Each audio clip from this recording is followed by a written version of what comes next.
everyone! The Honor of Kings Flowborn Outfit Design Contest is officially underway. We've always wanted to make HOK more fun for players. We hope the highly customizable outfit feature of Flowborn becomes a way for players to express themselves. In this contest, we welcome all players to submit their ideas through original outfit designs. Create your own exclusive hero. Outstanding entries will win cash prizes and may even be implemented in-game. The submission period is from July 4th to July 25th, so don't miss out.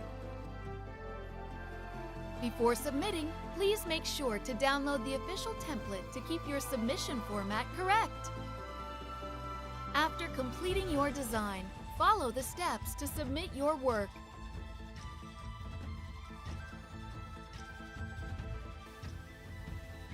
Please wait patiently for the official review results.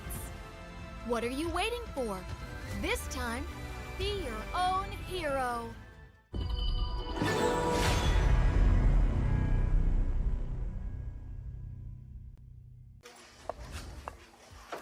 Come on, let's go. Rush mid now. Come on.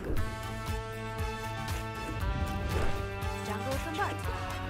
Rotate back to low HP. Victory!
EWC, we lost half them, but this time you won't win us.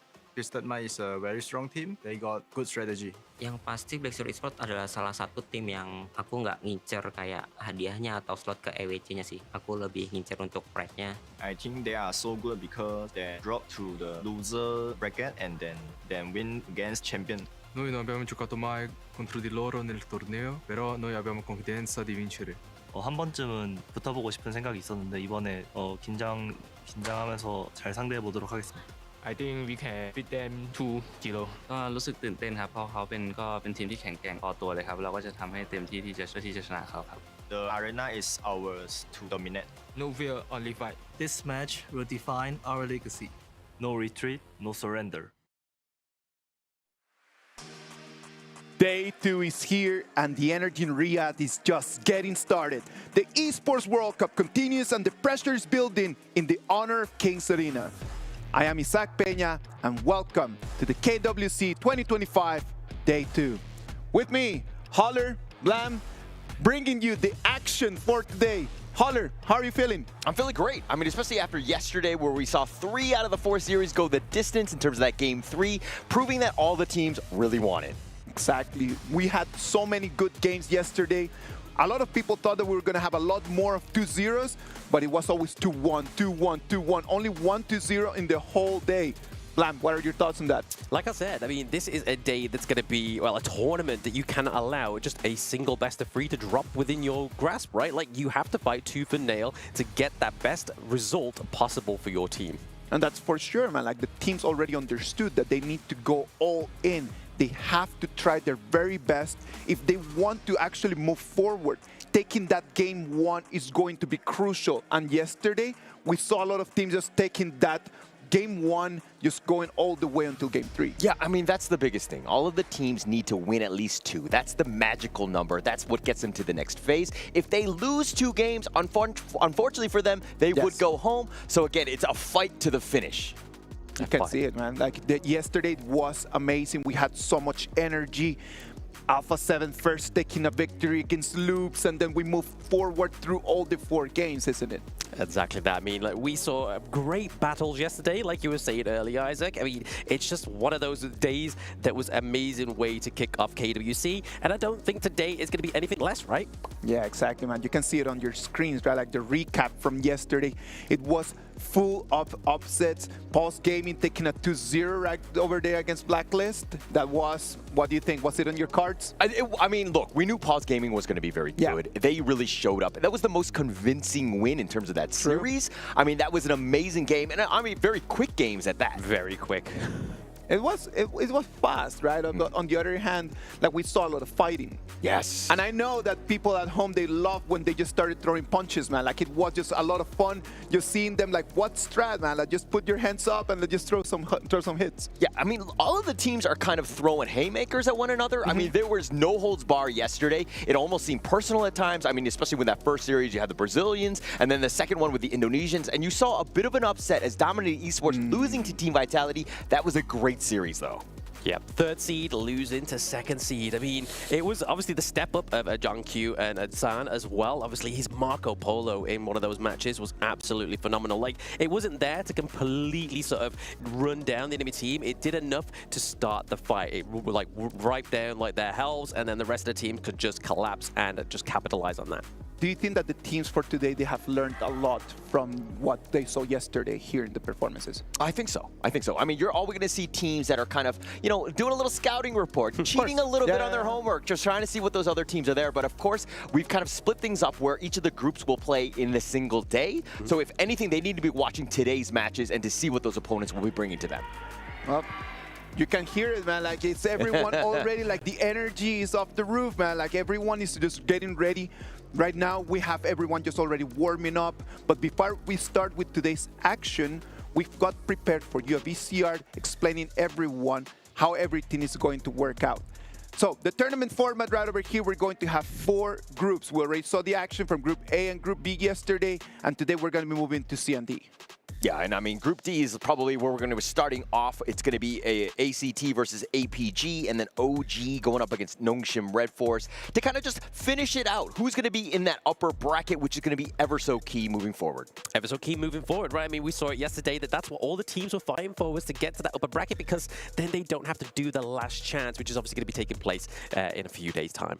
That last chance seems like bad news, isn't it? Oh, yes. Oh, yes. I mean, that's going to be like, if you get to the lower part of that one, you are not advancing to the same pool as obviously the KPL teams. You could be the victim of the KPL teams. Yeah, it's actually kind of scary. I mean, just being able to, like, that elimination, backs on the wall, everything on the line, and having to go in, that is stress that I do not want.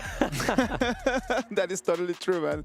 Like, we just saw how the format is going to be working out. But you know what? We try our very best to use our words to explain it to you. And if it is not clear enough, we've already put the video together for you to understand.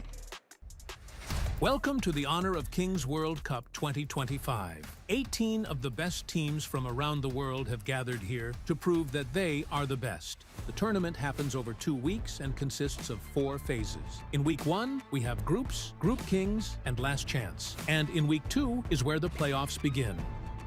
In the group stage, 16 teams will be split evenly into 4 groups. They will then go through a double elimination bracket through best-of-3 matches to become the top team and get their spot in the playoffs. These 4 teams, known as the Group Kings, will then go through one best-of-3 match to determine their position on the playoffs bracket. The second-place teams from the group stage will have their shot at redemption in the last chance phase. Here, these 4 teams will go through one best-of-5 match each, and only 2 will win and prove their worthiness for the playoffs. That's all the action to expect in Week 1 of the Honor of Kings World Cup 2025. It's time for victory. Everyone wants to make it to Group Kings. Making it to Group Kings already puts you in a place where, you are already top 8 in the world of Honor of Kings. Yeah, I mean, it's a huge honor, right? I mean, being in Kings is way better than being in Legends, so this is where you want to be. You have the most options and the opportunities. This is where you want to be. Exactly right. I mean, definitely some of these teams that were here last year didn't even get anywhere to the top 8, and they're already looking like they're in positions within the upper bracket to beat where they were last year in the EWC, right? And talking about brackets, well, we have today Group C and Group D, and that is the way that it's going to be working. Twisted Minds against Nova Esports are going to be clashing it out to see who's going to make it through, and KAGENDRA against Black Shrew Esports as well. Yeah, I mean, both of those series are going to be bangers. Those are beginning the second half of today. I think that it's going to be super exciting. I'm actually very interested in the Twisted Minds Nova one, but we're going to talk about Group D first. Yes, Group D. I mean, you were just quoting on that same sentiment there. I think every game today is a banger, right? Like APG got to be against ACT, the first game of the day. And then the reason why we're on the broadcast here, Caller, OG Esports, KMW, second place, even though they were the Giants, going against KME Nongshim RedForce, the first place. I mean, this is going to be a battle that we're going to be absolutely loving. I mean, is it even going to be a challenge? I mean, your second place team from KM West, they're not even the first place team, and they're going in on this one. East side, best side. East side is definitely not the best side. I mean, if Season 3 Invitational had this match, Nongshim would have been second place. Oh, please, please. Oh, ladies and gentlemen, this is going to be a day full of this. What you just saw in the last 20 seconds, you're going to have 4 hours of this, and it's going to be 8 hours in total for today's matches, but we're gonna have 4 amazing games that hopefully are going to bring us the top level of competition that Riyadh and Saudi Arabia and the whole world is expecting.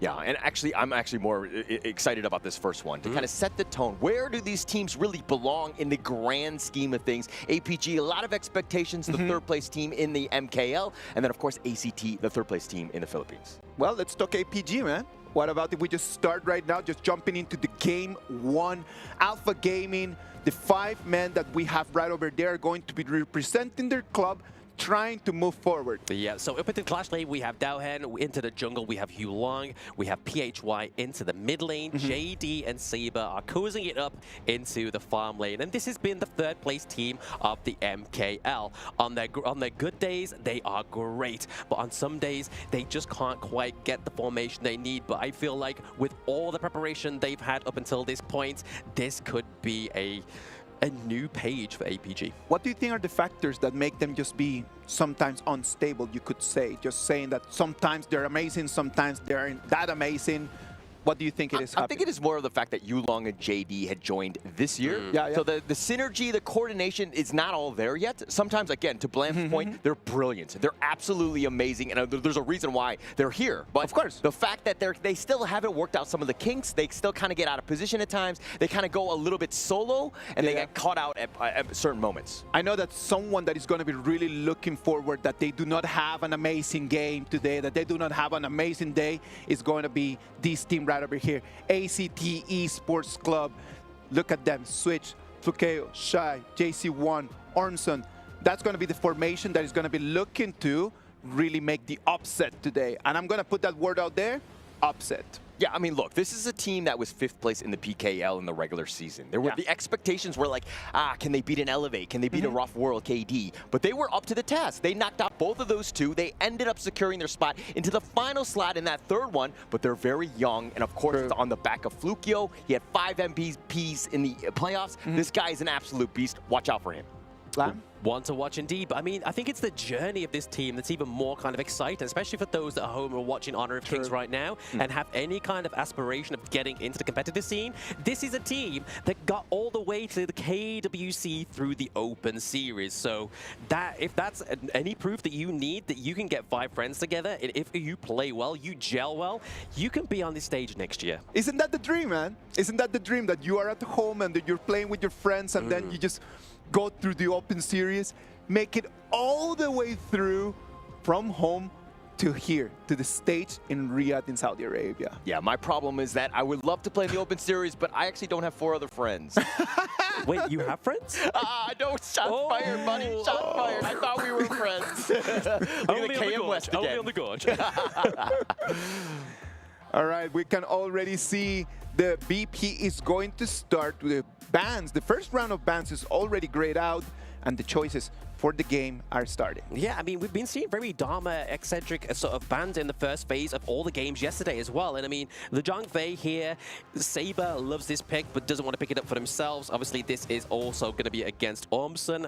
This was one of his big picks. And you don't really want to be going against the Zhang Fei in game number 1, especially all the assets that this pick gives. Obviously, the Unbridled Outburst really can upset such great teamfight potentials. But we're looking at the power couple in here, the Princess Frost and the Liang. A very strong combination, right? Very difficult. The lockdown, the potential just gank opportunities right when the Liang hits level 4. You got to watch out for that. But I think the biggest thing from Alpha Gaming is they start out with the Lung. They understand that in the PKL, the Lung was actually the most picked hero, and they're trying to take it away, especially in these best of 3s where, again, every single game matters. Every single game matters. I mean, the Arlie being taken off the board there as well. He's another, obviously, tier 0 marksman into the farm lane.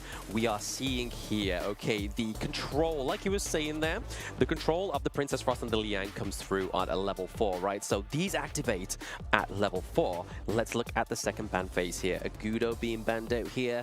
Obviously, the Orgren's going to pair very nicely into these 2 picks. I'm telling you, man, like that Princess Frost and Liang, that's got to be meta. That's got to be the meta right now. We've seen already yesterday teams using that combo and already just taking wins. ACT, they did their homework, they watched the game yesterday, and they're trying to prove us today that they can turn the things around. But in the same way, Alpha Gaming, if you're kind of looking at what they do, it's like, yeah, the Liang has that control, but he's very static. He's like a statue, and it makes it very easy for the Nuwa, the Moats with the Cannon Blast to kind of disrupt that. So you have that counter pay, but Alpha Gaming, the issue right now with their draft is that they're very much on the squishier side of things. They are on the squishy side of things, but they still have those last 2 picks, right? I mean, we're looking at the jungle pick, and we're looking at up into the Clash lane, right? I mean, we still have the likes of the Byron up onto the board. Will we see that Pei Byron pick come through? Pei actually being banned up to the top side there. First ban of ACT. So we're probably going to look at something that is going to come through a little bit different here. So Flowborn Marksman coming through for the KWC. We had Tank yesterday. We're getting Marksman today. Yeah, actually, this is, I think, the first time we've seen it on at least the global stage. I mean, again, to your point, we did see the Tank yesterday. So this is going to be very interesting to kind of play out here. What are your thoughts on this hero just overall? I know it's been ruining rank games throughout, but I mean, to bring it in with the synergy, especially with this like the Ogrin as well. The thing I love the pick, but it's squishy. It's very squishy in the early game, but when the power spikes come through, it's kind of like a Shrew. So it comes on activated around about level 13 as when you got the itemization. The amount of damage that Flowborn can do to your turrets is absolutely nuts. But looking over to Alpha Gaming here, they've got the Sunset and they've got the Jing. So a lot of catch-off potential, a lot of setup, a lot of responsibility onto the back of Saber on the Motsu. My question right now is going to be, is that Flowborn going to be able to survive with so much initiation coming in from Alpha Gaming? Like the positioning of that Flowborn during team fights is going to be critical to be able to see that. Oh, very critical. I mean, that's where a lot of the damage is going to come from. I mean, Orgren can do the damage. He has to get that point into the game first, but he also needs to build items like Eye of the Phoenix, the Burning Cape as well, to actually survive these fights also. But Byron being locked in here is going to be that kind of engage potential for the side of ACT. But like you were saying there, Isaac, is that I feel like they are going to go and pick off the Flowborn down to the bot side of the map, especially with picks like Sunset. Using that set sail ultimate can get from one side of the gorge to the other with like 0 to 90. What's going to be the critical moment of this fight, Holler? What do you think? Look, it's going to be about APG, Lung, and of course Yulong's Jing just being able to just pop off, has that mobility. If he gets locked down, then you have the counter initiation. That's where the rest of the Alpha Gaming lineup is going to be about. But it's like, how can they keep those two alive? Because they're going to do so much damage.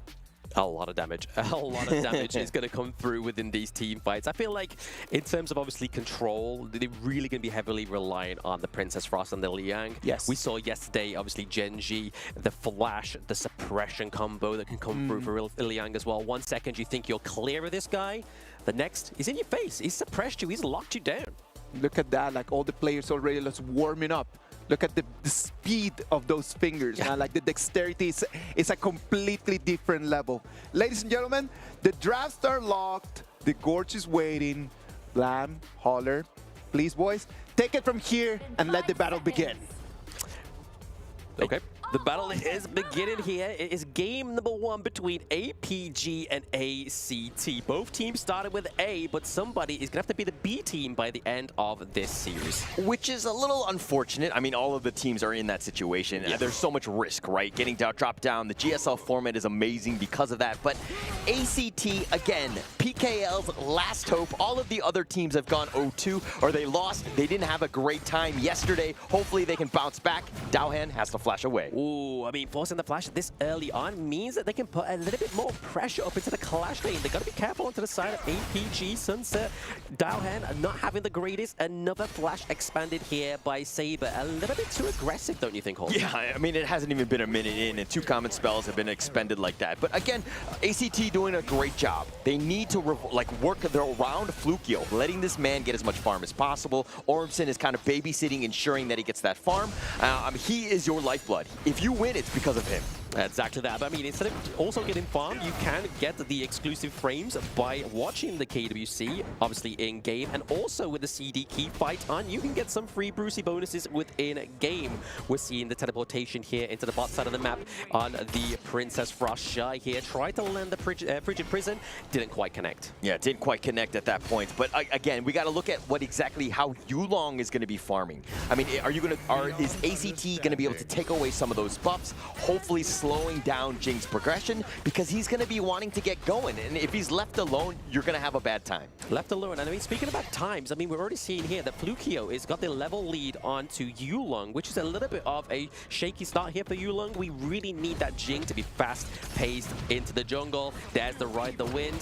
First blood, potentially. Ooh, just barely surviving on the annihilation, just barely missing JC1. He was just like, oh man, I'm going to step and not cross this busy street. Yeah, I mean, it was kind of like a blindfold moment, right? They put the blindfold on, they just thought, let's just put the place to be and put down the annihilation. It didn't quite connect. But already between these two teams, there's already a little bit of a difference in the gold resources, right? APG are ahead. They aren't having the most aggressive early game, but they really just need to wait till Yulong gets his footing on this Jing. But you're seeing exactly how the teams are moving about. ACT has kind of been grouping up, letting Flukio take all of the farm and just basically funneling everything into him. JC1 hasn't had the greatest of times. If we're looking at him, the lane matchup against JD, he is losing. So it seems like the net worth of APG is being spread throughout. Being spread throughout, exactly. I mean, onto Lung, onto some JD and Yulong, that is going to be their key kind of components within this draft, right? I mean, then PHY can just kind of play his game at the same pace onto the newer and then get that damage towards that mid to late game. So then they have that kind of tertiary damage output for the side of APG. But looking at the itemization, obviously we got the Meteor here going onto JD, so potentially the Axe of Torment or Starbreaker coming through later on down the line. Yeah, and this is a moment where ACT is a little bit scary. Ormson, I mean, he's level 5. The potential gank, the flash control could be there. So APG need to ensure that, hey, if we're going to move out, we got to be careful that, you know, that potential ambush from any sort of brush is going to be covered for. Yeah, I mean, we could already see here, obviously, the priority down to the bottom side of the map as well, looking to just make a little bit more of an ease into that neutral objective. At 18 seconds, now slowly counting down, Tyrant could be the thing that could change the whole pace of this early game. Yeah, and I mean, Flukio doing a great job. You need to steal whatever you can. He took away those boars. I mean, anything that you could take away from APG is going to be great. You want to dictate the pace early, especially in this game 1. Exactly. You want your best foot going forward, right? ACT representing the Philippines, they need to do something within this game number 1 to set their pace. Oh, but Tyrant getting very, very low. Flukio will take this, and he gets on out. ACT get away with robbery. they get away with robbery. I mean, that's going to be a problem here for APG for the next 80 seconds. The side of ACT are going to have the extra little bit of damage, but Yulong's like, hey, if we can't get that neutral objective, we're going to go for that Crimson, which effectively is going to stop the damage output from the Ogryn at this point in the game. And this comes back to APG's vision game, right? They understood that, hey, both of the buffs were up, and the blue one is going to be picked up by Flukio, so the top one was available for the steal. Yulong took that, and now he's back in his own jungle. This should accelerate his farm quite a bit. Accelerate his farm, also accelerate JD's Oh, damage the set output. sail, they've caught him. The flash away, Ormson staying alive. Shy flashes as well, but here's Yulong looking for the kill, and that's going to be first blood. Yulong makes an appearance at the KWC. Yulong came in lung there. I mean, he traveled the distance, he got the kill onto Ormson, and the fact is, we saw an ACT JC1 going down there as well. Yeah, JD was just like, okay, I'll just absorb the Aerostorm machine gun that you've got on me. It doesn't really matter. You cannot get away from him. He had infinite vastness as well, so he knew that he could be in a dangerous position. Yeah, very overextended. Yes, he exhausted the flash, but it was the flash that got him that kill, right? And even the T1 here, so already we're starting to see that slow early game transfer into such a good part of this game. Yeah, and Switch backing away, and again, you're just kind of seeing exactly how APG like to play the map. They've been playing things wrong. They've taken the bottom T1 already, the map control, and basically this noose is starting to tighten just a little bit.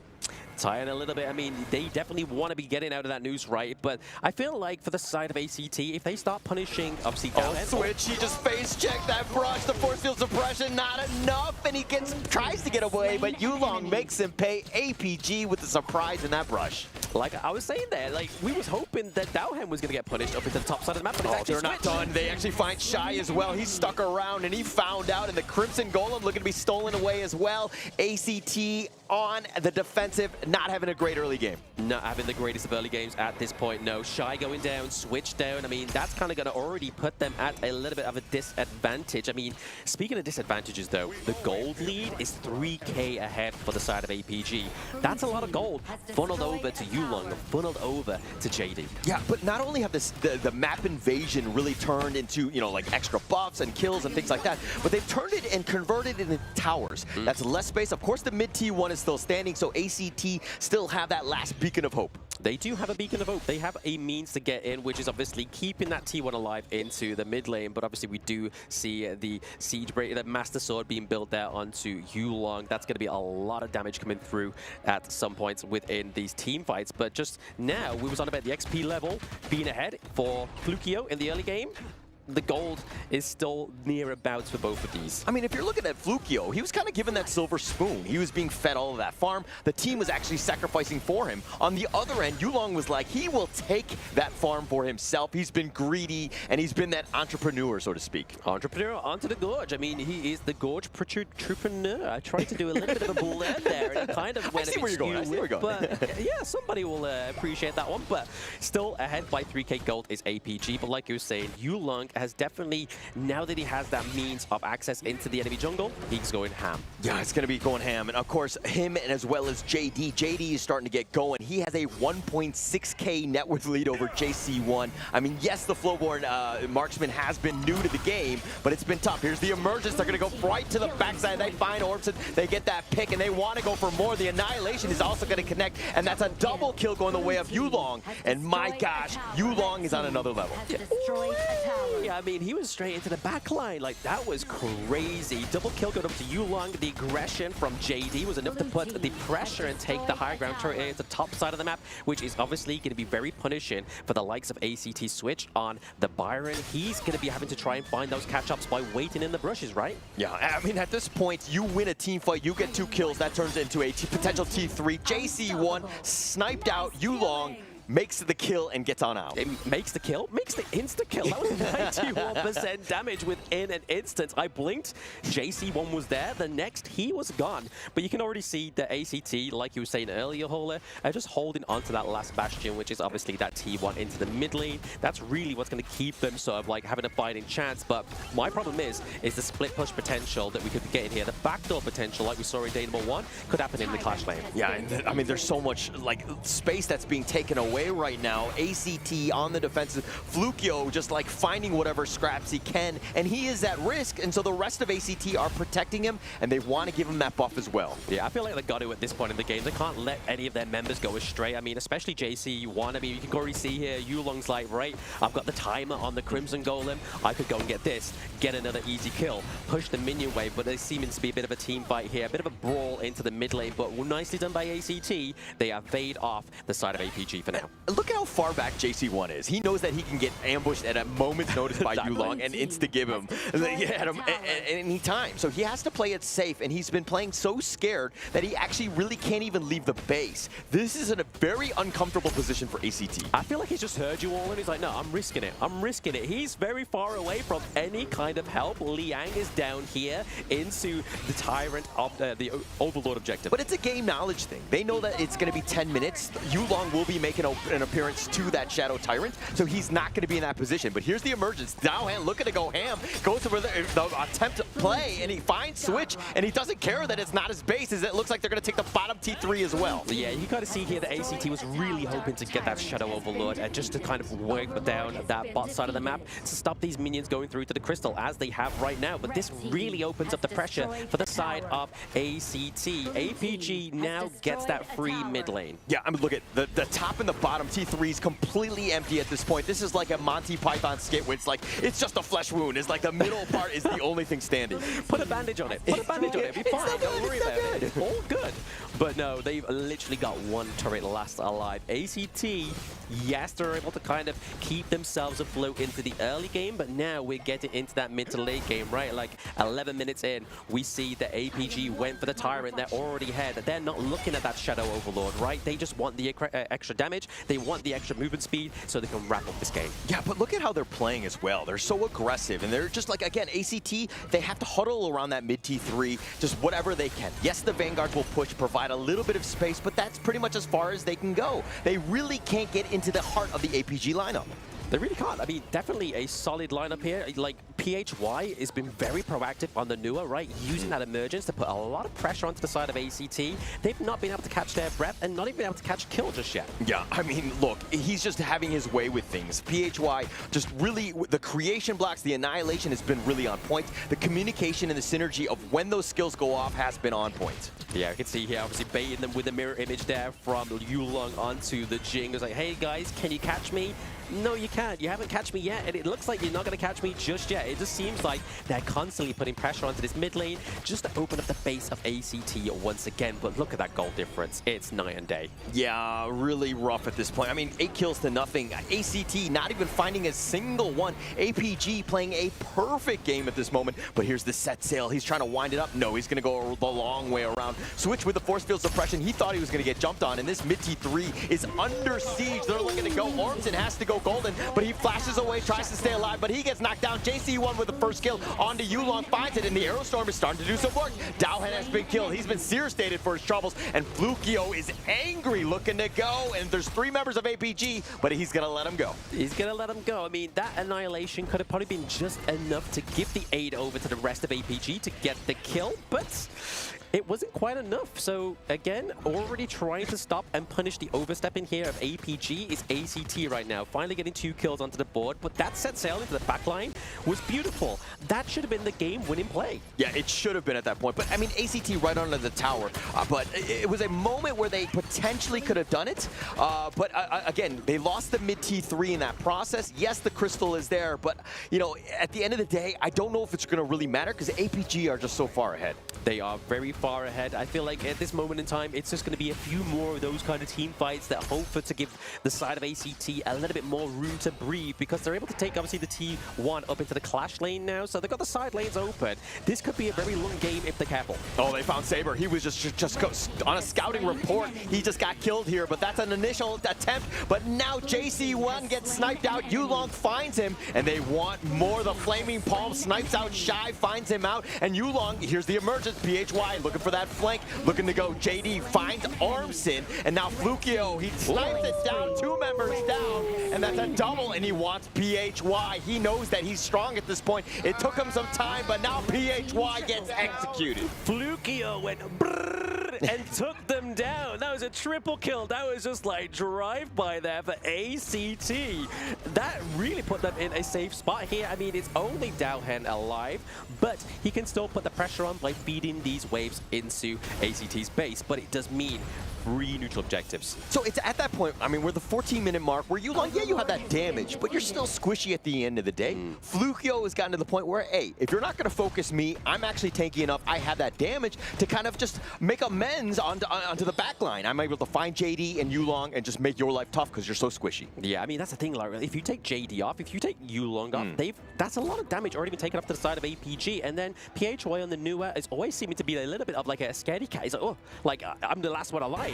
Yep. Don't come for me. And that's when Flukio just capitalized on that. But right now, looking to push this mid lane is ACT. And they've managed to bring back that goal lead to him. The control. They found him on the boat. And then Dowhead is looking to get killed here. Oh, he was just sailing through the river, found out. But Shy, it gets picked off by JD. He's going to infinite fastness on back, but it's still 4-on-4. And Flukio still wants more. He tries to go for Yulong. The Mirror Domain staying alive. The Conductor of Souls kind of whiffed on that one, though. Kind of whiffed. It could have been huge. We saw the potential with this within the player observation. But look at this now. JC1 on the global marksman doing a lot of damage, but still not enough. JD with a takedown. Yeah, the Flaming Palm, just way too much damage. Unfortunately, support lives are, very squishy lives.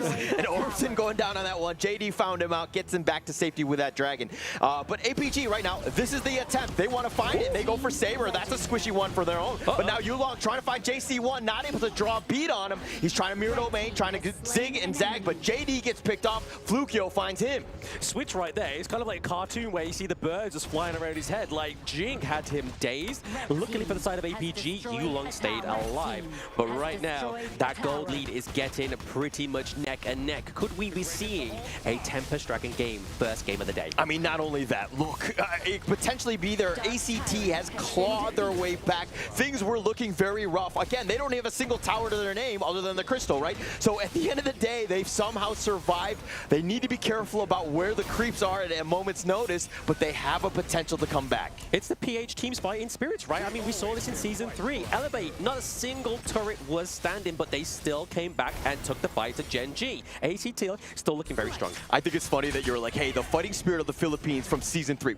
We saw 2 Philippine teams play yesterday. There was a fighting spirit then. This is their last hope. They've got a long way to bear on their shoulders, so yeah. I'm giving it to ACT right now, but 6-slotted is going to be Flukio on the Augur, and he has the Ominous Premonition, which is going to make it very difficult for the likes of Yulong, the likes of JD, to get out of those team fights. I mean, look, he's 8-1-0, Flukio, right? Yeah. Just an absolute beast. He is that raid boss. How did they deal with him? APG lineups kind of on the squishier side. Yeah, they have a lot of high damage, but they don't really have the sustain to fight a long, drawn-out fight. Yeah, and I think this pressure of obviously the T3's being taken down is already showing onto the side of APG. They need somebody to go back to base and tend the farm, because that's exactly what's happening right now. Byron, we see Switch having to go there just to keep that crystal not taking any damage. Yeah, and I love the fact that Flukio is just like, hey, I got you, bros. Like, I don't care how many towers we have at the end of the day. I'm going to find ways to get back in this game and carry it. He has been so strong, and APG are scared because they don't have an answer to Flukio. Yeah, they've got to be careful of how they manage these team fights, right? I mean, we saw there the emergence being used to try and fluke out the Flukio, but it wasn't quite enough. He used the second skill of Augur there just to try and get him out. Yeah, I think the biggest thing right now is for APG to not really take a 5-man deathball fight, but to kind of split push. But use the waves to your advantage. They're going to be constantly pushing, so it's going to be a lot of pressure on the outside lanes. You have a potential to just end the game if ACT get out of position. But this Overlord picked up by Yulong here. Yes, Yulong goes along, it gets the Overlord, but is this going to be it? Into the backline, set sail. Oh, the set sail, he dodged it. He did a stutter step, and he actually got it off. He has to go goal and shy, that is. Here's the infinite vastness. The box not actually connecting. Flukio still up in front. He's kind of being a little isolated. JC1 trying to fight it out, but he looks like he's going to go down. Ormson is going to go first and switch now with that force field suppression, trying to turn it on, but JC1 already down. You don't know damage. You have 3 members down. APG looking to end the game now. Yeah, the mini wave there again for the bot side of the map here. Flukio, Shy looking to take those down, and they're able to keep themselves alive with the crystal for now, but their vanguards are coming through. Just a little bit of a pause, a break in the action, so to speak. Wait for those vanguards to be here. Dowhan has got that set sail, but Flukio is still alive. Do they avoid him? They're going to take Shy, and they're going to take the crystal, but they want to go for Flukio. They want to send a message more than anything else going into game 2 as they take this first one. Wow, what end game team fight there. I mean, honestly, I have to give props over to ACT, right? Like, that is, we mentioned it in game. They were down entirely in the turret game, but they believed they still had turrets in their head. They was like, you know what, guys? Let's play like we have turrets. Let's go and meet APG into our jungle. And they brought some fights. I mean, we saw that Flukio with that triple kill was huge. That could have been the comeback potential they needed. I mean, at that point, you're just kind of in denial. You're like, yeah, my tower's not down. I'm going to continue to play like we still got him. But again, it was just like that team, that fighting spirit. I love the fact that they were able to kind of, you know, put a chance to their name on this one. I mean, it was not an easy out. APG really had to work for it in the end. They did have to work very, very difficult, but it still shows that there is a potential for this team to come back, right? I mean, if we look at the draft, it wasn't like anything to do with, oh, this is a one-hit wonder within the draft. Like, it's still picks on the board that you could go for. I mean, they won't be able to use the Orgrin now, so Flukio is probably going to have to look for another tank alternative. But I feel like APG, we know that Dowhen loves that sunset, right? Like, that was one of the greatest pressures and one of the greatest counters to that kind of power couple, which was the control of the Princess Frost and the Liang. Yeah, I mean, let's check out this highlight here. I mean, JC1 just didn't have the greatest of games. He seemed to, I mean, it's a tough lane matchup anyways, especially against JD's Loom. Loom is absolutely an absolute S-tier hero at this point, but to go with the Flowborn Marksman, I think he was going for the unfamiliarity, side of things. Yeah, I mean, late game potential, right? And we saw that towards the end there. JC1 still tried his best onto the Flowborn Marksman, but very squishy in the early game, which was the reason why APG was able to have such an easy time down to that bot side of the map. But here we see here, the think inside the box was really enough to keep away the team of ACT, and then JC1 was left wide open into the backside of that team fight, which then meant the damage coming through here onto Shy was crazy. JD with the Flaming Palms was a hot one. Yeah, I mean, the biggest thing about APG, and you're seeing this in the highlights right now, is just the fact that, like, Yulong and JD understand who needs to die first. They have that target priority. They're like, okay, we'll let Flukio go, and sometimes Flukio kind of got going, but in the fact that they were focusing on JC1 and Ormson, you get rid of that lockdown, and then you have a much better chance, because then you're very mobile. I mean, Flukio got going. He literally went brr, right? Like, he went across all the teams. He was there.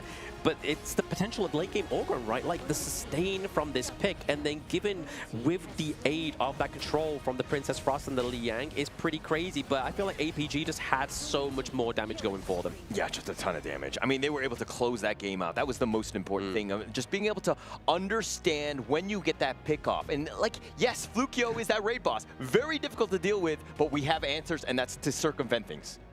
APG is going to take the first victory for today. It's going to be a 1-0 lead right now in front of ACT.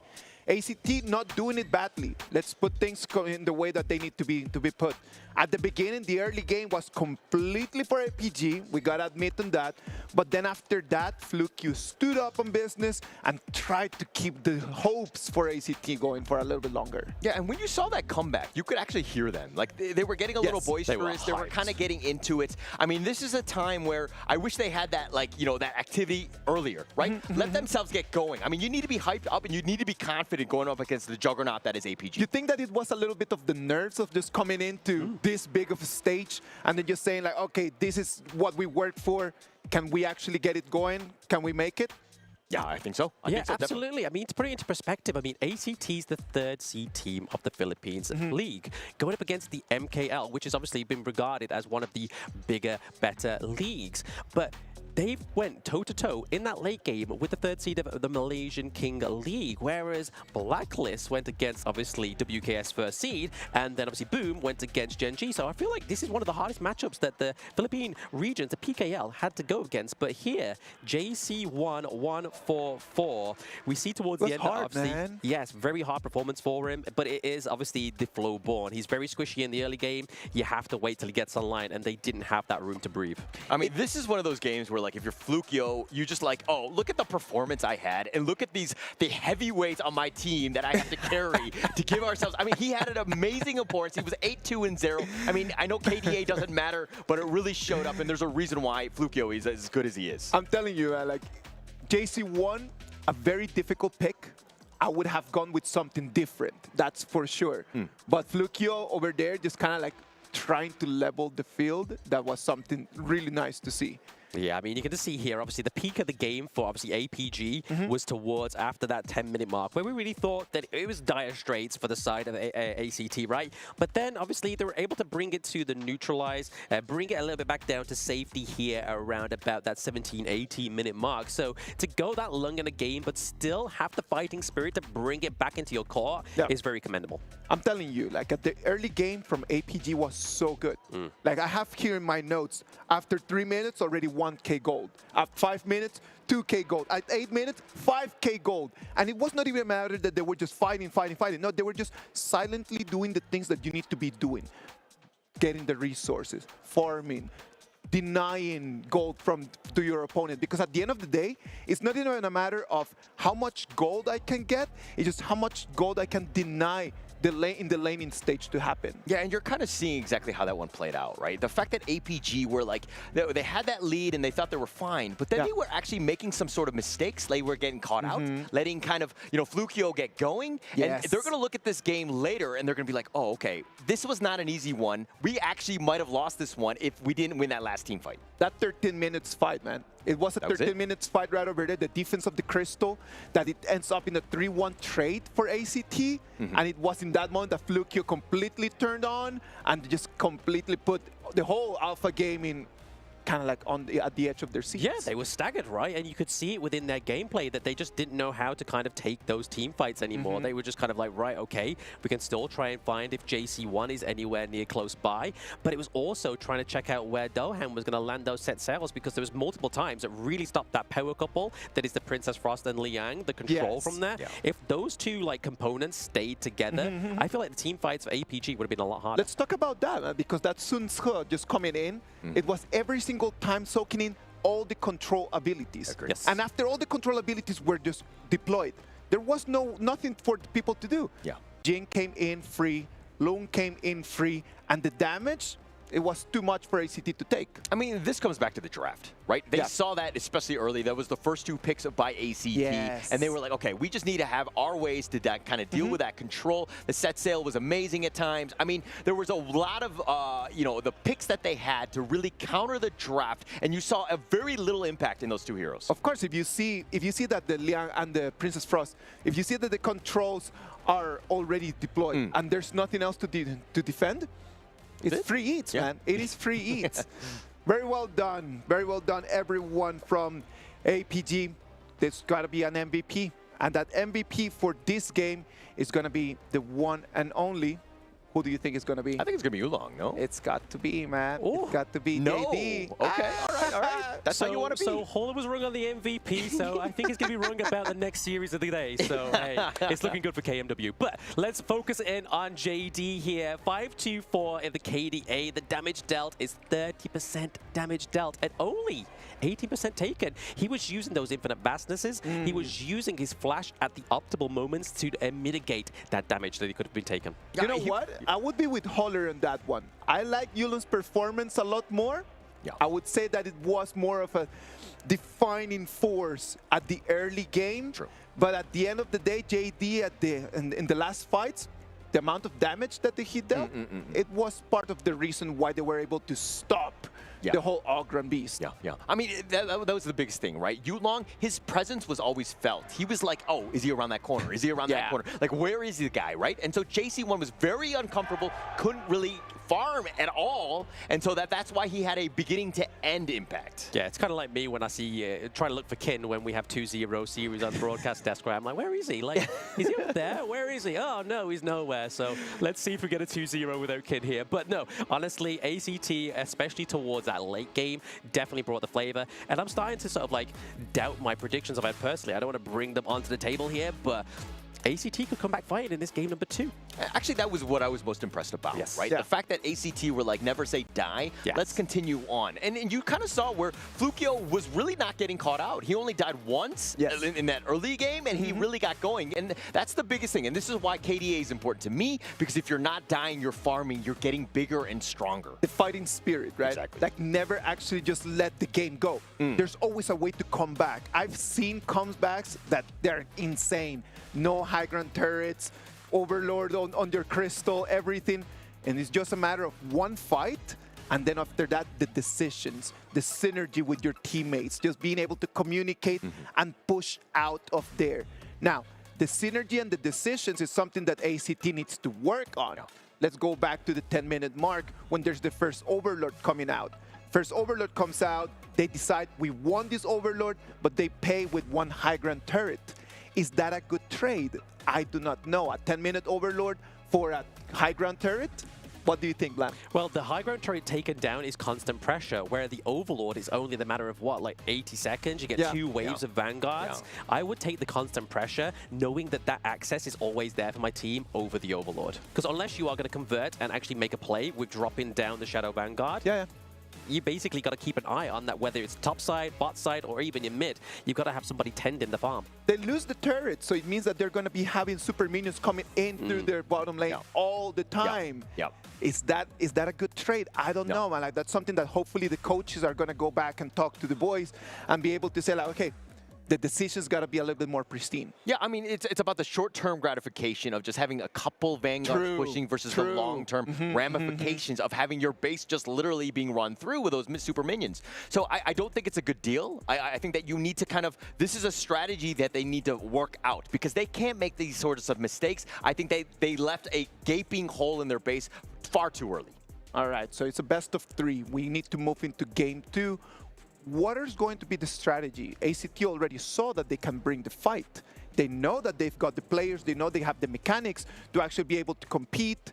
In terms of strategy, knowing that it's a best of 3 and there's no tomorrow if they lose this game, what do they need to go for?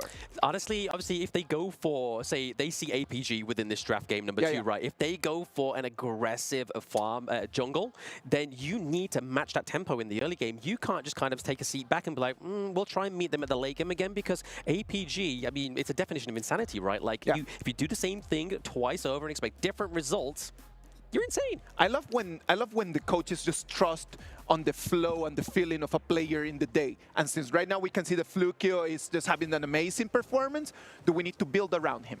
Yeah, of course. We need to build around him, but they need to do a better job. I mean, they were trying to funnel that farm early, and they were kind of losing some of the other lanes and kind of getting out of the lanes to kind of, accelerate his farm as much as possible. But again, I think in terms of the future, they need to be careful of not losing that early game as like they did in the game 1. Losing the early game with a Luna. I mean, if you do lose the early game with a Luna, you got to be looking at your teammates and be like, bro, what happened here? What happened here? But the way that ACT can bring that is obviously contesting the Azure Golem of APG, because it comes a lot harder for Luna's kit to work, because she needs that low cooldown. All right, so let's talk Luna, because yesterday we did not see even one Luna, and today is the second game of the day, and we already seen Luna out there. Why yesterday was so much banned? Why? What's the reason behind that? She's just a very high-pressured hero into the jungle, right? Like, she is like Jing, but crazy. I mean, the refresh on, obviously, the marked heroes onto the Gorge, you can have so much damage, so much sustain within a team fight. She can really change the team fight that your team's having without her presence. With her presence, it can be turned into a stomp for your team, so they've got to be careful. Very mana dependent. We know that Luna needs the blue. Yes. Without that blue, it's gone completely. Is Luna item dependent as well? Is it more of an early game, mid game, or a late game hero? Itemization and blue is obviously going to be the core things that she does need, because obviously blue does allow you to have that lower cooldown, and obviously having more itemization means you can do a lot more damage. Okay, gold. Gold. It all comes down to finance money. And then just being able just to invest on that Luna. Halfway through the BP already, we already see the first picks going there, and the second round of bans is coming as well. Yep, second round of bans here. Obviously, we do see the Loon getting banned out, the Agudo, as well as over to the side of ACT, a lot of control mages being banned out. You get the Shirt, you get the Yixing as well. So we've already seen that PHY has played the Nua. So they're kind of banking on him to play a bit more of a control mage. But I mean, we still have the likes of the Lady Chen as well, could potentially come here. Or if they're looking for a little bit more damage, we could look at locking in the Gan and Mo. Yeah, I mean, look, it looks like it's going to be a very flashy, aggressive game. I mean, you see the Luna and the Jing on one side and the other, right? But I like the fact that Alpha Gaming are like, hey, actually, the Liang was banned last time. You don't have that Princess Frost, that combination again because of the global ban pick. So the fact that this is a bit open, Yulong is a mass maestro on this Luna. He's going to have a field day, and they are not scared to pick it first, and I love the aggression by Alpha Gaming, even in the draft. Love the aggression. I do love the pickup here of the D-Ranger as well, because obviously thanks to his second ability, if he gets marked by the Luna, using that legal immunity gets the mark off him. So that can potentially disrupt the motion of the ocean for Yulong onto the Luna. So a great pick into the farm lane, a very good, stable marksman ACT picks up here. One of the good things about D&D, right? Like, it's just so mobile in terms of that. Like, you can just purify immediately, and then just all those abilities that need to mark completely nullified in the moment. Completely nullified. And the fact that obviously his ultimate with the token, the damage reduction that gets laid onto the unfortunate marked person on the enemy team is crazy. But speaking of control mages, we do get the Princess Frost here for Alpha Gaming. So PHY doesn't go for the Lady Jen, wants to go for that bigger AoE with her Winter is Here ultimate. Very interesting pickup. I mean, to finalize their draft. Look, if you're looking at the Alpha Gaming side, very squishy. I mean, the Lady Soon Princess Frost did not really add any beef to this lineup. Yeah, you've got a bunch of damage and that control. The utility is going to be great, but this is a little bit of an opening. ACT right now, Jing, if he gets going to that back line, there's a lot of juicy targets. A lot of juicy targets. A lot of CC now coming through. Obviously, CC from the Bati, CC from the Yuhuan, and we have CC from the Modsu here. So Ormson could be the shot caller here for the side of ACT in this game number 2, but I do want to obviously give a little bit of a promotion here to Lady Soon, even though you disregarded it there, Holder. I feel like that's the late game potential. A little bit of a ticket here for APG if they have to go to the late game. Yeah, it's all about that, boys. I think that we've talked a lot about this. The BP has been amazing. No more theory, just action. Let's hit the gorge. Casters, take it away. Thank you so much, Isaac. As we get into game 2, can ACT bounce back after somewhat of a game that they had chances in that game 1? They have that potential, they have the skill set, but is this draft good enough, Blam? I don't think it's the draft, it's the execution, right? I mean, like I was saying to Isaac in the post-analytics of the game number 1, is if they are able to match the tempo of APG in the early game, especially now that we have 2 assassin junglers on the gorge.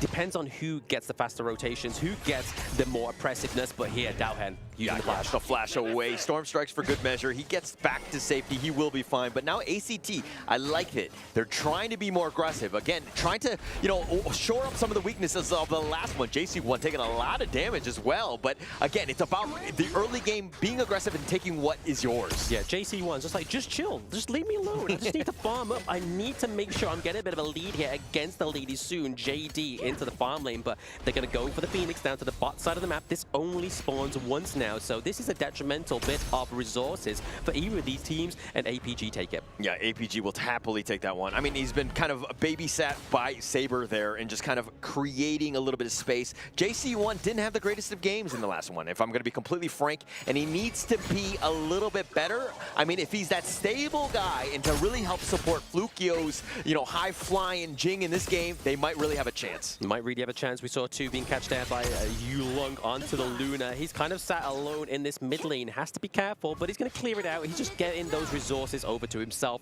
to ensure the lead over the side of Flukio, but they are literally neck and neck. Just taking the lead here is Yulong for now. Yeah, and they're putting a lot of pressure on the JC1. They know that, hey, if we lean on him, he will crumble, especially what happened in game 1. I think ACT need to do a better job of just kind of, getting a couple kills. Let JC1 really get into the groove so he can kind of shine.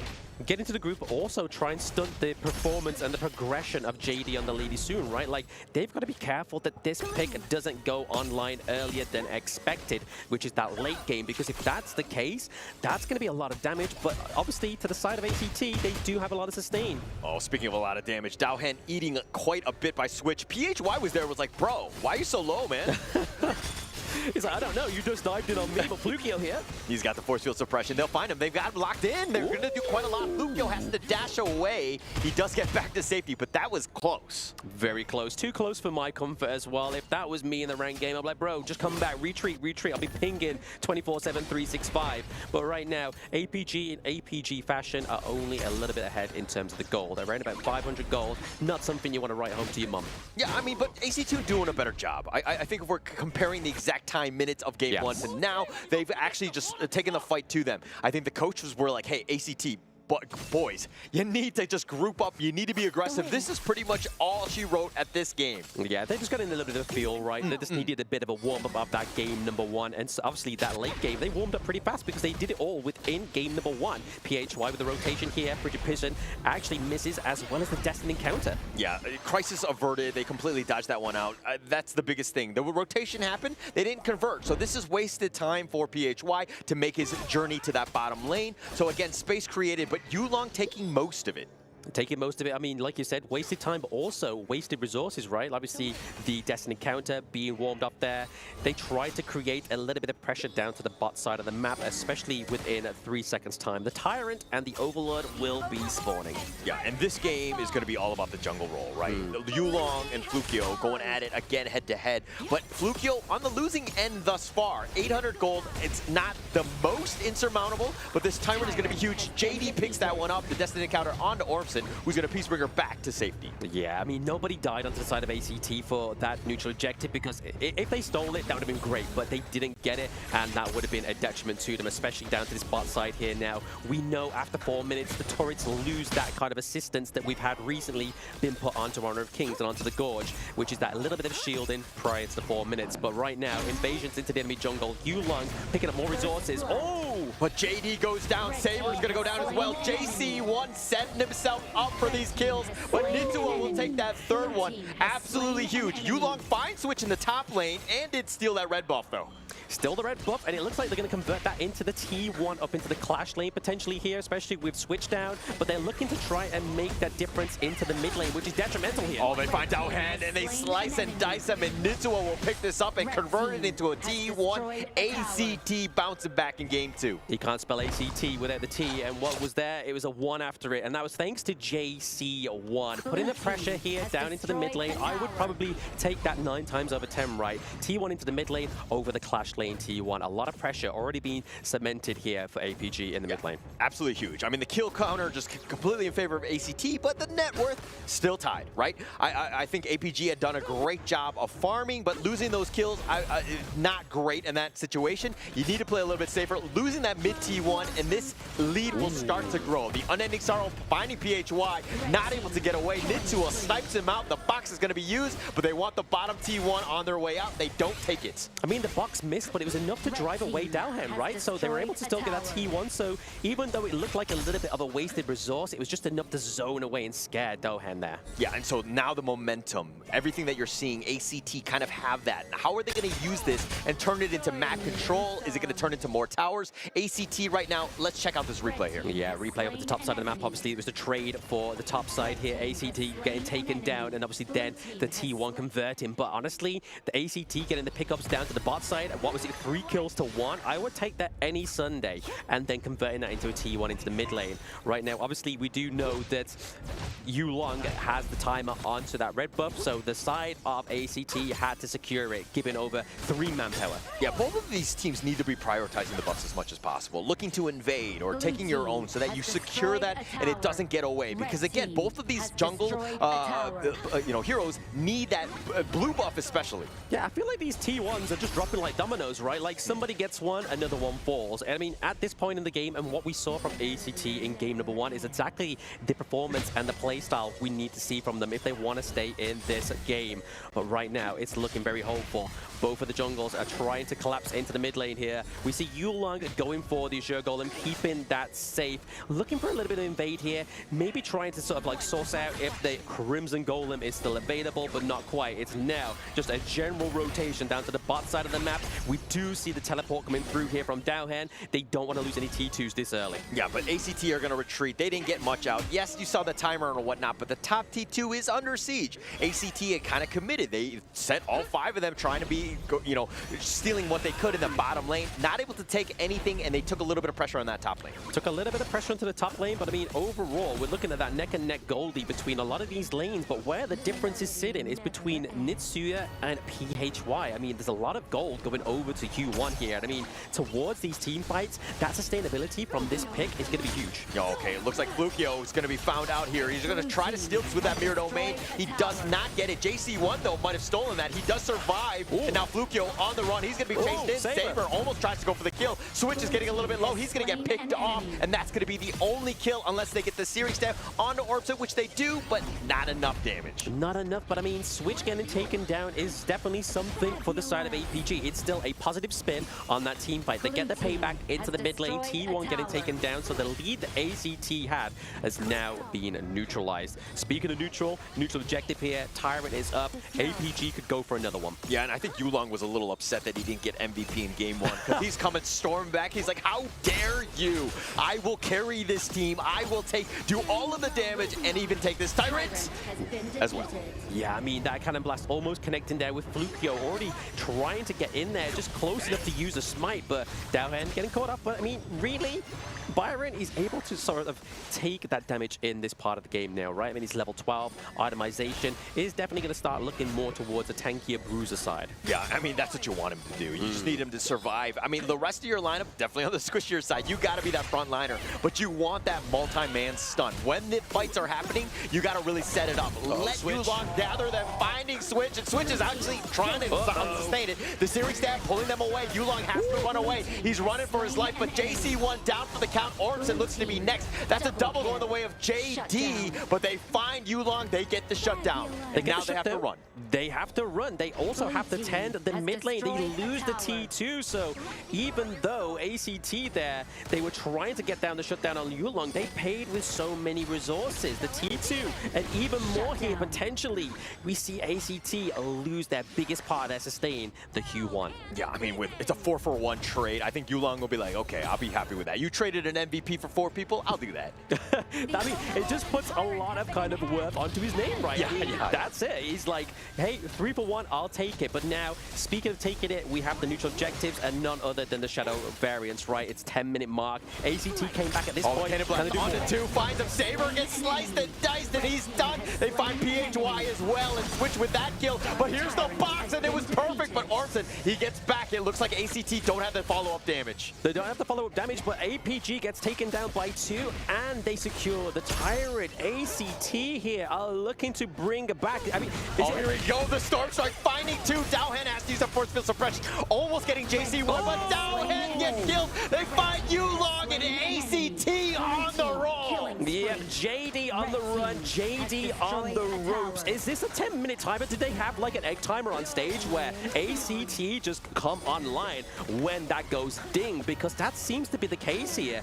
They had great movement, great momentum in that pit of the Tyrant, and now looking to take the second neutral objective, which is going to be that Shadow Overlord, because if it's there for the taking, why not at this point? Yeah, why not? I mean, yeah, you have that debuff, but it really doesn't matter. The rest of APG aren't even up. There's really no chance for a steal here. So a very smart play by ACT, putting even more pressure onto APG. So much pressure. I mean, that's going to like be a great pressure, or even a great opening here down to the bot side of the map, or even try and reflect the same thing into the clash lane, right? Taking down that T2 would mean that side lanes are definitely going to be a pain in the side for APG. But right now, if we look at obviously the goal difference in the jungle, it's still, even though Yulong has taken 2 lives recently, he's still ahead, even though with all that time down.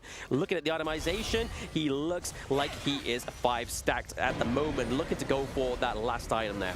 Yeah, and look, with these Vanguards, this is going to be even more pressure to put onto APG. How are they going to be able to hold Yulong with less space to kind of make those approaches? And he finds Switch, but that's really not the target you want as he flashes away to safety.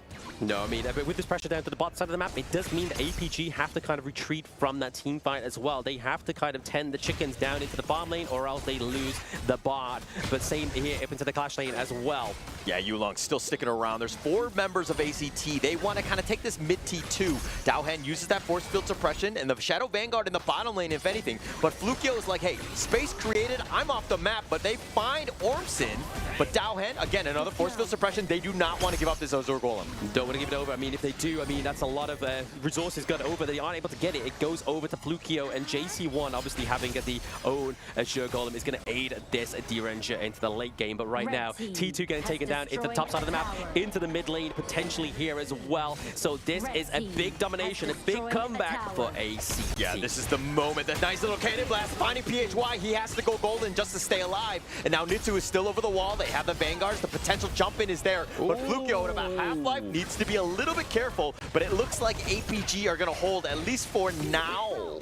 For now, I mean, how long can they? I mean, the dam looks like it's about to burst for APG, which is definitely where you want to be if you're ACT, right? The payback in this game number 2 for this 3rd seed Philippines team is looking strong. I mean, Nitsua is always at the front with the ultimate, but and then Sorrow maybe used it. Dowhen still up in front. He's been dragged away. He is solo. JC1 finds him. They get the pick off, and Saber is down as well, and ACD finding 2. Finding 2, I mean, could they get any more? Probably not. I mean, we have a very low PHY. Yulong and JD really reliant on that ultimate from PHY. We have a countdown here onto the Shadow Tyrant. It's going to be a lot of damage. This is a prime time for ACT to retreat, get the damage, come back. I mean, they have the numbers advantage. You want to continue with the approach. Yes, you have the winners here. It will deal with the minions, but is it enough damage to take that mid 3? They're going to take the top one instead. Yeah, Farty with that extreme attack speed and damage coming to that top side of the map is going to put the pressure on, which now obviously gives the setup here for that Shadow Tyrant, because going into this, if Yulong is able to steal this, it could be a lifeline. Yeah, Yulong doesn't have smite though. Flukio will smite it, and they have the box. They lock him down. But now Yulong on the run. He's going to get cannon blasted, and it looks like APG did what they could. They tried to go for the steal, but again, they didn't have the resources to do so. No resources, no cash in the bank, so they could not check it in either. So ACT looking pretty strong here. Look at the gold resources. We have the Succubus Cloak coming through. Obviously, a lot of magic resistance for the likes of the Princess Frost, like the Diadea, like the Luna. I mean, look at what's going on. In terms of just like the lane matchups, every single one, aside from the JD and JC1, has been in favor of ACT. They've been able to kind of use that early game lead to kind of springboard them into a winning position. I mean, it's what they needed, right? I mean, they definitely weren't playing the best in game number 1. Game number 2, however, is definitely a different kind of gravy we're seeing right now for ACT. But almost taken down at that T3. Flukio getting solo. Oh, he's almost going to get gone on, but Yulong, he gets killed instead. Switch finds him out. He baits him out, and I think Switch is going to be happy with his sacrifice. But now they've got them locked in. Ormson, though, he's going to use the box. JD gets picked off. They find him, and Flukio is back in the fight. PHY is a little bit low. Flukio looking for the angle. It wants to go for Dowhead. JC1 staying alive. Dodges the Storm Strike, but the force field suppression just a little bit longer. And Flukio will drain, but it's an ace going the way of ACT, and they will take game 2. Woo!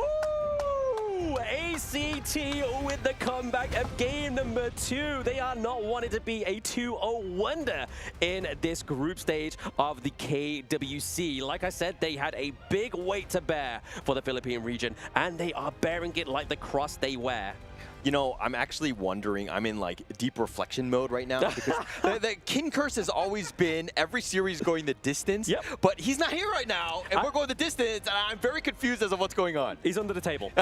He's under the table. Is he there? Okay, I thought I could smell something. Is he in the crowd? There's no red air, so no, he's nowhere near, but he's definitely backstage, so we can still give him jip for that. But no, what a game number 2. What a comeback here for ACT. I mean, JC1, they weren't putting the pressure on, and like we were saying in the draft, the D-Ranger is such a great marksman pick into the farm lane, such a strong, you build him tankier towards the late game, like we saw with the Blood Rage, like we saw with the Succubus Cloak. At that point in the game, he's pretty untouchable, and JC1 with the quick fingers, who was able to get the Sage's Sanctuary as well. I mean, that's pretty much all you wanted, right? ACT kind of building off of that momentum in game 2, and they're like, actually, we just shore up a couple of these weaknesses, and we're gonna be fine, and we're gonna be able to take this game to them. I mean, they did such a great job.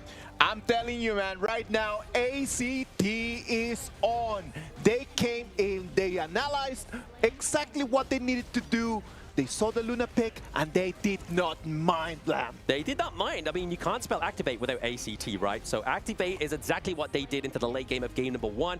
Game number 2 was their complete activation. They've just got to keep on going, right? I mean, in terms of draft, we know that Flukio can play the tanks. He can play the likes of the Jing. So really, there's not a lot that this man can't do. Dude, I'm telling you, look at that. Fat T right over there in that last one, standing up on business, allowing Flukio to run away, and then just turning it up for JC1 to deal the cards and take the kills. Yeah, it looked like APG, though, were willing to go outside their base to take a lot of these fights, and they were trying to go for those pickoffs, and Yulong got greedy at times, but he got caught out by Switch in that last one, which was absolutely critical in that fight. Very critical in that last fight. I mean, if you're going to expand anybody, it's going to be the Switch on the party, right? Because, I mean, in terms of the damage, in terms of the pressure that you can build with the rest of that team, if you dropped any one of those single dominoes, it could have been a different story here for ACT. But no, like you were saying there, Hola, APG kind of got a little bit lost in the sauce. They kind of missed the direction. Satnav went... What's going on? Yeah, I think they were a little lost. Maybe the GPS, no reception in that area. They were kind of struggling. They kind of didn't know what they were doing at moments, which is, again, why we were talking about how APG, yes, they're amazing, but they're a little inconsistent at times. They are. I mean, that's what I was saying, right? Like, on their good days, they're great, but then sometimes like this, they misjudge their opponent, and this is the direct consequence. I'm telling you, man, like, when you analyze the data and when you start seeing, like, the numbers, you start thinking, like, was it that APG didn't play well, or that ACT actually came up with a game plan that allowed them to put APG in a little bit of a corner? What do you think? Was it APG's mistake, or was it ACT's advantage? All right, first off, nobody puts baby in a corner, which is ACT. But this is the thing where Flukio has a never say die attitude. This team right now, they had very low expectations of PKL to make it here into KWC. They had upset after upset into the playoffs to secure them a spot here, and they're continuing to prove everyone wrong. Everyone wrong, and continuing to prove the point that we made before the series even started. This is an open series team, and they've got up against a third seed team within the MKL. If that doesn't mean anything's possible, I don't know what is at this point. That's such a cool fact, man. Like, they are really from open series. Yo, look, if PKL win this one, is PKL better than MKL over?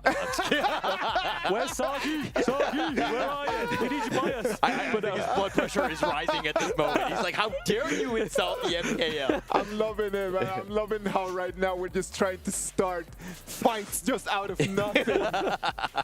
Hey, why not? I mean, we can't have a fight on broadcast there, so we may as well try and create a brawl. But no, look at obviously the post-game analytics here. You can see that obviously red side is ACT. There was a bit of a struggle towards the first part of the game, but then coming to mid-game, that's where we start to see the flow. But then a little bit of a switch up there towards that 10-minute mark, but it was only that point where ACT was like, okay, we made a mistake, but we're going to fix it ASAP, and that's exactly what they did. May I just toss out there just a conversation topic? Absolutely. Blam during the cast just said the 10-minute timer is on for ACT. Is it that at 10 minutes, ACT just turns into a completely different team? I think it helps, of course. I mean, understanding just, like, even in game 1, right? From that mid-game to, like, late game, they were like, okay, actually, we turn this on. This is kind of our flow, you know? It takes a little bit to get there, and they shored up the weaknesses of the early game to have a better mid-game because it set themselves up for success, and that's kind of where ACT are kind of proving to be very strong. Exactly. Let's park that conversation there for a second, because I'm hearing that Flukio is going to take the MVP for this game. Flukio with a 5-1-6 KDA on that Jing.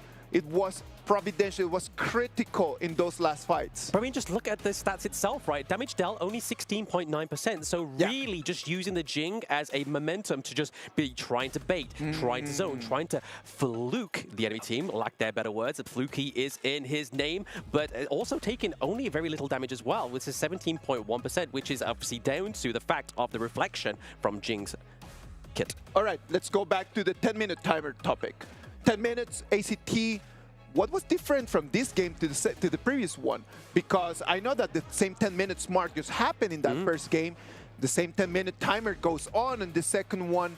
but the result is different. What do you guys think happened there, Black? Because it's like that mid-game, or that early game, excuse me, where they got those 3 or 4 kills to kind of start things. They turned it into a mid-T1. Once you've taken that out, you can have so much map control, and they put a lot of pressure on, and APG had to play a very defensive, reactive game.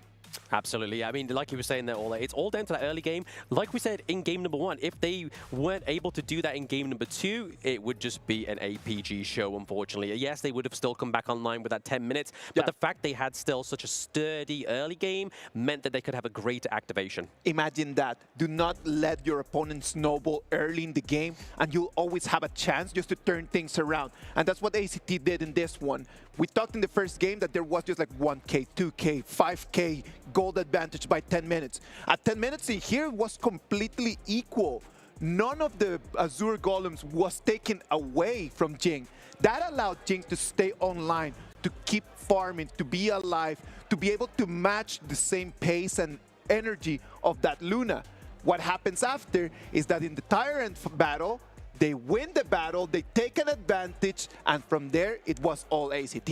Yeah, all ACT at that point. I mean, they were able to just understand that even when things were close and you're kind of like, APG are coming back, but AC was like, oh, we're fine, we're fine. We're still okay. I mean, yes, the net worth lead might have shifted a little bit in favor of APG, but we still know that we have the momentum, we have that map control, we are fine in the late game. So do not just drop the bag at the beginning. Correct. Don't drop the bag, but I also want to put it there like shining onto the Motsu pick as well as the Hu1. I feel like that was the reason why it was like access denied for Yulong into the enemy jungle. Like if she went into the wrong brush, that's a CC hit. That's like an, hey guys, I've got some gold over here. Let's stop the Yulong and take them down. So that's why I don't think there's any contention for the Azure Golem for the side of APG. I think that the coach is really just putting all the hope on Flukio, just trying to build the whole system around Flukio, which is actually really nice.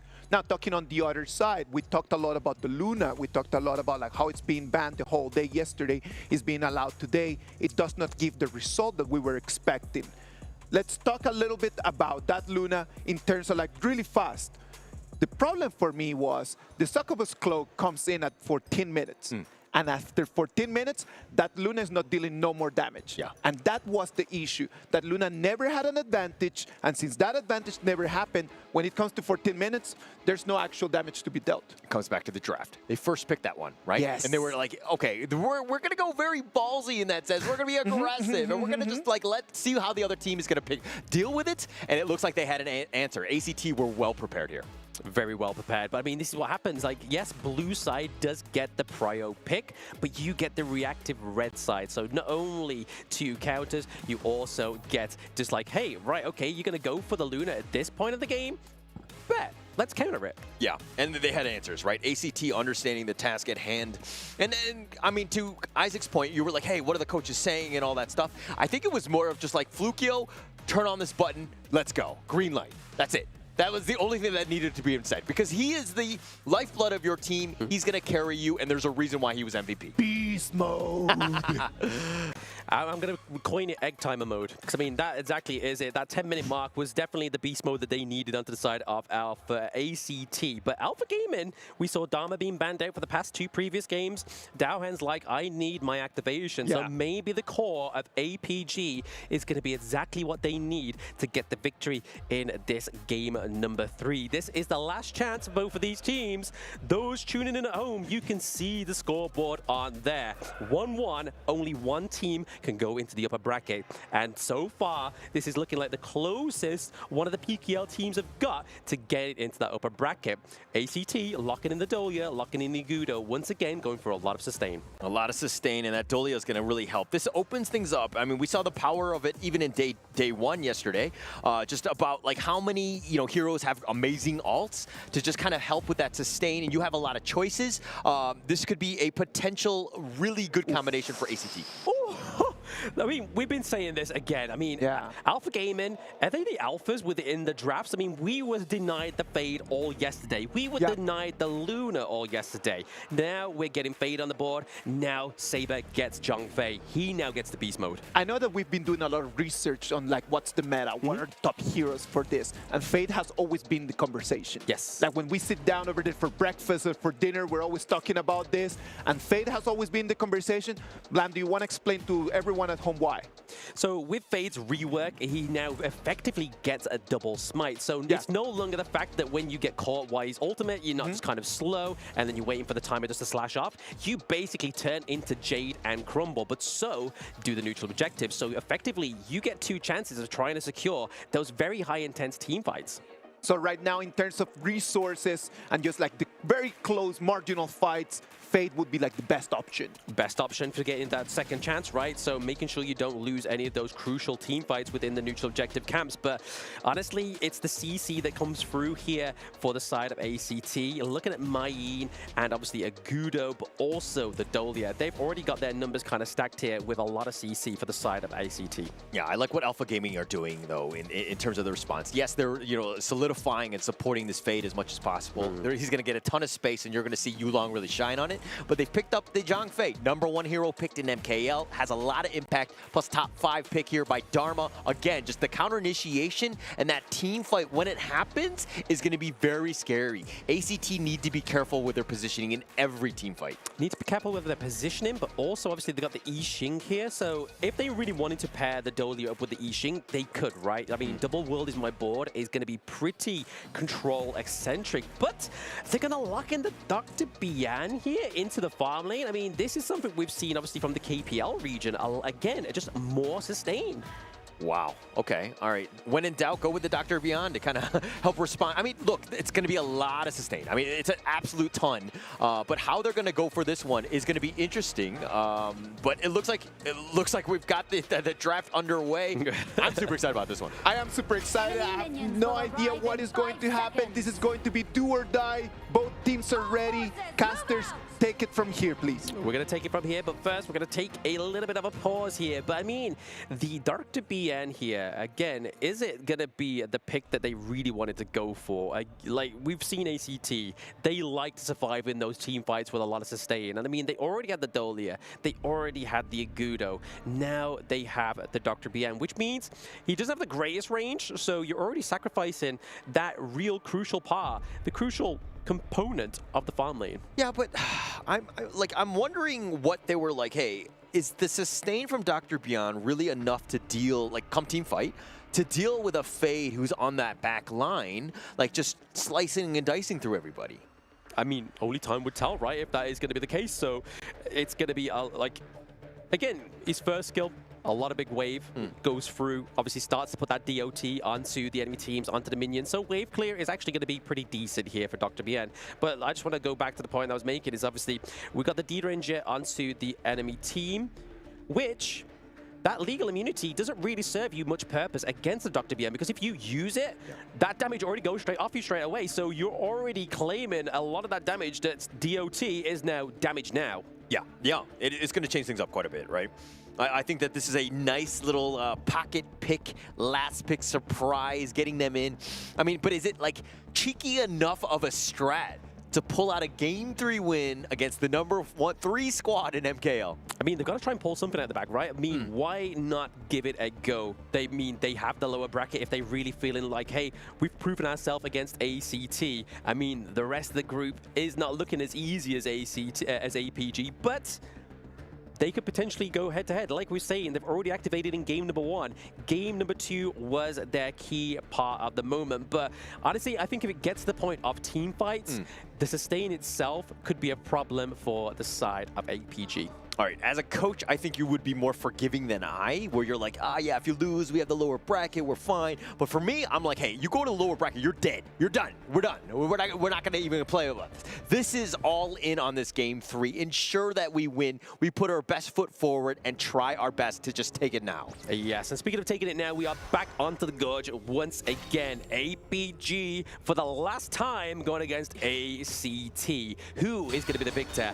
3rd seed MKL, 3rd seed PKL. Right now, Philippines have 2 teams in the lower brackets. They don't want a 3rd. Yo, if you're in the comment section, you're viewing this, you're watching this live or whatever it is, but you got to give the energy to ACT on this one. The fact that they were able to bounce back, plus the other 2 squads from the Philippines unfortunately dropped down to the lower bracket. So all of the energy, any sort of benefit they get would be great for ACT here. Very great for ACT here. I mean, already kind of like putting the pressure onto JC1 on the Dr. BN, taking a lot of damage. They also able to to secure away the Spike Tail Beast, so they're already trying to get the extra bit of farm over to JD on the D-Ranger. Yeah, I think the biggest one for this game, ACT, Flukio, will be trying to siege as much as possible. Want to use that tempo, that wild growth to have that bit of a push to make things a little bit uncomfortable so that you control the map as much as possible. Yulong is going to want that space. Once he gets going, though, you got to be careful, especially if you're Nitsua or Ormson. Yeah, I mean, very squishy heroes onto the side of, obviously, ACT, especially the likes of, obviously, the Dr. Bien as well as Yixing. Yixing having that second wind, however. Yeah, it looks like this bottom lane. I mean, JC1 really bouncing back in that last one. This Dr. Beyond, and not the most conventional of farm lane picks. I'm actually worried about my ranked games because are the farm laners going to start picking up Dr. Beyond more? No, I mean, I've seen it happen before. I mean, like I said, in the draft, it is a KPL strat that has happened before. The flash forward, taking liberties. They actually found Saber, who probably can Leaping Saber away if he wanted, but he's stuck in the board. Nothing of value was earned. This is what I mean. Like, this is so much damage and so much pressure already put on Saber because you see that little green bar on the health bar of your hero and you're like, if I stay in this team fight, that's going to get more increased.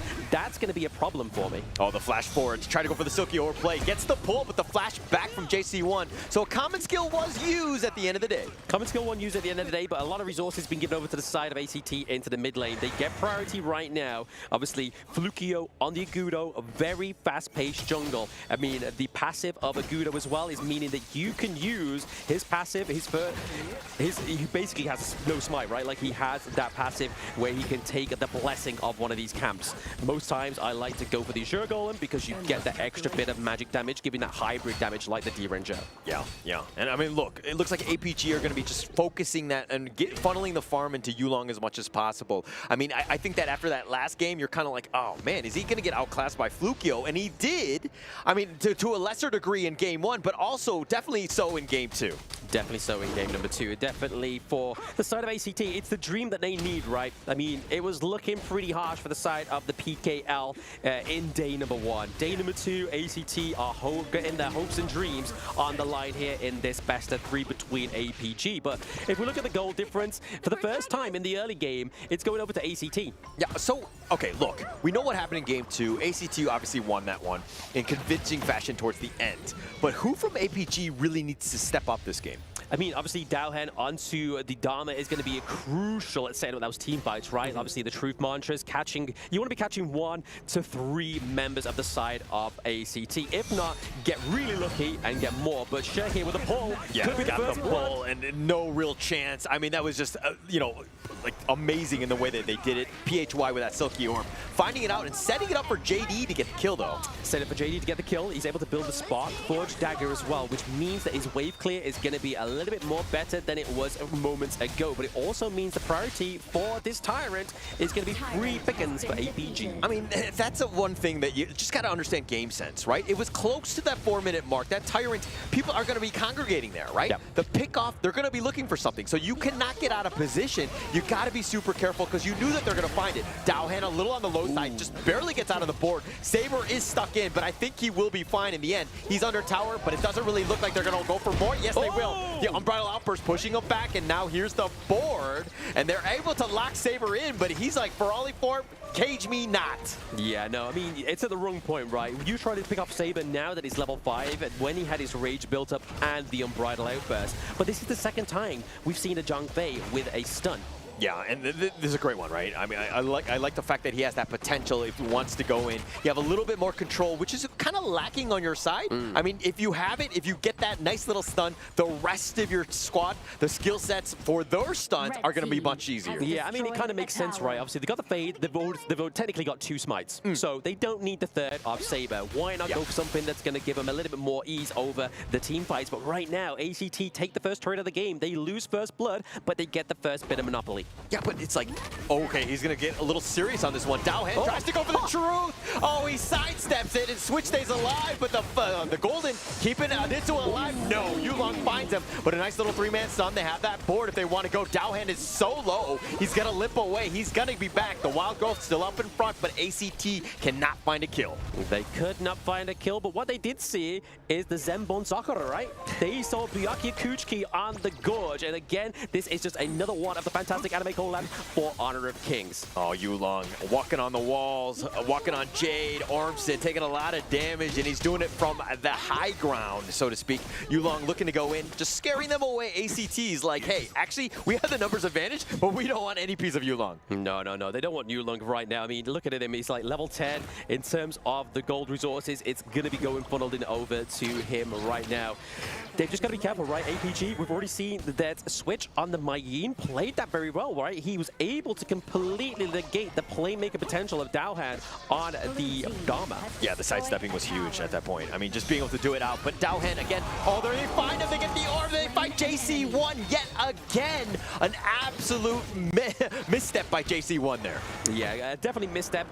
Definitely not used to doing the tango, right? Because it takes two to tango. Unfortunately, when you got two left feet, it doesn't work out the way you want it to. And again, JC1 getting caught out there.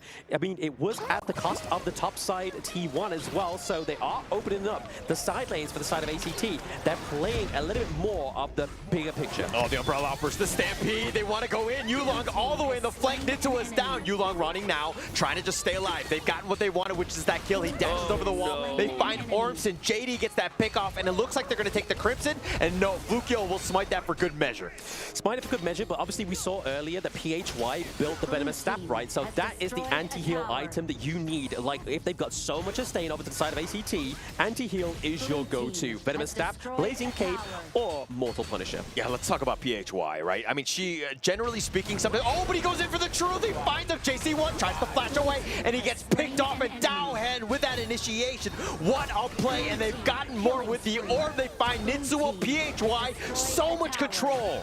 So much control, but it's all thanks to Furball, the pseudo tank onto the side of ACT right now, just keeping them away from that T3 in the mid lane. I mean, right there.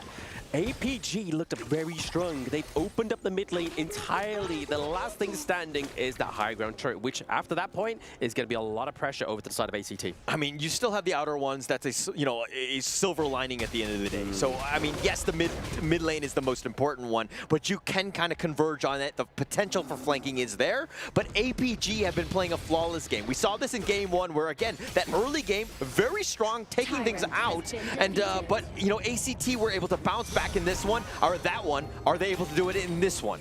I mean, it's on a 10-minute timer, right? Like you said, no 10 minutes has been on the board, but does APG know that? Have they got their own egg timer? When that goes ding, are they at the base? If not, let's go and run. But right now, it's looking very scary for the side of ACT, but they have been in this situation before. 0 kills, whilst the enemy team has got the amount. But if we look at this, Yulong and Flukio are definitely not neck and neck where they should be within the gold, right? Yulong is definitely taking the lead here, whereas JD is almost 2k ahead of a JC1. I've experienced the game like this at the 9-minute mark with 0 kills, but it looks like they're going to look to go. The board has been set. Ormson just rolling away. The furball is a potential catch there. No, the Umbrella Opera's keeping him alive. Switch is looking to go for this, but he gets caught out. JD makes him pay for going aggressive, and they find him, and now Flukio. Yulong trying to go in. Flukio gets picked off. He gets sniped down by Yulong. Oh no, there's even more going on right now. Can they catch JC1? They get him. JD is getting some more kills, and it's only Nitsuya alive. Yeah, JD trades his life away, but he wants to go for those kills. 4 members down. Nitsuya, the only man standing. APG looking to close this game out. They have the minion waves. How does Nitsuya hold? He's going to get back into his fountain. They're going to take the crystal, and APG will take game 3 and the series. Yeah, 10-minute who? Is the narrative there for APG. There was like, no.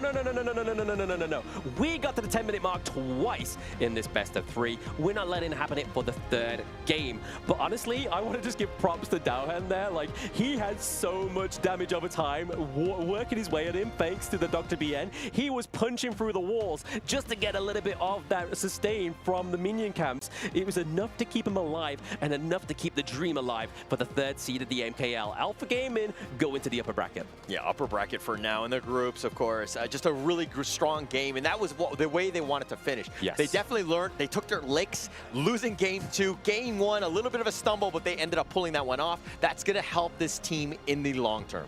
In the long term, and you can't spell lung without Yulong, right? I mean, in this game, on the fade, he was exceptional. And you saw it there within the Tyrant camp where he used that new reworked ultimate, using that smite from the ultimate, the execution execution meant that he was able to keep this smite alive just in case. Yeah, and look at these highlights. I mean, PHY, his orbs were absolutely insane.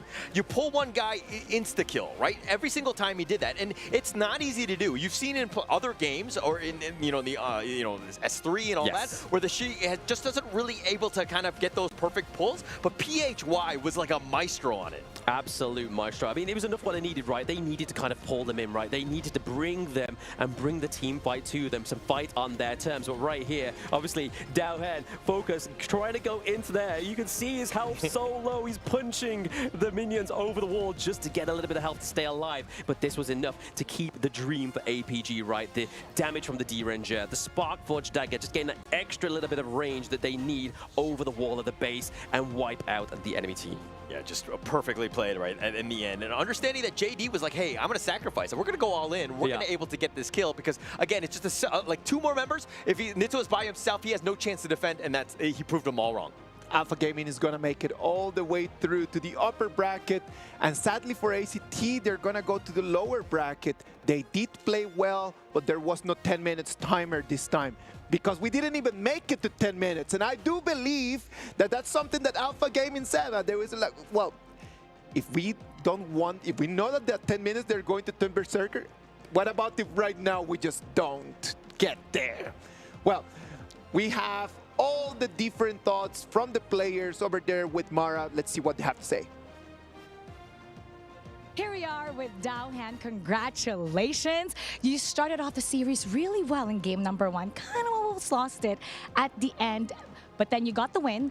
Going to game number 2 was a totally different story. What happened there? Game 2, we got many mistakes and we lose it. But game 3, we already come back and try our best to win game 3.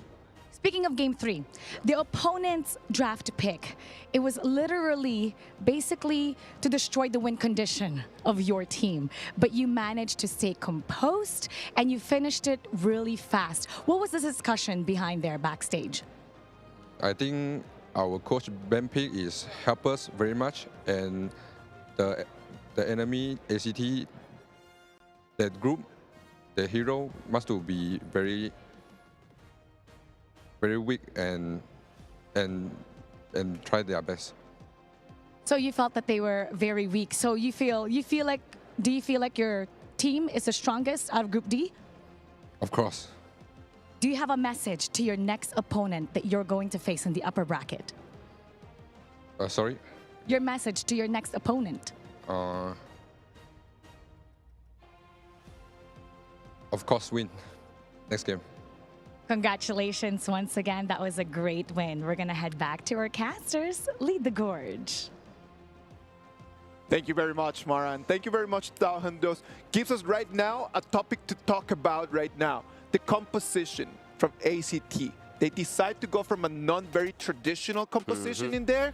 What are your thoughts on that? I'm not a big fan of it. I mean, you were talking about the fact that it's a KPL strat, but it is a KPL strat, right? And kind of pulling it out in this one, especially with game 3, everything on the line, right? I think every game is so important that you need to put your best foot forward and not have these kind of like niche drafts going in. Of course.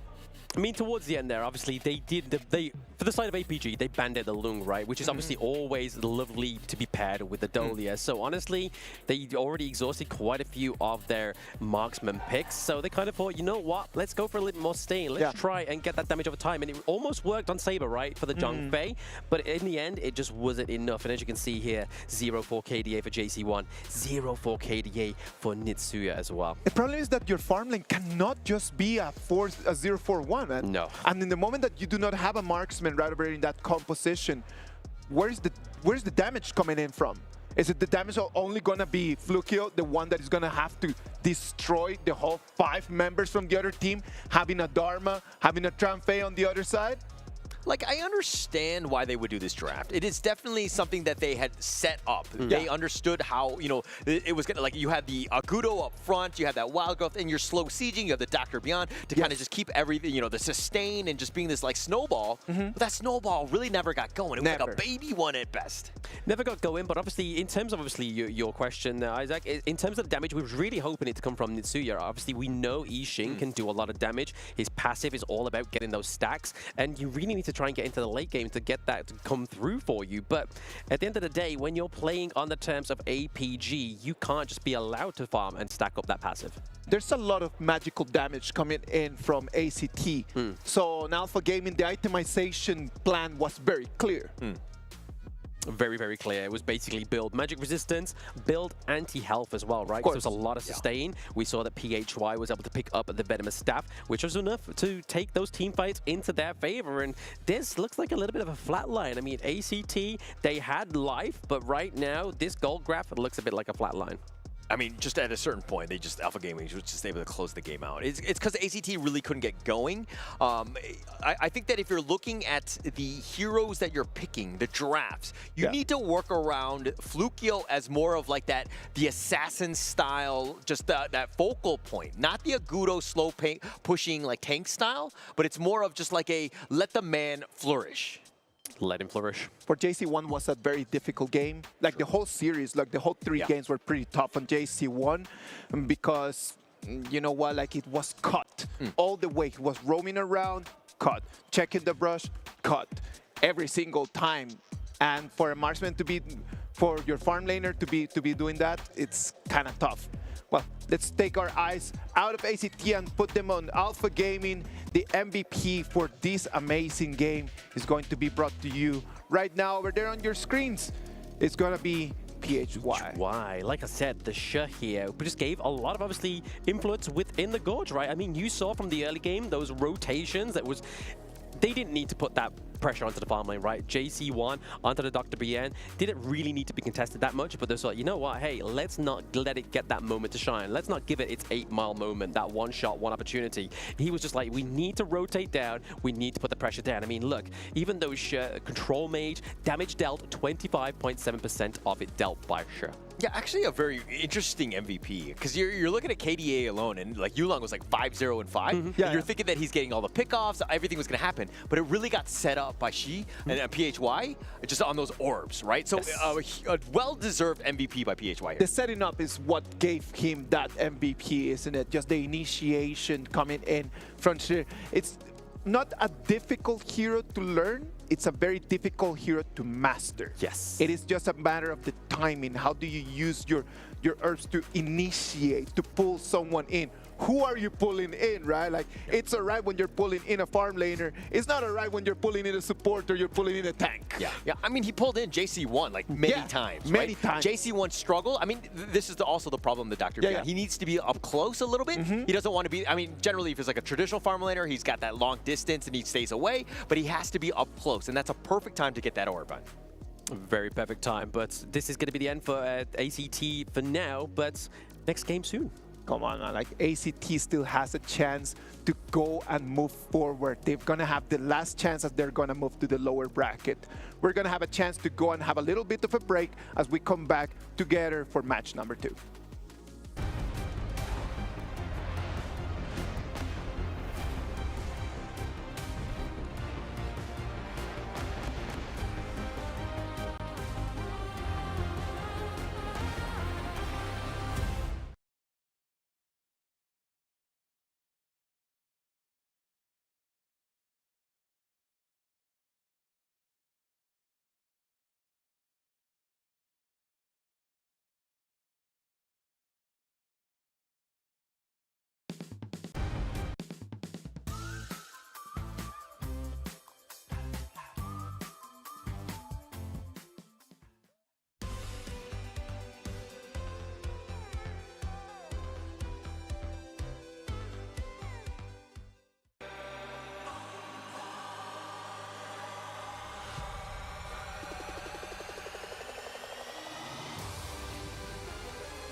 Come on, let's go.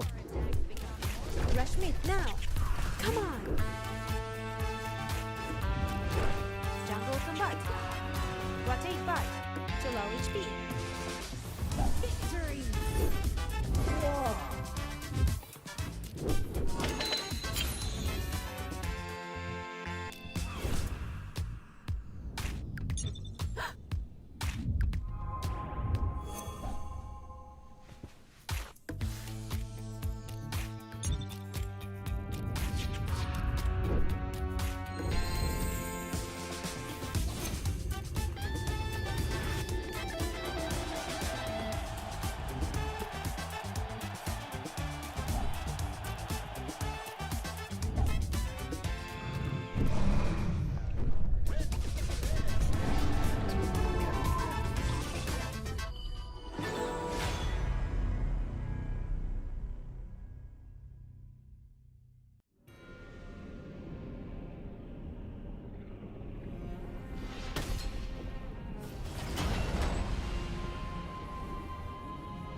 Welcome back. Game 1 is done. We're gonna move into Game 2. We had already APG moving forward. ACT sadly are going to be waiting for the loser against this next match. In this next match, we're going to have OG Esports against Nongshim RedForce. The game that you guys have been waiting for. There's a lot of pressure on this one. Let me be very, very honest. Let's set up the stage a little bit. KME, I was part of that one, and I did see Nongshim RedForce pull out the W, right? They were the champions. They were the #1 squad.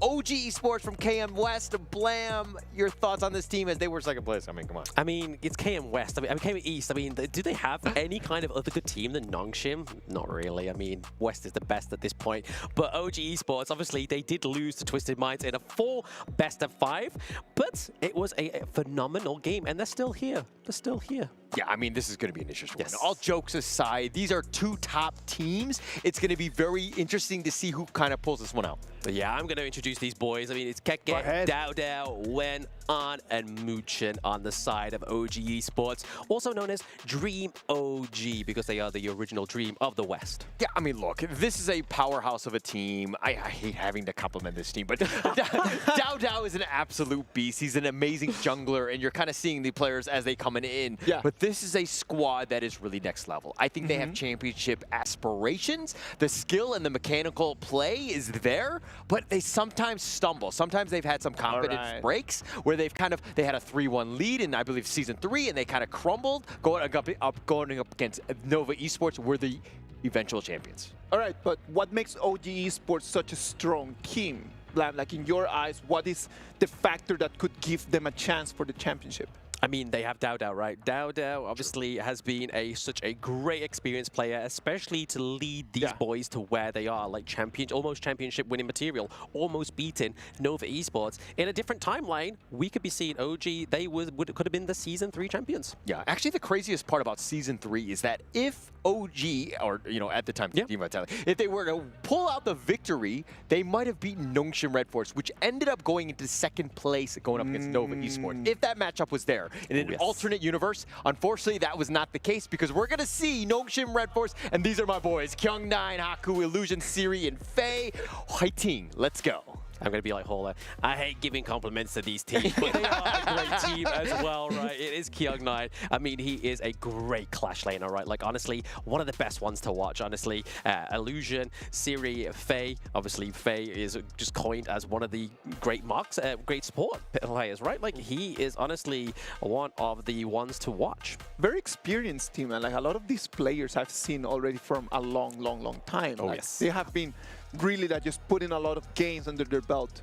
I mean, they've gone through these systems, so to speak. I mean, way back in the day when the Korean, there was a league, unfortunately, they were Gen G at the time. I mean, they didn't really kind of pay off in that sense, but they've learned so many, losses, and through that experience has really kind of evolved this team. Like, their hero pool is very deep, but are they able to play a best of 3? That one is going to be the most interesting question of the day. Maybe in the best of 7, they might have an advantage, but is that going to transmit into the best of 3?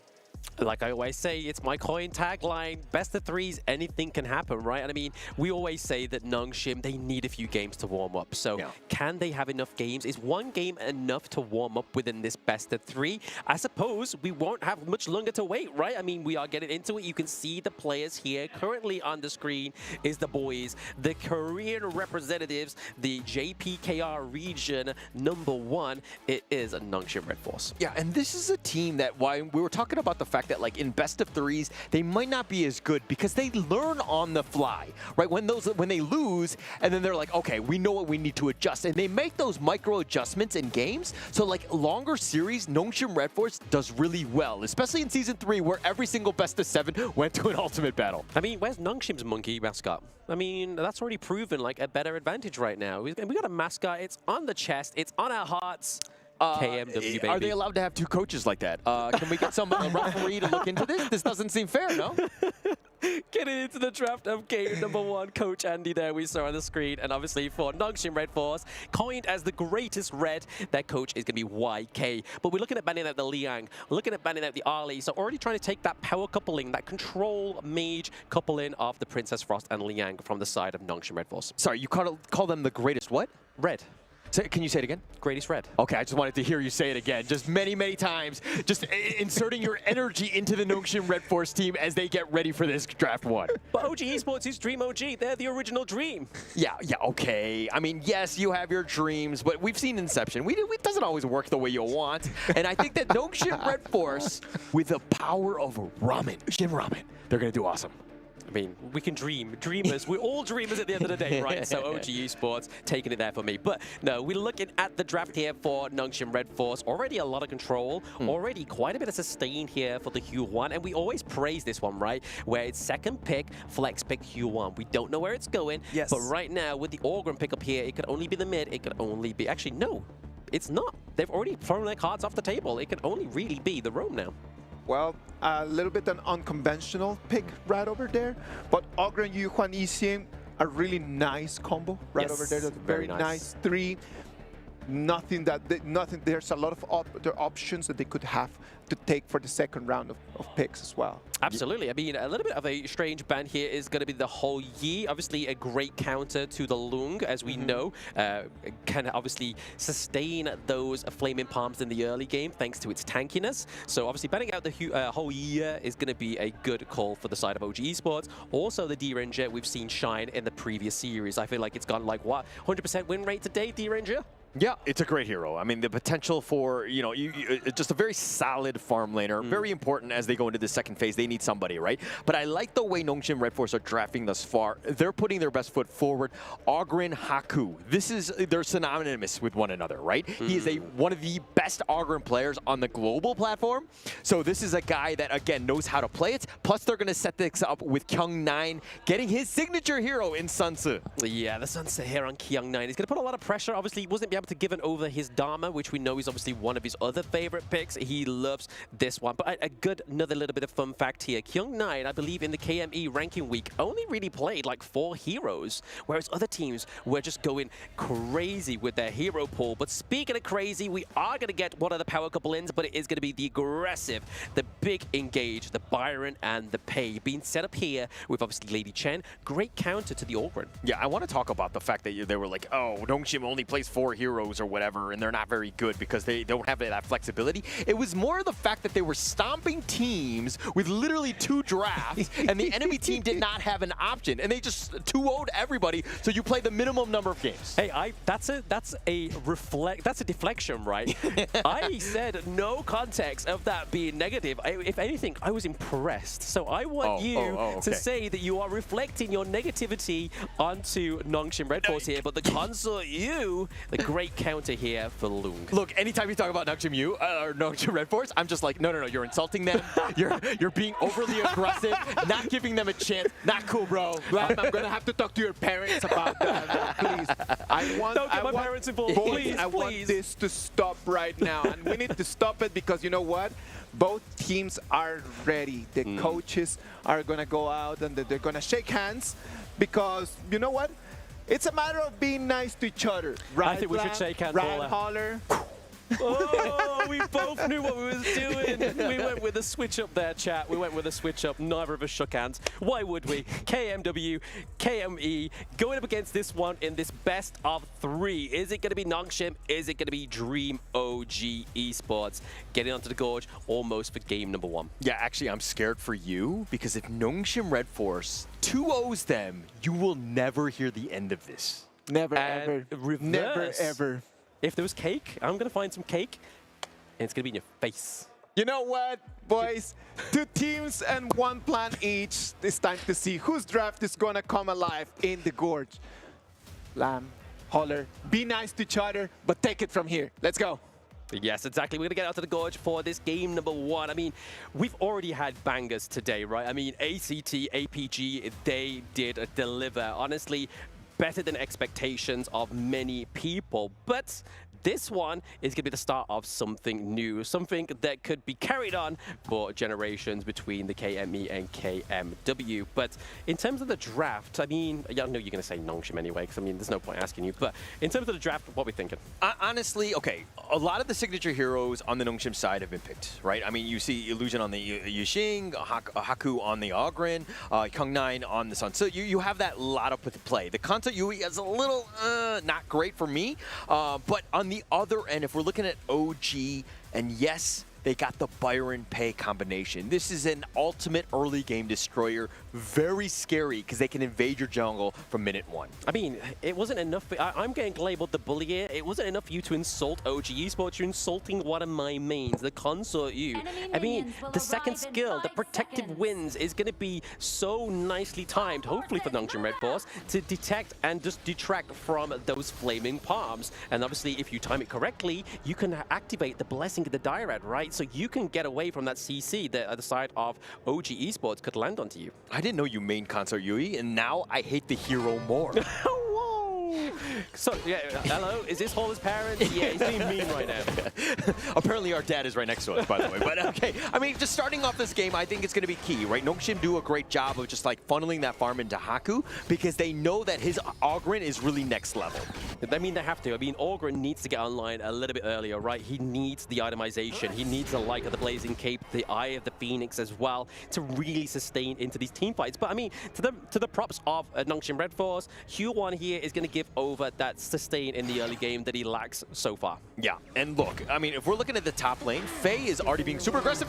Oh, super aggressive, but speaking of that, when has the flash out? Kyung9 gets first blood. That hurt for me to say, but another kill going over to Nongshim RedForce. My heart bleeds blue, but this is not coming through here. This is only early game. Not 1, but 2 kills to start off the game. That's a perfect start for Nongshim. It couldn't have been any better, and getting those 2 just to kind of set up the stage. Again, once they have a lead, Nongshim are very strong because they hoard wealth like no other team. They hoard wealth. I mean, it definitely paid off into the top side of the map, right? I mean, able to get out both Wen and Kage there is going to be very interesting for these 2 teams, but they're already looking very solid into the bot side of the map. We see the Arn is chunking those oak bolts as well. He's got to be careful. Yeah, he does need to be careful indeed. I mean, he's just going to be by himself.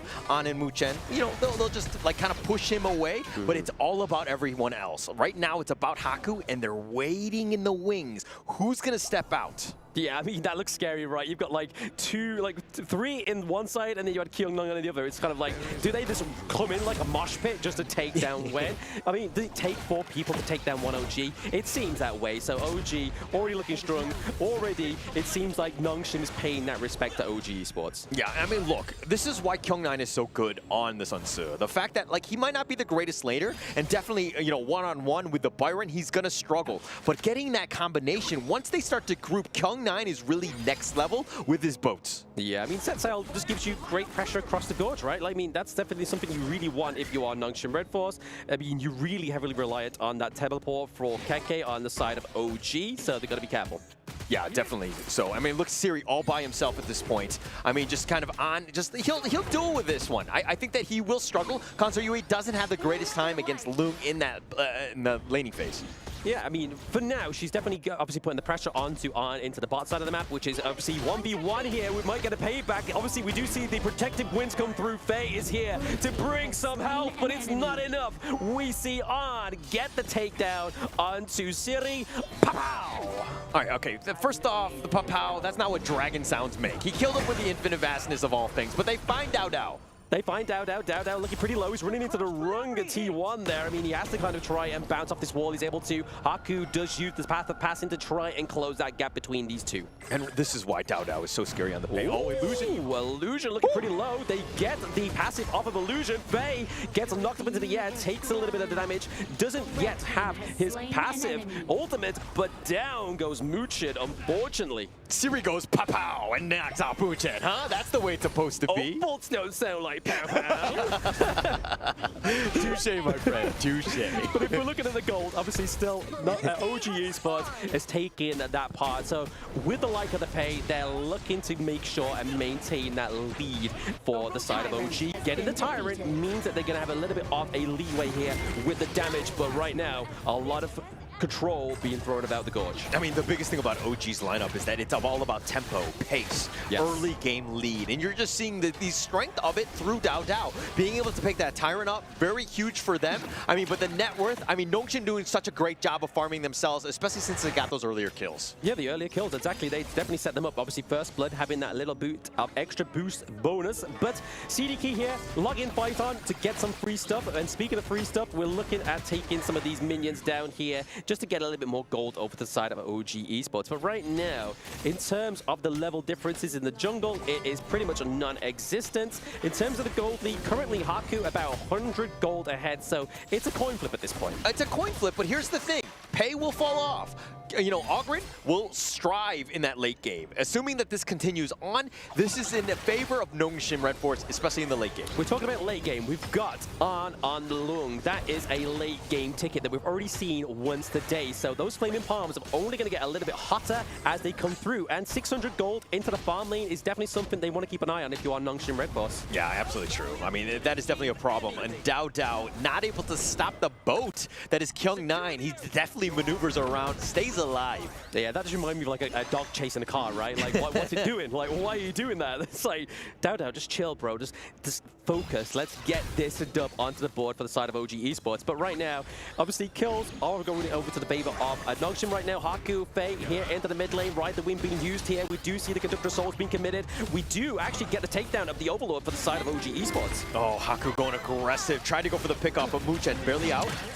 Ooh, almost. The Wolves my board is going to capture Dao Dao here, but is it going to be enough to contain the beast? Obviously, the Frigid Prison does come through. Haku getting taken down here, potentially by Keke. He comes from the back line with the pow. Yeah, that was definitely a pow. Keke just making him pay. Haku, I was like, he's a little out of position. And this is about a bit of an issue with him. Dare I say weakness. Haku sometimes likes to be all the way up in front. He thinks that he's being protected, but sometimes he definitely has those blind spots on the side. Yeah, unfortunately. I mean, that's where Keke is going to be looking at, right? The blind spots from the side, the back access into the team fights as well, just catching you off guard. I mean, he's done great here to kind of freeze the wave into that T1 so that the Vanguard could come around and take this T1 into the clash lane. So yes, they lose First Blood, but we get that first turret. Have the tables turned at this point. I mean, Nongshim were definitely leading in the first 2 or 3 minutes with those kills, but now everything is shifted, and now I'm kind of scared, dare I say. You're scared? I mean, Nongshim's meant to be the greatest red, but I'm seeing Crimson buff, Crimson buff, Crimson buff for the side of OG.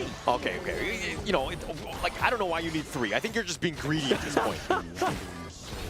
Greed, I mean, that's what Honor of Kings, the game resources is all about. You need to be greedy. You need to have those resources in your favor. But right now, obviously, getting a better foot in, putting the pressure onto Kyung9 up into the clash lane was the right call here for OG Esports. Yeah, but Haku, look at isolated. Yeah, look at isolated right now. He just used to commit the pass it, and he does get the takedown thanks to the execution there for the side of Nongshim. RedForce, infinite fastness into the sky, repositioning into the back line here. We do see Kyung9 being taken down as well. Keke taking those ult bolts on the face and still gets out alive. Yeah, just Haku just sticking around a little bit too long. Kyung9, it was a sacrifice. Sometimes as the clash laner, you get that stun, you go in, but OG just way too tanky at that point. Haku was still sticking around. He is not that critical massive raid boss right now. He needs to farm more than anything else. Wait, you said that support lives matters, but clash lane lanes matters, though? Clash lane lives don't matter.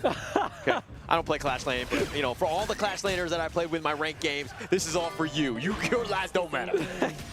Wow, I mean, taken personal there by KK. And you look at KK, he does have obviously the level advantage for now as well. It's level 11 ahead of Kyung9. Kyung9 catching a few strays, unfortunately, but OG able to actually neutralize that kill lead there with a 4-4. Looking to take this T1 into the mid lane. It's looking hard for Nongshim, but Nongshim, we know, like to do a bit of a comeback towards the late game. Yeah, I mean, look, you got to slow the pace down. I think the biggest thing right now, Nongshim are just being a little over-eager to fight. You don't really have the items. You got to be thinking about just like mitigating what OG's bringing, which is again that early game pressure, just repelling that as much as possible. Get yourself the farm and to survive to the mid to late game where you will strive. Yeah, I mean, I like the position that obviously OG's put Nongshim in, right? They are prioritizing the Crimson Golem over the Tyrant, right? Adao was completely uncontested there, but now he's got the backup of Keke. Muchin coming in here. Kyung9 cannot escape. Destiny counter into the backline. We're seeing that Illusion is having to get out there with very little health. The passive not being procced just yet.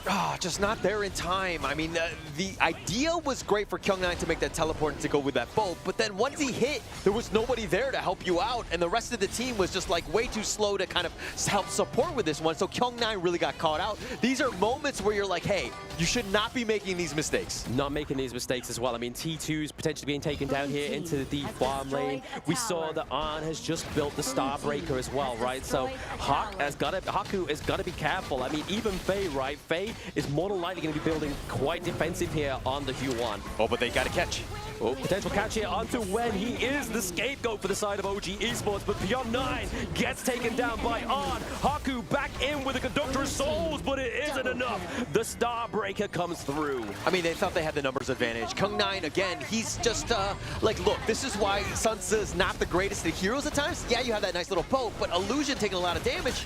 A lot of damage from Illusion. It's forced them away from that T3. OG looking for that almost over 10-minute victory there. They are putting their print on game number 1. I don't like the fact that they're trying to take so many team fights. Nongshim need to just, again, hold the fort, hold the line, keep those T3s alive more than anything else. Yes, you're going to be losing a lot of time, but you need the time to farm yourself. You are so far behind to take any sort of fight.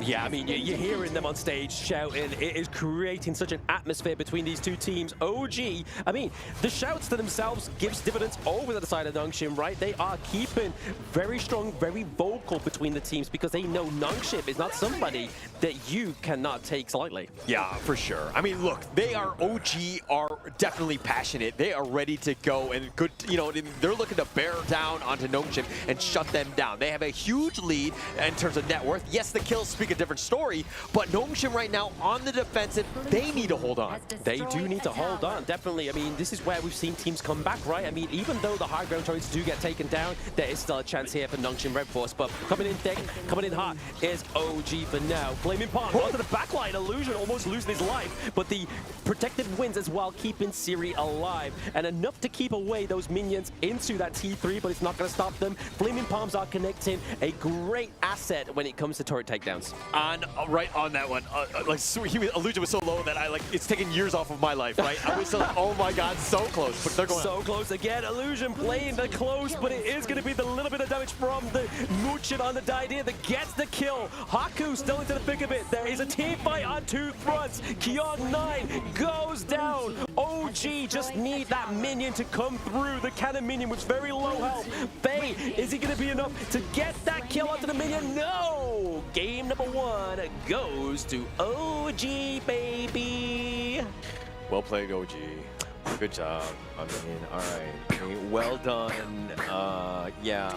I want to say that OG didn't really win, but it was more like Nongshim lost, right? Because the way that they were playing on that one, they were overly aggressive. They were kind of getting themselves out of position at times. And I want to say that this is uncharacteristic of it, but no. Watching Nongshim for as long as I have, this is something that they have. That tendency to do this has been on point. But again, this is why Nongshim need longer series, because they need to shore up these weaknesses. So you're taking away the win from OG and still trying to spin it into a positive that Nongshim just had a good loss. Yeah. Is that what you're trying to say? All right, whatever. Well played. You know, I mean, it's just one game. It's a best of 3 more than anything else. We have a long way to go. We do have a long way to go. I mean, this is only the start. It has been very fiery, and as you can see from these highlights, OG Nongshim going head to head is nothing but satisfaction for me. Yeah, well, okay, all right. I'm glad you're satisfied. It's just one game, but the marathon isn't over here, right? Nongshim will bounce back in game 2. That tends to be their MO. They tend to just draft really well and kind of play them in. I think that you need to rein in what Haku is trying to do. He's been overly aggressive. Even this set sail Kyung-9, look at his positioning. He's so far out. He's like, oh, crap, now I'm screwed. No real chance. And now Haku's like, do we fight? What's going on? Tries to go for the Conductor Souls. Not enough sustain to deal with these things. Yeah, Siri Fei and Illusion just like, you know what, let's go to the back line, guys. Don't worry about it. Kyung-9's just kind of whiffed that boat, unfortunately. Satnav played up. We've seen it already onto the Honor of King KWC this day already, but right now, OG looking pretty hot. I mean, early game got me worried. Those 2 kills for Nongshim RedForce, I was a bit scared. I almost went into the fetal position, but I didn't. I kept the dream alive, and Dream OG is the reason why. If they got one more kill, would you have gone in the fetal position then? Potentially. Is it just that was the tipping, that's the threshold? Yeah. Got it. If we get some super chats in the YouTube, I'll go into the fetal position. All right, understood. At least we know what your limits are. I mean, going into this one, what are the limits of Nongshim of just like trying to bounce back? The limits of Nongshim trying to bounce back. I feel like it is obviously down to the draft rate ultimately. Okay. No, I do agree with that. I said your thoughts on this one. My thoughts is that I'm having the time of my life. I am enjoying it a lot, man. I was just checking on what the chat is talking about, and everyone is loving the banter. I was like, you know what? Let the boys fight. Yeah, why not? Everyone seems to be loving it at home, so yeah, let's go with that. I enjoyed a lot the game. Yes. For me, it was more that Nongshim lost the game than OG actually won the game on their side. It's not saying that OG Esports did not play well. I'm just saying that Nongshim RedForce just played not to their standards. Preach, brother, preach. I mean, that's exactly what it is. I saw some money exchange hands under the desk here, so I'm in the hot seat here, and I can see everything. But no, we can't deter that victory away from OG Esports, right? I mean, Keke, yes, he had a little bit of a struggle into the early game, but his position into these team fights is the reason why he got MVP. Yeah, okay. Look, Keke and Dao Dao definitely made their impact. I mean, they did a really good job. But if we're looking at when he died 4 times, you call this guy a championship team and you die 4 times? Okay, definitely. Sacrificial. Somebody has to take it on the chin, and unfortunately, it was when in this game number 1. It may not be him in game number 2. Blam, you mentioned something very interesting. Like, someone needs to just kind of like jump in first. Yes. I'm sorry. Like, we cannot just go into every single fight and make it a 5-0 trade. Yes. It's rarely that happens. So someone needs to be that first person. If when it's deciding that, well, my character can just die first, why not? Exactly. I mean, if you look at the damage dealt by Wen, and even though he died, sorry, but look, 68k, Siri 40k, 68k, Haku 52k, 68k, Illusion 37k. Oh, these numbers are making me sleepy. Where's King when you need him? I need to beat someone else on KME as well. Bring him on. I understand. Obviously, OG playing the late game and understanding how they need to do it. They play that one flawlessly. I think if we're going to look at this draft, it was more about the bans. Letting that pay go through, especially into Dao Dao, that is a losing recipe right there. It's either that or they're just like exhausting that kind of draft, right? Because we know that they love that draft. The Pei and the Byron, I mean, it's the Keke and Dao Dao special. I mean, the guys are both so nice, they named them twice. No, I'm telling you, man, Dao Dao had an amazing performance. That's the reason why our MVP for this game is going to go right to him. MVP for this game is going to be OG Esports, Dao Dao, 2-0-5 from a KDA. A performance that for me, in terms of what Pei can do, it's okay. He performed really well. but it was not the only reason why they won, right? We got Wen just being there, dealing the damage, sadly not being able to survive until the end. So for me, it was in between Dao Dao and Wen. Absolutely. I mean, what rhymes with Dao Dao? Pow pow. Which, again, dragons do not make, okay? Going back to the game. But I think in this one, the most important thing is that, like, if you're going to allow, like, a Pei, which is a very tempo-based hero, right? And especially early game, for the Nongshim side, they need to react accordingly, either through draft and counter-picking it, breaking up definitely the Byron-Pei combination, or playing a little bit more aggressively, or trying to be, like, defensive and protecting your own jungle. I think that Pei kind of got going, and once Dao Dao gets going with that mobility, he's almost nigh unstoppable. Pretty much, basically. He just dictated the pace of the game, right? Like, the fact that he dropped no lives was the reason why he was able to just kind of perform that well. Like, if they really tried to focus Dao Dao, then I think we might be seeing a little bit of a different story, I hate to admit it. So from the BP, already the destiny was already set on what it's going to look like. The BP was not for Nongshim RedForce. So draft-wise, if you look at this in isolation, you just look at Nongshim's draft, you're like, this is a classic Nongshim lineup. Okay. Right? They brought everything, their signature heroes. This is what they're very comfortable with. But this is the perfect counter, which is, again, the Pei, which is like tempo. Like, you're taking away all of that, time and, the farm away from Haku, who really never got going because he was just like, oh, okay, we got to fight. Now we got to go. And he's just, like, not really that critical mass yet of items. Exactly. So it's just a really uncomfortable situation for Nongshim.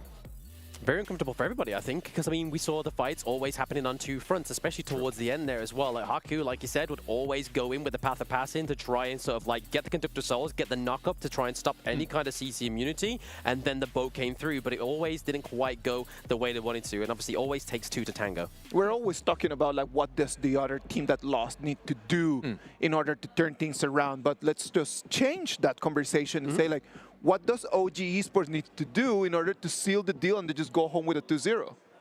Again, I feel like it's just to repeat the execution of whatever they did in game number 1. I mean, it's definitely clearly working. I'm pretty sure it doesn't really want to be a scapegoat in game number 2, but if it works for the side of OG, why not?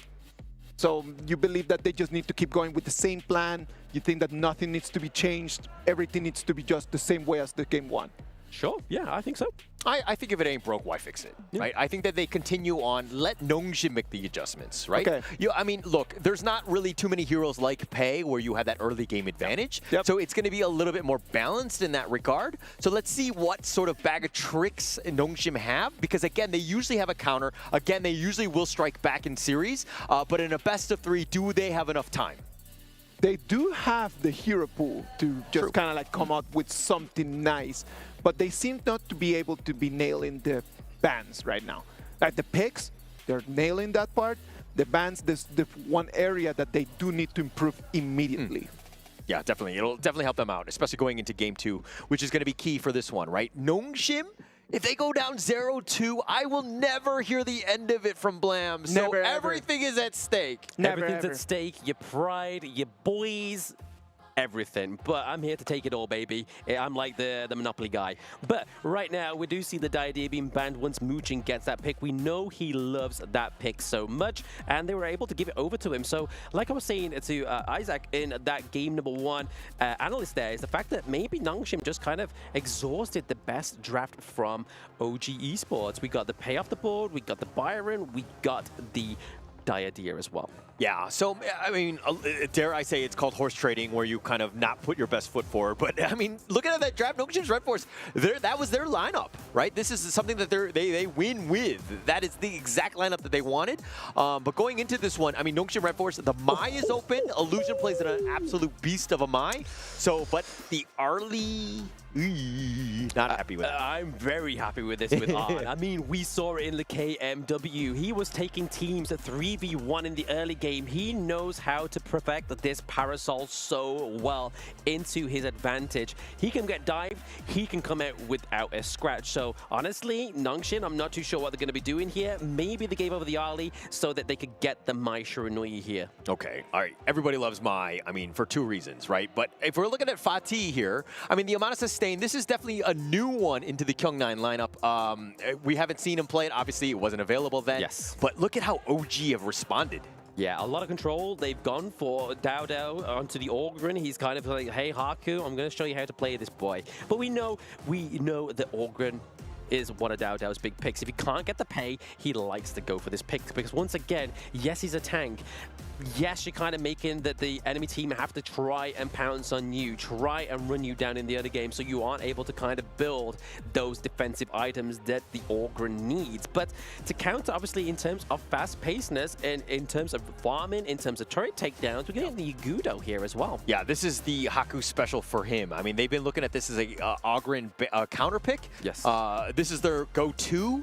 Whenever they see an Orgrin. Haku, again, plays it very well. But, you know, I think OG Esports, picking the Orgrin themselves, they're like, hey, actually, we're going to show you how this hero works. Yeah, the Orgrin coming through here. Again, banning out the Ho Yi. They don't want Ho Yi come through for the side of Nongshim RedForce. I mean, there's no Dolia in sight, which is normally the pairing we see with those two heroes. You get double of his arrow. His ultimate is able to create some crucial, like, play potential, kind of like a very long range cannon blast from the Motsu, but it's just across the gorge. Like, you can get locked down for a very long time, but to the side of Nongshim RedForce, banning out the Princess Frost, calling out that Liang Princess Frost combo, and as well as banning out the Ganon Mo. We know Wen loves the Ganon Mo. Yeah, it definitely loves the Ganon Mo right here. But, I mean, if we're looking at the rest of lineup from Nongshim RedForce, you have the Agudo and you have the Fatih. A lot of heals, right? So a lot of heals. They're trying to be like, hey, OG, if you want to sustain fights, cool. We've got the counter or our own healing, our own sustain to kind of deal with this. Obviously, the Mai is kind of like definitely not a really good sustaining hero, but if he's able to survive, kind of make his rounds and repeat and rinse and repeat with some of the skills, I think that he's going to have a good time, but he needs to stay alive. Ooh, the Suya here coming for the first time within the Honor of Kings World Championship. Coming through is going to be the mid lane menace. I mean, he has the slow, he has the knock-up, he has great wave clear with his ultimate as well.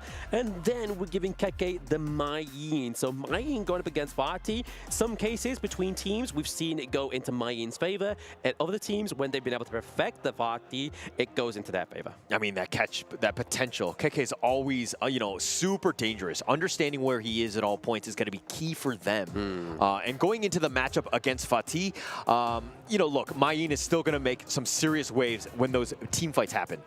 But Fei getting this Zhong Fei here, I mean, names rhyme. They do the crime, so maybe this might be Nongshim's way in, but they do have a lot of bursts, right? They have a lot of bursts from the Mai Shrew Nui. Chano is their late game sort of ticket into it as well. They gotta be careful. Yeah, a lot of opportunity for this one. I think if we're going into and just looking at the drafts alone, I think that they're both pretty solid. I'm not going to give any of the two teams a bit of an edge. All right, boys, all picks are in, and the only thing left to do, let the battle begin. Let's go. I mean, already from observation, we see that the new Suya skins come through as well. I really love this skin. This epic skin, considering it's an epic skin, has a lot of detail to it as well. The fisherman skin for the old man. Yeah, I mean, typical, right? But, you know, he's on the, you know, he's just like, look, they're focusing a lot. Look at how they're trying to give DAO the space to just steal. Like, they've grouped up as 4. They grouped up as 4. DAO was able to get, obviously, those Raptors as well. So already taking away the ball camps for the side of Nongshim RedForce. He's already trying to gain and amass a little bit more resources than he would normally get to his own jungle. But right now, Arn's got to be careful. Keke goes in with the whatevers, but it's on to Fei. He can chunk that for now. Yeah, I mean, really not much was gained on that one. I think Nongshim came out worse for wear. They took a little bit more damage. Illusion tried to get in, but he didn't really hit his skills. But they're going to stick around. And I mean, they're trying to be aggressive and take the fight to OG. Oh, yes, again, there it is. The whatever's a knockup. The first blood going over to Keke here. So getting the kill onto Fei is going to be a little bit of a different story here for OG Esports. I hope it's the same script as game 1 because, like, oh, we'll give you the first blood, but then we turn it around and like OG did. I think Nongshim are going to use that one, no? Yeah, I missed the perfect time to go to Pow Pow because, I mean, yes, fists don't go Pow Pow, but in comic books, okay, they do go Pow Pow. Wait, what level are we at, right? But when limping away, staying alive, again, I think the biggest thing is they got to get Siri going. I don't think he had the greatest game 1. Yeah, Siri, I mean, onto the late game hero like the Chano as well. He's going to be very troublesome for them as well. I mean, yes, he has the Spirit Wolves to come through and help him try and chunk out the damage onto on the Arlie, but it takes good players there to try and make that work. But here it is, the Conductor Soul's being used onto Haku here, looking pretty low, able to escape into the back line is Agudo thanks to the Furball. Yeah, I mean, look, every time you hear, like, you can hear OG just just yelling. Yes. It's intimidating, right? Because you know that they're going in, the call has been made, and Haku limps away, just barely surviving on that one. Yeah, barely surviving. I mean, pulling in that minion wave there is going to be troublesome for the side of Nongshim. RedForce means that Illusion at this point in the game has to stay there and just tend to the farm, right? He needs to make sure there's no priority in either of these lanes. But we're just laying on, and Siri go head-to-head down to the bot line because both of these heroes can do that, right? They don't really need the assist from either their supports. And you're kind of seeing exactly how the Oghren should be played. You want to be aggressive, but it takes a village to invade, right? And they're committing so many of the resources and people to ensure that Dao is able to get those steals, which has been great because he's taken away those buffs. He's taken away the buffs. I mean, that's what we need, right? Oghren needs to make sure he's gathering the resources. Already at around about a 600 gold lead as well.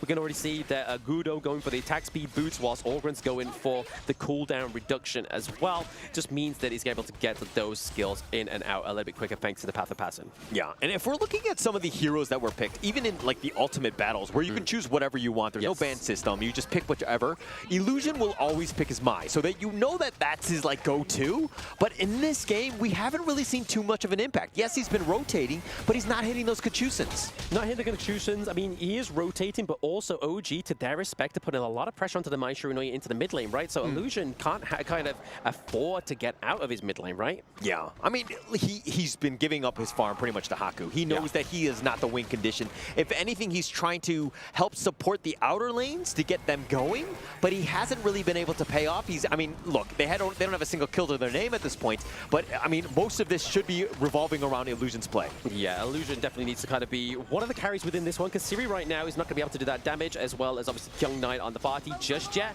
But now we're getting into that 4-minute mark. We're looking to contest the Crimson. It goes over to the side of OG Esports. They are down a smite just at that vital time, though. Are they going to wait and try and go for it when that smite comes back up rather than straight away?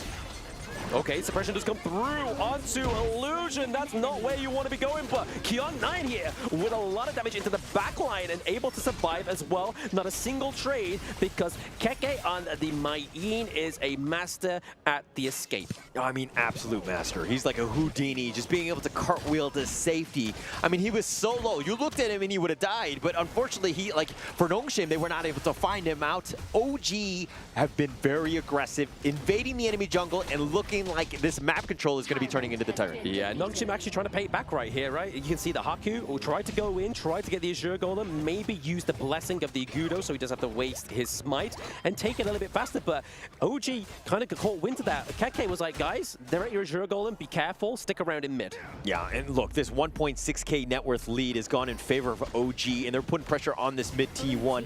Nobody there to defend, right? So this has come in, and now they're looking to rotate in the top part, and this is looking rough for Nongshim.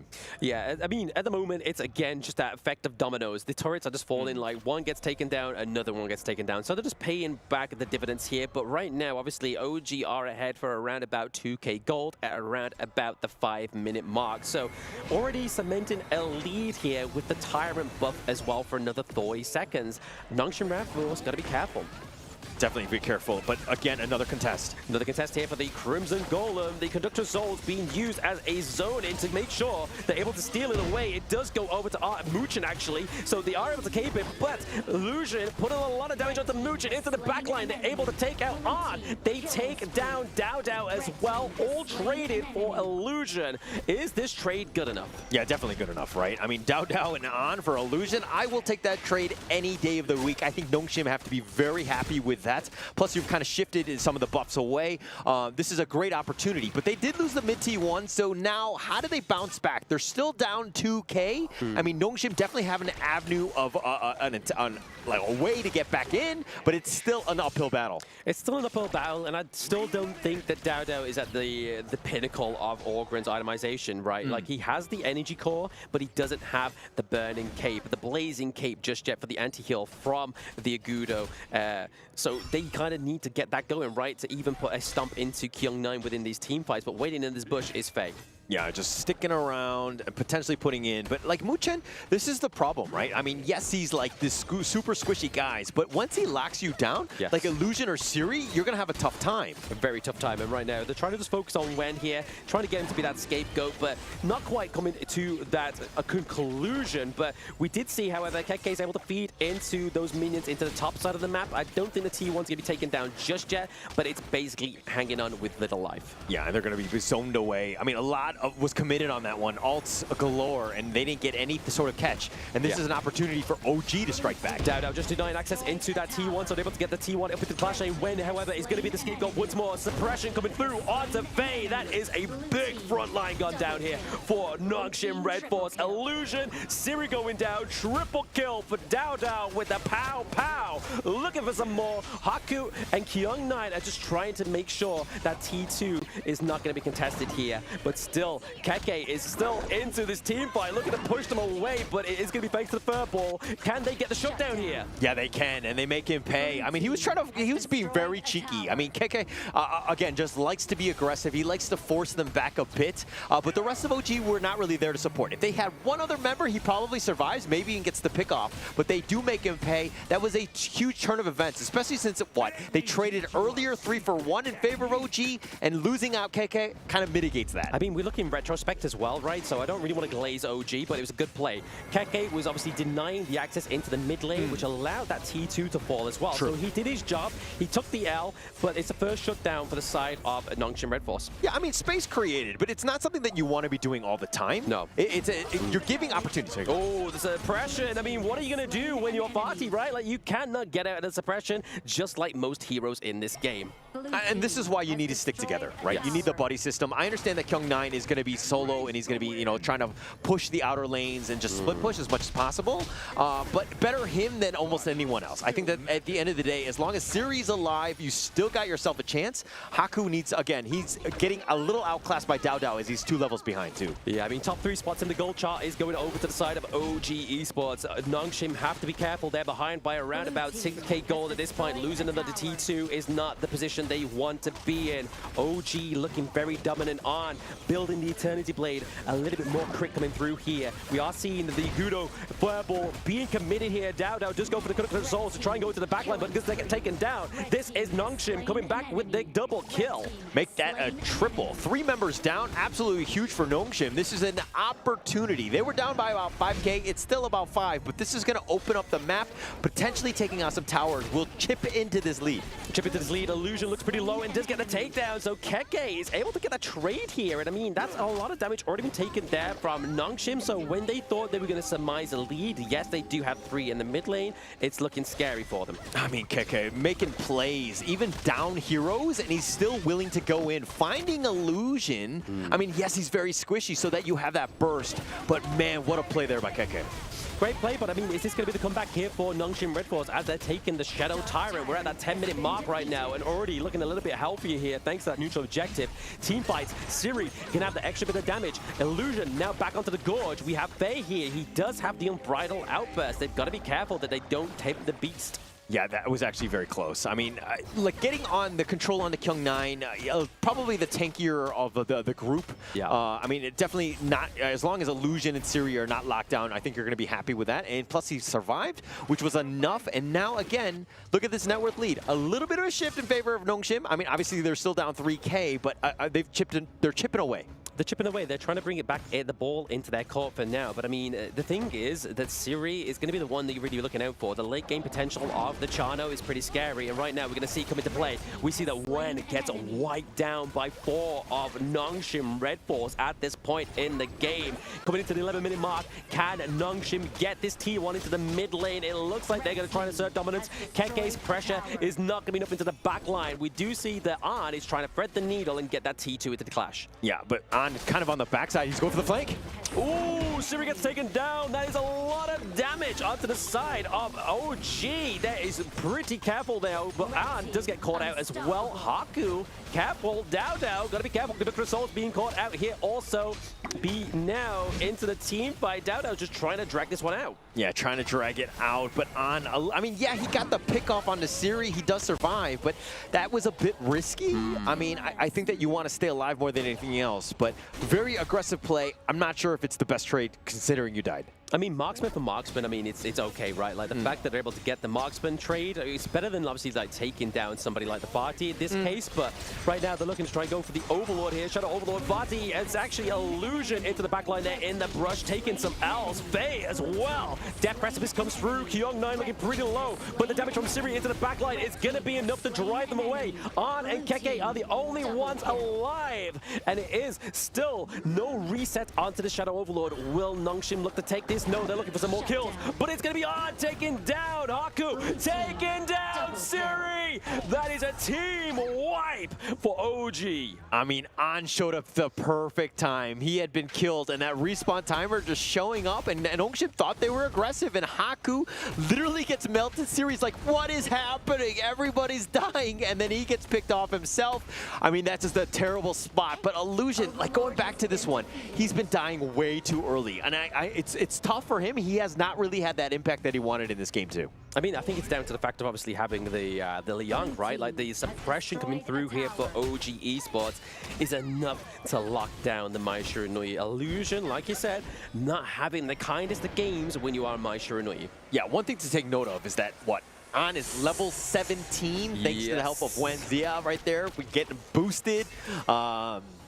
Really helping out in terms of that damage, and now OG just really scary at this 13-minute mark. Attack speed, damage to Crimson Golem going over to him. We're seeing the Faye is getting run down here. Unfortunately, Muchen is going to be the scapegoat into this team fight, but into the backline is going to be Illusion. Or trying to take that on. He gets the Parasol, gets out alive, whilst Keke is just entertaining Kyung9 and Haku for the thrill of it, and he's able to get out with his life. Purple having to retreat for now. Oh, Illusion went all in. He tried to solo An, but An just like too nimble, like being able to just use his agility to get on out. Ooh, Siri going down with the pow with the Conductor of Souls once more. Trying to take the kill, gets the double kill. We see Kyung9 retreating back into the base. We have the Vanguards. Kyung9 doesn't have the Dream OG. He has the greatest red, but what is greater than the red? It is blue, baby. OG Esports with a 2-0.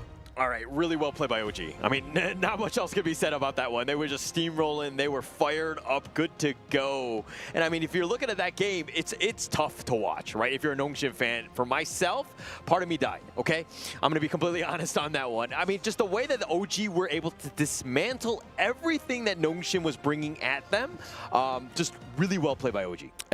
Production, I have a call to make. Can we get a cake that is blue so we can feed it to Hauler to change his mind? The KMW is the best. The West proving that they're the best. Yeah, but I mean, this is still the second place team in KM West. They're not even your top dog. Not even a top dog. Exactly, you just proved them a point for me. Yeah. Well, let's see how it goes. The end results are the only thing that matters. This is just one match. Nongshim RedForce have not been knocked out of the KWC. Yes, this is looking a little precarious, being down 0-1. Now you're in the lower bracket. Everything is at stake. If you lose that second game, unfortunately, you would be out. I would be devastated. I mean, hold the cards, right? I mean, there is one person perfectly to blame here. It's probably me. No. So, Kindo Fu dyed his hair red. Makes Nongshim RedForce no longer the greatest red. So maybe it's all down to the new hair of Kindo Fu and the fact that it was a 2-0. It's messing with the mojo of Nongshim RedForce. No, I get it. And but look, OG came to play. They were looking to go strong. They knew that this is the matchup that they probably wanted in the first one to set the tone, to be like, oh my gosh, this is a scary OG team. No team wants to play a team that dominates like they did. No, not into the upper bracket anyway. I mean, that is definitely a phenomenal play there by OG Esports. I mean, they did make some mistakes, right? I mean, they were taking a few L's, but I feel like it's just their playstyle, right? I mean, when Muchen are kind of the heroes that you want to be kind of forcing out, somebody's got to go in. I mean, yes, Dao is on the Orgrin. He's meant to be the front line, but if someone's going to take the L's, you want to keep An alive. Yeah, definitely want to keep him alive. But if we're looking at this lineup, I think previously you'd be like, Dao is kind of setting the tone, a lot of the action that kind of happens around him. But this team has evolved, right? KK is making some serious plays. He's being so aggressive and just being so annoying for Nongshim to even leave the their base, and then you have An to help clean up. You have Wen and Muchen, the perfect support for this team. OG Esports, very scary. Very scary. And man, those words coming from Hauler's mouth just makes me so happy. I mean, what is L? Well, I took two of those today. Nongshim, I think they woke up on the wrong side of the bed. I think that there was, they're a little hungry. The timing of this game wasn't great for them. I'm trying to make excuses. I'm doing what I can for Nongshim. You're trying. We're trying to just kind of like make sense of what we just saw, because it was the first game that we've seen that it was just a clear advantage from one side to the other. Right, like it's been from all the games that we watched yesterday, today, it was the biggest gap in terms of skill and in terms of performance, in my opinion. Okay, all right. The skill one hurt me. Performance, I'm going to agree with you, but I felt like skill-wise, don't count them out, okay? I think Nongshim RedForce are still a team to be reckoned with. OG just looked like another level on this one. I agree. Yeah. And again, there's a lot of people from Nongshim RedForce that they've been playing this game for such a long time that you have very high expectations on that. Sure. You would be expecting from Illusion on that Mai Shiranui to be able just to turn the game around. But it would come in, get one kill, and then just die, and then immediately the whole team just falls apart. Yeah, and I think you're going back to this one. I mean, if the Mai starts to get going, he's going to have a great time. But generally speaking, he had a terrible early game, and he just fell off. He was not able to do Mai things. Yeah, exactly. I mean, the 2-6-4 is going to be Illusion's obviously final KDA within that one. Again, both An and Dao seem to be the kind of like the dictators of obviously not only the team fight, but the damage. But I do have to give props over to Keke. Obviously, he's not into the S rank or the MVP per se, but his control onto the Gorge, allowing them to kind of open up the T3s whilst Nongshim was just completely distracted, completely unaware, creating an illusion that they don't even have on their team, right? Like, they were just like, hey guys, just kind of focus up here. We're going to take the T2. Get that name out of your mouth. How dare you say illusion in a negative way, in connotation. But I do agree with you. Keke was next level. He was so good. Not only Keke, man, I think that An was so good. An was just at that completely different level on that early. The performance just with the parasol going around, coming left, coming right, was trying to get ganged, just going 1v1 and being able to solo win there. Just an amazing performance. What about did we hear from the players? Mara, what you got from us? Here we are with Wen. Congratulations. That was such a clean performance. Now, when you saw your opponent slipping, how were you able to recognize their mistakes and turn that into your advantage? Because for every mistake that they've done, you had an answer to it. So, yeah, I want to say that is a very good team, and we are very happy for. Sorry. Can you repeat the question? So I don't understand so very much. You had an answer to every mistake that they've done. So how were you able to turn their mistakes into your advantage? Good communication with the team. Was there anybody in the team that was doing all the shot calls, pointing things out? Yeah, I think. Yeah, I think. You know what? Everybody was great there. Let's talk about the draft instead, the heroes. When we took a look at Game 2, both were monster of a draft. When you saw all the heroes, did you think at one point, oh, this is going to be tricky? Or were you actually happy because they let you guys have Arlie, which is normally banned, one of the first heroes that's banned? Yeah, because don't think we have Ari, but them give us in Ari, so we just chosen the Ari or Shiramichi, so we decided it's Ari. So in normal we hero is Lian and Prince. So last we are decided so take first Ari and so them give Lian, so we just chosen. This 2-0 is definitely going to boost your confidence. Congratulations. We're looking forward to your next match. And now we're going to break things down for you, so we're going to head back to our casters. Lead the Gorge. Any of the two of you is an Arlie fan? I'm partial, but I mean, if OG play it, I play it. And you can't spell when without a W. Right, okay, we're gonna let that one go. I mean, at the end of the day, get that away from me! No, I love the hero, Arlie. I'm very disappointed. I'm very sad. I don't think I can cast any more after today. After that. It's totally fine. You know who could cast right now? Because after that performance, I am more than happy just to invite him and come over here. And with that performance, it's going to be the MVP for this game. And hopefully one day we can have him right over here to help us teach everyone at home how to play that early. Yeah, actually, it would be amazing, right? I need all the lessons I can get, especially on a mechanically difficult hero like Arlie. Yes. I feel like I need to be between you guys, because I mean, he has just defeated your greatest team within KMD, so I feel like I would have to be between you two. But I'm okay to be the middleman, but this is the man at the moment is the MVP of On. I mean, it's the greatest red. I have other colors. Greatest, greatest blue, greatest yellow. I have plenty of them. Boys, what about if we just take this to the next level of this fight? But let's take that off cameras. Ladies and gentlemen, we're gonna go for a little bit of a break, and then after we come back, we're gonna bring them Sagi, Kintofu, and Game 3. See you in a minute.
Level up your gaming experience with over 8 billion playlists, only on Spotify, the official audio streaming partner for the 2025 Esports World Cup.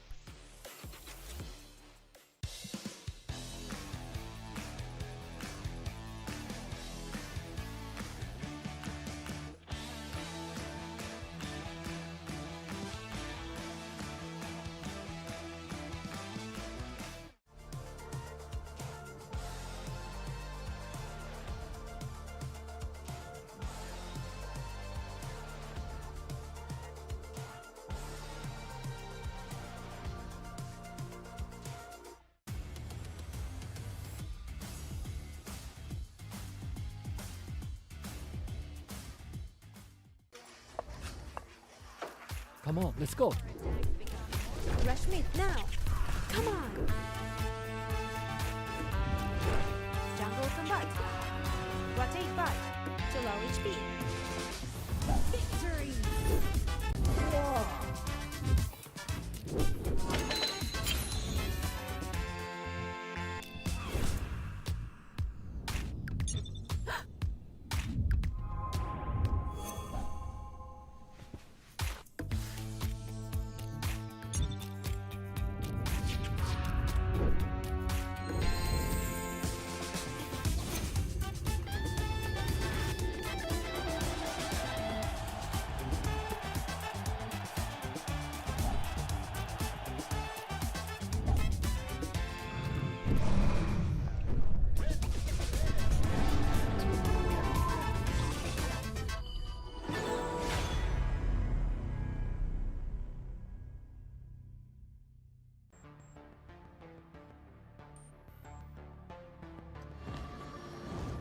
Activating warp jump.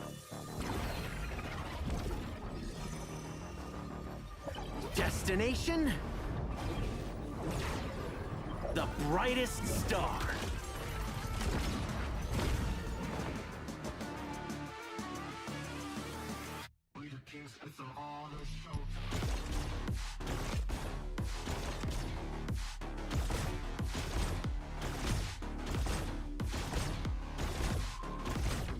Pulse gun charged. Scope calibrated. It's a quantum party. Ignite the stars. Into the nebula. Cosmic shifts. Supernova pulse. Woo! Right in the core.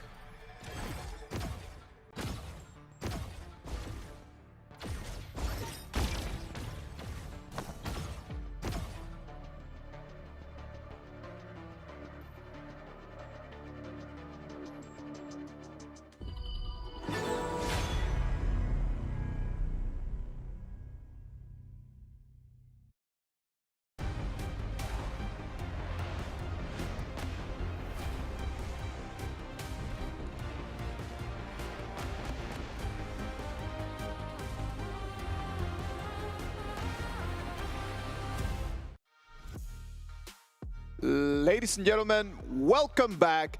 This is day 2 of the KWC 2025. The best of Honor of Kings right over here.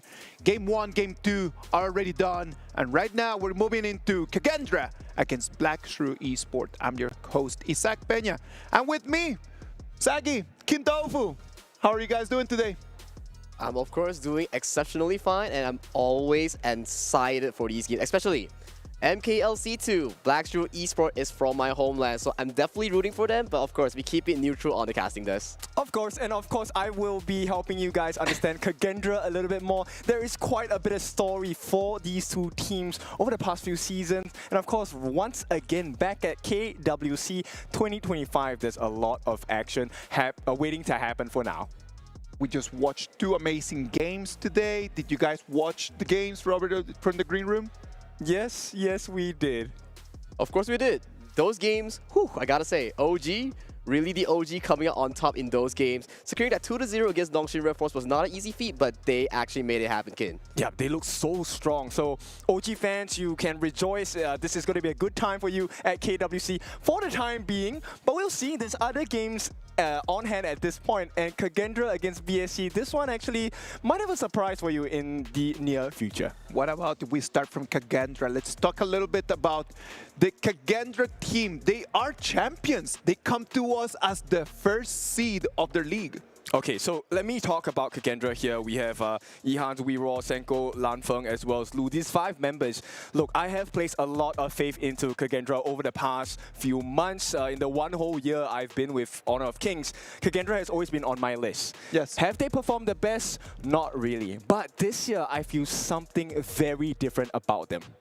For me, I do agree as well with Yukin. About KAGENDRA, when you always count them out in the local scene, they always make a miracle run, and they came back, just like we've seen. They lost in the upper bracket in the IKL Grand Finals. Yep. They went down to the lower bracket, immediately stormed everyone, including the Dominator.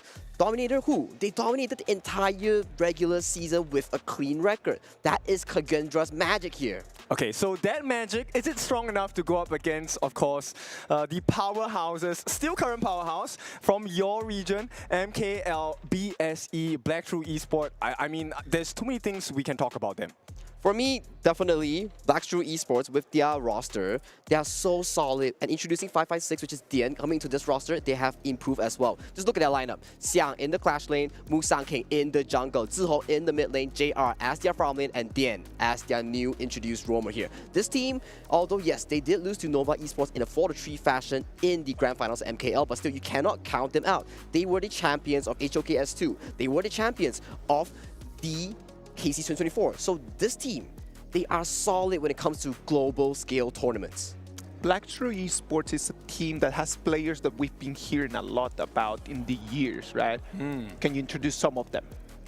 My favorite would be, I think, Musan King. Everyone's favorite is Musan King, right? Yeah. That's the name that rings across any region. You ask who's the player you want to talk about in BSE, it has to be Musan King. Well, Musan King, definitely the star boy, the FMVP player for their team. And also, I want to give some highlight as well towards JR. This man is so consistent in the farming as the marksman of BSE.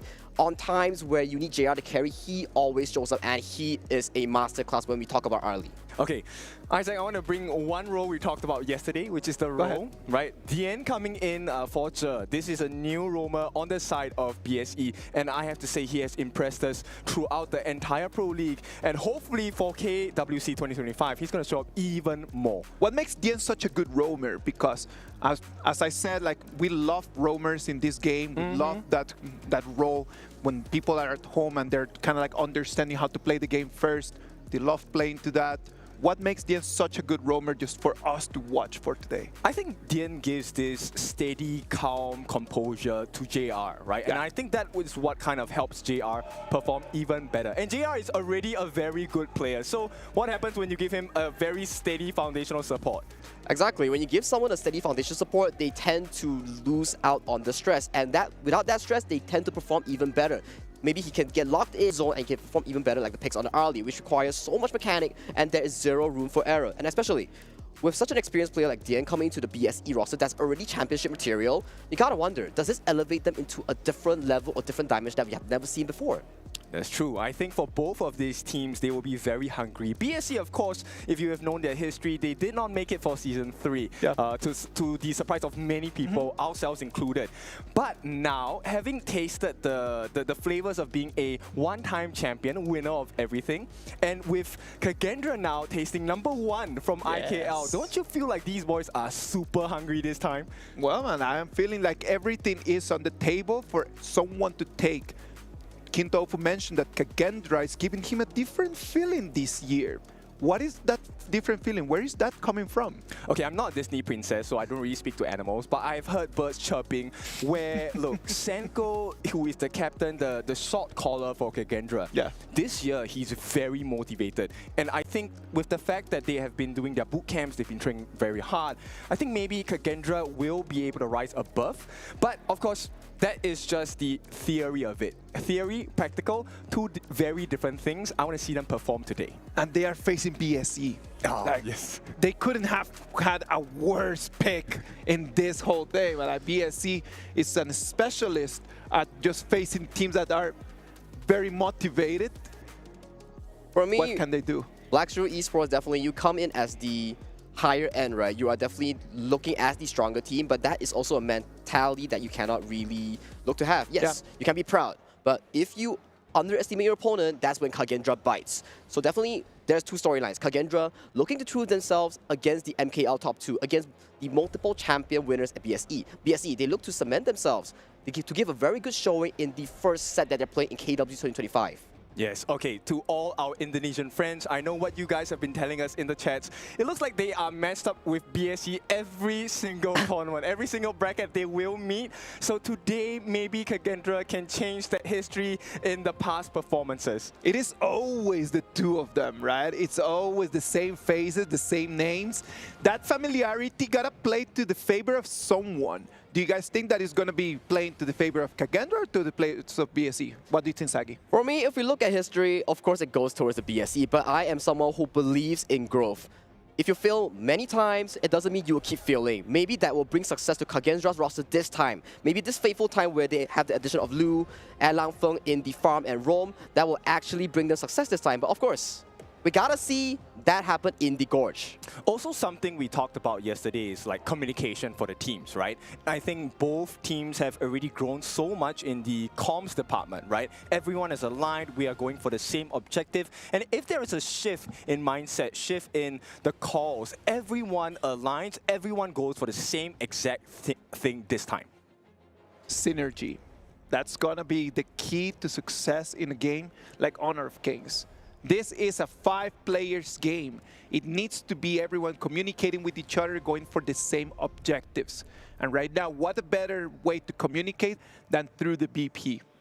Through the BP being led on the side of KAGENDRA will be Coach Reflect, and for the side of Black Shrew Esport, it will be Nancy as their coach. Starting off the bank, KAGENDRA puts heavy focus onto BSE star player Musang King's hero pool. Luna and Jing being locked off. As a counter, Black Shrew Esport bans out whatever combo that they want with the Dolia and the Liang in the roamer pool. Okay, so we talked about Senko being this core of the side of KAGENDRA, and right now KAGENDRA, they're going to be placing a lot of hope. This Mai Shiranui, this is a Senko special, but is it good enough to put up a performance against BSE? We already saw Mai Shiranui just come in the previous game and not being able up to act at the same level that we want to see. Is this going to be a different Mai Shiranui? What does this Mai Shiranui need to do to actually take control of the tempo of the game? For this Mai Shiranui to retake tempo, you gotta first figure out to tackle on the backline of Black Shrew Esports. But hey, Black Shrew Esports, they have locked in the Arlie and Diadia. This combo is extremely hard to catch if you're a Mai Shiranui. So this really important responsibility falls onto Senko, the shot caller, the star player of KAGENDRA, to really capitalize on Black Shrew Esports backline. And also, KAGENDRA, they're also banking their imports, Lanfeng and Lu, or Lady Sun and Ming. They want to dominate this lane against the Arlie and Diadia from Black Shrew Esports. It's a big burst composition coming in from KAGENDRA. Like we mentioned yesterday, look, these are big moves that are available for the side of KAGENDRA. But BSE, they have their own strengths as well. The Dharma makes it through into the picks here. And with the combination available by Diadia and Arlie, Diadia's second skill, the catch, right? The one that you love to have but hate to be taken. Second skill, bitter farewell. Once you're locked down, you are a goner against BSE. Exactly, you're a goner against BSE and it stops your mobility spell. So it's definitely something that Senko on this Mai Shiranui has to look out for. It depends on whether KAGENDRA Senko pulls the trigger first or Black Shrew Esport. Dian and Xiang on these engaged picks look for the backline on the side of Lanfeng and Lu. So it really depends on whether these two teams, who gets the engaged first, Kin. So if you take a look at the composition for both teams, these are hunting strategies. They're looking for the backlines, right? The Dharma is meant to go and look for that flank, find out those unsuspecting members on the side of KAGENDRA, slam them against the wall, you get the kill, you set up that stun for the rest of the members to benefit off of. Similar role for the side of KAGENDRA, which is going to be coming from the Mai. But on their clash lane, I'm hoping we get to see a Charlotte that will perform the same function as the Dharma. Well, we gotta see what they have in store. Like you mentioned, it can be the Charlotte, it can be all these different clash lane picks like the Mayin. Looking at the bans, Lady Zhen, Gan, and more focus is put onto BSE's Zihong in the mid lane on the side of Black Shrew Esport. Like you say, the clash laners, right? They have banned out the best pick for the Protector President. Team composition, Liu Bang has been removed. Battlefield Command, you know it. It gives the shield, it gives the protection that this Lady Zhen desperately needs against this heavy Dharma engage. Yes, and you have like a super global presence because you can TP from anywhere on the map to land with your Battlefield Command. But this Agudo, I'm very worried for KAGENDRA here. Is there any answer? Because Agudo, if he goes for the tank build, it's really hard to catch him because he's so slippery, but at the same time, he's able to deal so much damage. Oh, so much damage, but just looking at the match that we mentioned, right? Engage coming in from KAGENDRA. What else do they need? More engage. Sun Ce being locked in for the side of Hans and Lu. Also locking in that monkey for reroute in the jungle here. That's so much engage coming in from KAGENDRA. Right now, if you're Black Shrew Esport, you gotta wonder, am I just gonna drop one carry onto Arlie, which is piloted by JR, or I'm gonna look at Zihong right here and give him another hero that he can carry like the Nua? I think it comes to the cost of it, the hero, right? They actually go for the Kong Ming. Kong Ming is a very expensive pick. He needs items to come online. He needs to have the damage with this. So I'm just curious how they're gonna share the farm and resources across the gorge to make sure that BSE is in a prime position to win team fights, take the objectives, and of course, take that crystal. Looking at this right now, both teams have locked in their roster, have locked in their heroes that they desperately need to get this game won. As we mentioned, ladies and gentlemen, this is a best of 3. Loser goes directly towards the loser bracket. Winner advances towards the shot, towards the playoff. So the stakes are high in this situation, Ken. Yes, and KAGENDRA, BSE, they have the same idea. They want to sweep their opponents off their feet, put them on the floor, and take one step forward. The coaches are ready. They're gonna go back. The players are setting it up. Right now, the picks are done. We need to start thinking about how they can take advantage in the first minutes of the game. Those first minutes of the game are always precious, man. Like, they need to really stabilize their ways, to be able to not stumble in the first 1 minute. Just like Isaac mentioned, right, the first minute is the crucial minute because why? There is the River Sprite at the Dimensional Portal in the Clash lane. There is the Fire Beat that only spawns once in the game. So whether how you want to plan your resources, your numbers around which objective you want to play, that is why it's so important to set this tempo, this amount of men towards which objective you want to really play. You have to protect your camps because we know BSE is a very invasive team, but of course this is just thoughts. It's time to test those drafts under pressure, boys. Casters, take us in. All right, Black Shrew Esports versus KAGENDRA in Game 1 of this best of 3 kin. What are you thinking? I'm thinking they need to make sure they get the resources. Every last hit in this game matters even more now because both mid laners are costly mid laners. They need a lot of gold, a lot of EXP and items to be online. For me, I do agree so as well. Eyes definitely has to be on Senko from KAGENDRA on this My Shonui, and for Black Shrew Esports, you definitely have to look at Xiang on this Dharma. These two players will be the crucial engagers for their team to look for these backline accesses. And it looks like the focus on both teams, once again, it's going to be quite different, right? So there is a lot of focus on making sure that Lanfeng has a good start to the game, but straight away, BSC says, no, Clash Lane, we want to make your life difficult. Ihan's going to have a little bit of trouble as Musan King takes one camp away. One camp away indeed, being stolen away from KAGENDRA's jungle. So right now, early game is stable for both teams. As you mentioned, they have different priorities here.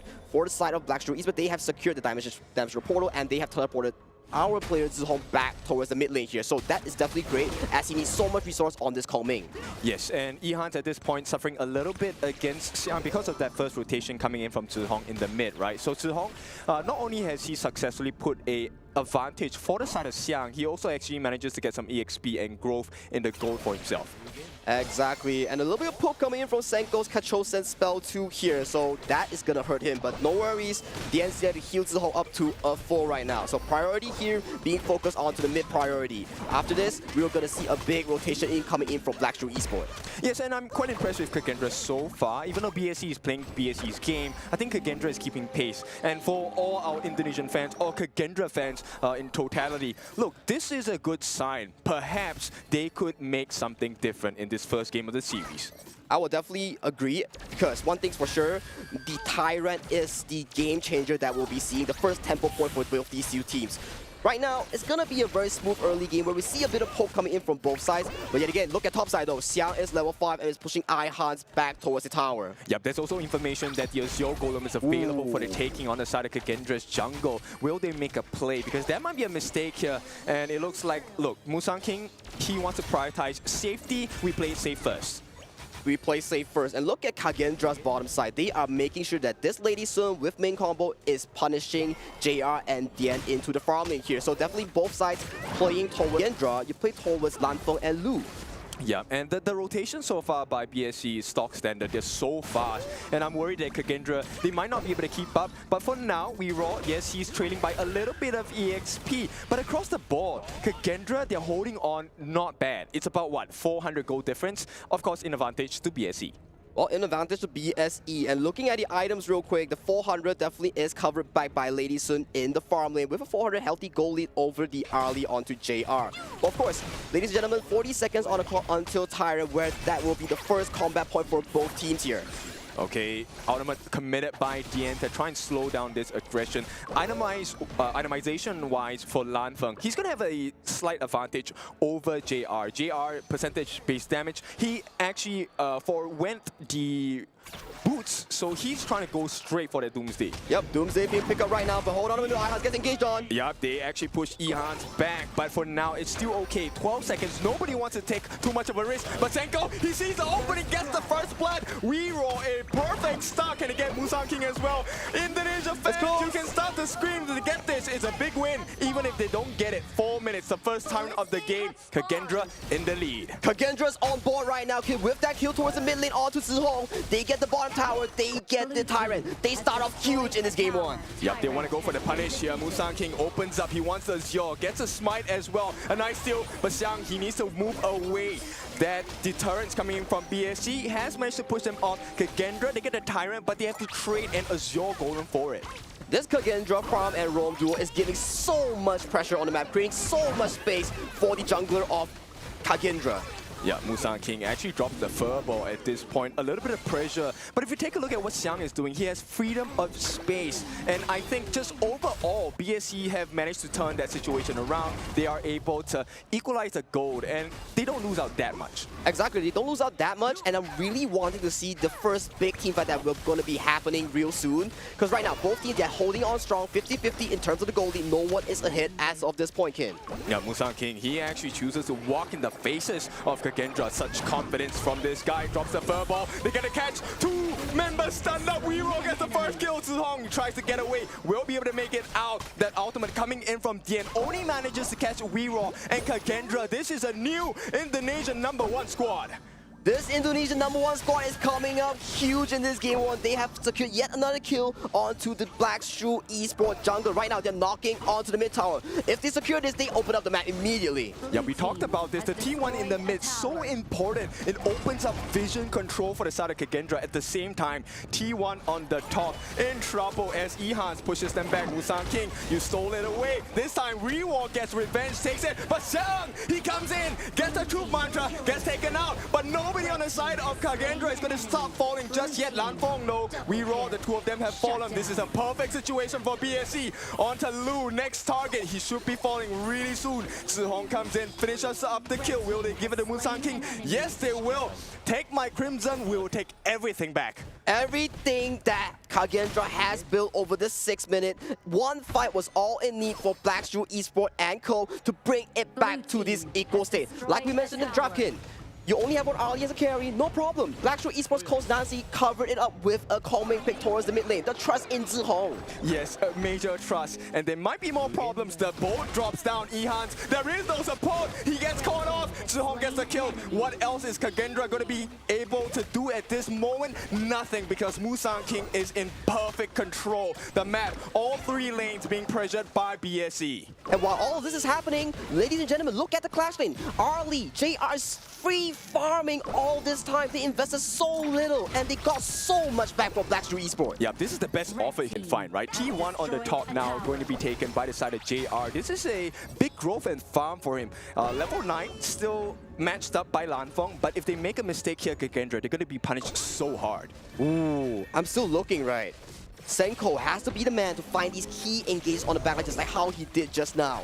For the side of Black Shrew Esport, it's the same. Xiang got that two-man truth mantra just now on the red buff. He was the one who got it back from Black Shrew Esport, and right now, it's banking on Senko on the Maestronui or Xiang on the Dharma. Okay, so let's help out the newer audiences. What is KAGENDRA supposed to do at this point? How do they fight? How do they fight? Simple. We first identify Black Shrew Esports, Zihong and JR as the carry. So, on the side of KAGENDRA, you need the two core engages. Senko on the Maestro, Ihans on the Sun Tzu to find these key engages for them to get back the game. Yeah, they definitely need to cut down the options available for the side of BSC, right? There's too many mobile heroes on the side of BSC's draft. You have the Arlie, you have Zihong on the Kongming, and this is going to be a big problem. If Senko gets taken down at this point, they will chase in. No kills just yet, but the real trouble is your Crimson Golem is under pressure. Will they be able to get it? I think he has gone, yes, into the hands of Weero. They managed to protect that resource, but there is more pressure coming in from BSC. More pressure coming in, and right now Tyrant has spawned once again onto Hero's Gorge at 8th minute mark. Right now we see a small poke coming from Weero, Dream won't be expended. Yep, it's a big resource because right now the next Tyrant of the game has spawned, and I don't think Weero wants to overcommit at this point. They're already losing, it's not good to lose another one. Can they get the steal here? It looks like that option is not going to be explored. Musang King secures it. There is more fighting prowess for Black Shrew Esport.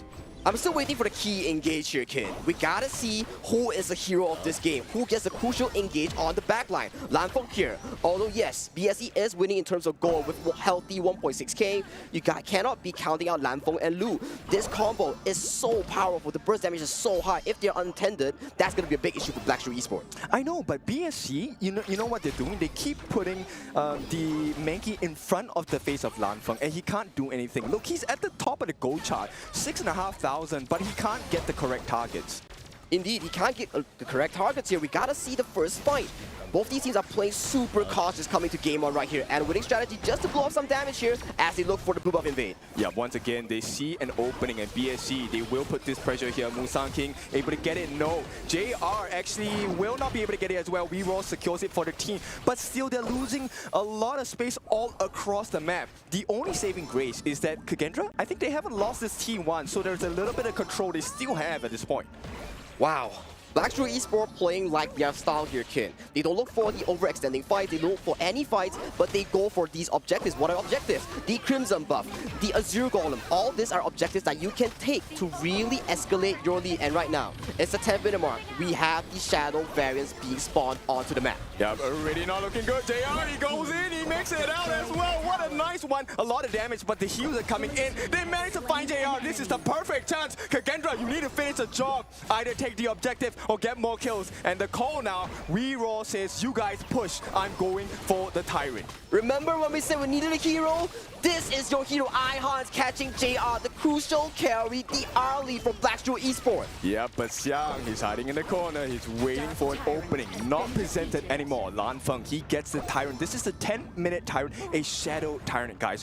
Why is this so good for the side of KAGENDRA? You get a ton of damage, you get a lot of wave clear, you dictate the pace of the team fight with this extra damage buff. If you want to put in numbers, it gives you about 2,000 to 3,000 extra gold in terms of the buff, in terms of damage here, kid. Okay, I want you guys to focus on Ihans here. The items are up. The 4th item from the left, that Frigid Charge, there's going to be a big moment. If Ihans is able to jump into the backlines of BSC, he could cause a lot of problems. Oh man, just look at those 2 storm shots here. He's definitely going for that Siege-Breaker as well. The moment you get caught by the bolt, by the Frigid Charge, he's going to explode immediately. Yeah, this is going to be a big moment. WeRaw giving information for the team. Xiang, though, he's trying to hide in the shadows. He manages to catch out some information, but I don't think this is the time for him to show up. Wow.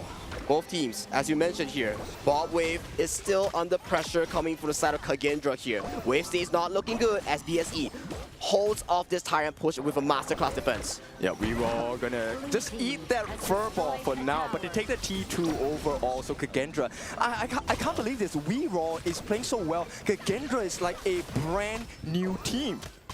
Brand new team, but 10 seconds onto the Tyrant here. Both teams will be putting focus on the Shadow Vanguard that is available for grabs. Yeah, KAGENDRA now looking for an opening. They don't have to overcommit, right? A lot of teams make the mistake of, you know what, let's pressure, make a mistake, overcommit, get punished for it. And KAGENDRA, I like this restraint. It is not power that you want, it's the power of restraint. Knowing when to go in, important decisions to be made. Wow, that was 2 back-to-back as well, kid. As you mentioned, important decisions, and that was an insanely important decision coming from KAGENDRA to really grasp the second objective of the Shadow variant here. Right now, they are in control of the game despite being the ones down in gold. Yep, this truly is a spectacle, right? How many times do you see Musang King actually getting pressured by another team? Not a lot. In MKL, not a lot of teams can be above BSE, aside from Nova Esports, but definitely KAGENDRA definitely showing us a new and improved KAGENDRA, the champions of IKL, showing up in their first game of KWC 2025. Yes, and what a performance to start with. They're calling out this T2 is under pressure on the bottom side. It looks like they might want to take the fight. WeRaw, he spins it out, takes the dream roll, gets the safety at this point. Now, KAGENDRA, it is an important decision because they still have the Overlord flying on the top. Oh, hang on, they get the catch as well. Senko, he is going to be taken down. A big win, but hang on, nice stuns, not enough damage coming in. WeRaw could not make the difference, and it's 2 down. Ihans and Senko, the big players on the side of KAGENDRA, down for the count. But BSE, they have more problems to deal with. Can they deal with the Overlord? Overlord, yep, it's being spawned right on the top side, and BSE, like you mentioned, has to attend to it, but thankfully, to Xiang on this Dharma, looking for these crucial engages onto the backline of Senko here. We talked about if Senko doesn't get going, KAGENDRA does not have a game, and Xiang looks at the fact, he shuts it down. Yeah, WeRaw, he's going to try and escape the end and falling low. What a nice burst coming in. Can he get more? But Xiang, he's coming in from the back. Does he have his ultimate? He does have it. Will not overcommit at this point. They got WeRaw down. The tank is gone. All they need to do now is play safe. BSC, they run off with a bunch of scratches, and the chase is on. KAGENDRA, can they find it? Lan Feng and Lu, the boat is committed as well, but they miss out. And BSC, they make it out safe. They make it out safe, but one thing's for sure, their health bars are not looking healthy to contest for this Shadow Tyrant here. Another Shadow variant going to the hands of KAGENDRA here. How many do you need to close out this game? Yeah, exactly, right? And I'm really surprised because BSC, we know them as a team that really likes to take control of the map. And this is the first time they're kind of losing control, even though they have the goal lead. Well, I kind of have to argue here, right? You have the goal lead, you are playing the fundamentals better, but you're dropping yourself, you're dropping deaths here, left and right during these objectives here. This is not the BSC that we are familiar with here, Kin. Yeah, totally unfamiliar, right? But there is one familiarity that I like, which is Zhihong. He's at the top of the damage charts, right? This Kongming, his main role is to be able to melt down the members on the side of KAGENDRA, and which is why I think, look, the draft makes sense for the side of BSC, but for now, the pressure is coming in from KAGENDRA once again. Exactly, and if you look at Zhihong's item build, he's almost closing out on his final item, be it the Splendor, be it the Tome of Wisdom. He is an artillery mage, and he's going to be banking on so much damage onto the backline of KAGENDRA. Yeah, the lifesteal is going to be quite insane, right? He's going to be able to sustain, just getting the extra damage, and every extra bit counts. As KAGENDRA, like I said, every bit counts. They take another T2. It is a barren map here in the jungle side of the BSC. And that is the final tier 2 as you mentioned here. And right now, utilizing Landfong's spell, they are slowly but surely pushing down another tier 3 off the side of Shrew Esports. It's just about a ticking clock. Yeah, I'm so curious about JR's heartbeat at this point. He got bursted down pretty much in the first, 30 seconds of that skirmish itself. And it feels like KAGENDRA, they're just waiting for that perfect opportunity. Well, we gotta see here, King. We gotta see. Will it be Senko? Will it be Ihans? Will it be Xiang to look for these crucial engages here? Look at Xiang right now. He's finding an angle onto the backline of KAGENDRA. Yeah, I'm not a fan of this. Xiang has a perfect opportunity. They're all very close to the wall. Musang King jumps in. Xiang waiting for that moment. Gets a slam onto the wall. Ihans makes it out. Reroll covers him as well. The boat, they can re-engage if they want. He will throw it down, but it's just a defensive measure. BSC, they have to back off. But at this point, what's at risk?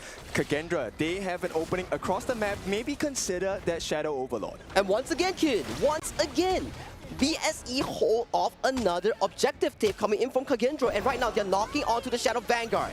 Is this the best decision though? Right now, there is a chance. Reroll. He does have smite. He can come in for the steal as well. Zhihong waiting on the backlines. Xiang as well. They try to lock him down. Musang King gets it on the backlines. Ihans gets caught as well. Here comes Senko. He's trying to make a difference, but it's not enough. Xiang with the damage, and there is too much damage on the side of BSC. It's an ace on the side of KAGENDRA and BSC. This is the #1 team we've been waiting for. The #1 team comes up huge with Xiang on this Dharma. That beautiful 3-man Truth Mantra onto the backline seals the deal for this Game 1, Kin. Yeah, BSC, all they need is one golden chance and they will take it. So BSC, past champions, champions to be as they take game #1. Wow, what a masterclass of a Dharma here. We were mentioning, Kin. Who will be the hero of this game? Who will find the crucial engage here? It was not Ihans, it was not Senko, it was none other than BSE Xiang on this signature Dharma pick. Yeah, I mean, this is a hero that I would never ever allow into the hands of Xiang. But once again, Honor of Kings, there's so many heroes to choose from, and you can't block off everything, you can't ban everything. But that's the beauty of global ban pick here a bit, Kin. Even though you pick this Dharma, yes, it's so deadly, so strong, but that's global ban pick here. He can never pick this again for the second game. Okay, so let's take a look at this history itself. This time, I think KAGENDRA have definitely upgraded themselves. They have improved so much, but not yet enough to take BSE to the limit point yet. I do agree. That's the thing about Shrew Esports. They are never the ones to really fall behind even though they were behind. Even though multiple Shadow Tyrant, Shadow Overlord takes coming in from KAGENDRA, they were always finding ways. They were always finding these crucial team fights to really come back as a team. Yep, I like the confidence from both teams here, right? Zhihong on this Kongming, Senko on this Mai. These are very expensive mid laners. They all need gold, which means you have to share it with your team as well. And the fact that both teams show the confidence to be able to pull off such, I wouldn't say, I think greedy is an overkill, but a greedy draft from both sides. And BSC shows that, hey, we are winners for a reason. They are winners for a reason. And just check out this highlight real quick. All these fights, Xiang was always looking to pressure Lanfeng and Lu. Yes, look at this last fight here. Xiang on the sideline here looks for the 3-man engage onto the back line. It was so beautiful. Yeah, but he was so patient, right, with his ultimate, and that's what you want. So what if you have the power? It's knowing when to use it that is so critical in the team fights. And Xiang, he's showing you this guy is on board to be a champion. That's champion mentality right here, right, Isaac? It was an amazing game. BSE comes in. They never looked like they were in control of the game, but they never looked like they were losing. It's just very important to make that very big distinction. They had always a gold advantage, even when KAGENDRA looked very strong. But BSE never looked like, okay, they're losing this match. Even when KAGENDRA was pushing on the high ground, it never looked like BSE was not under control. Yes. For me, definitely, if you look at all these top-tier teams, it was never really a one-sided game. It was always Blackstreet Esports playing the perfect defense against KAGENDRA's push, be it the Shadow Tyrant, be it the Shadow Overlord. They make it so perfect that they do not lose a single member and they manage to push back whatever KAGENDRA has to offer. So what do you think? I think I want to talk about JR a little bit as the stats will be showing up later. JR made one mistake in this game. He got caught out by Ehans on the Sun Tzu, and he never died once again, right? He didn't die. Okay, he died another time, but that's fine. 4, 2, and 4, JR did a perfect positioning throughout the game. But Musang King, which is the name that everyone has been chanting since the very start of HOK, BSE, Musang King has been the cornerstone, the rocked per se on the side of BSE. I really, as you mentioned, I love BSE's dynamic here. Yes, Musang King, as you mentioned, the star boy, the FMVP of Blackstreet Esports here. But when it comes to the draft, when it comes to who needs to carry, everybody takes a piece of the pie. Everybody takes a bit of the load, and they all carry together to contribute to this deciding win for Blackstreet Esports. Yes, and I think one major item difference for BSE and KAGENDRA, if you take a look at DN at the bottom of the screen, that yellow staff that looks like a snake, that's called Venomous Staff, is actually an anti-heal item. Now, KAGENDRA did not build too much anti-heal. We do have one, that orange-looking cape on the side of WeRaw, second on the top. That helps you burn and reduce healing on the side of BSE. But the thing is, if WeRaw dies, then you don't have that anti-heal capabilities. And WeRaw was one of the first few people to die in many fights on the side of KAGENDRA as well. Exactly, because he is the frontman. He has to soak damage for the side of Kage Lu and Lanfeng because they desperately need a frontline.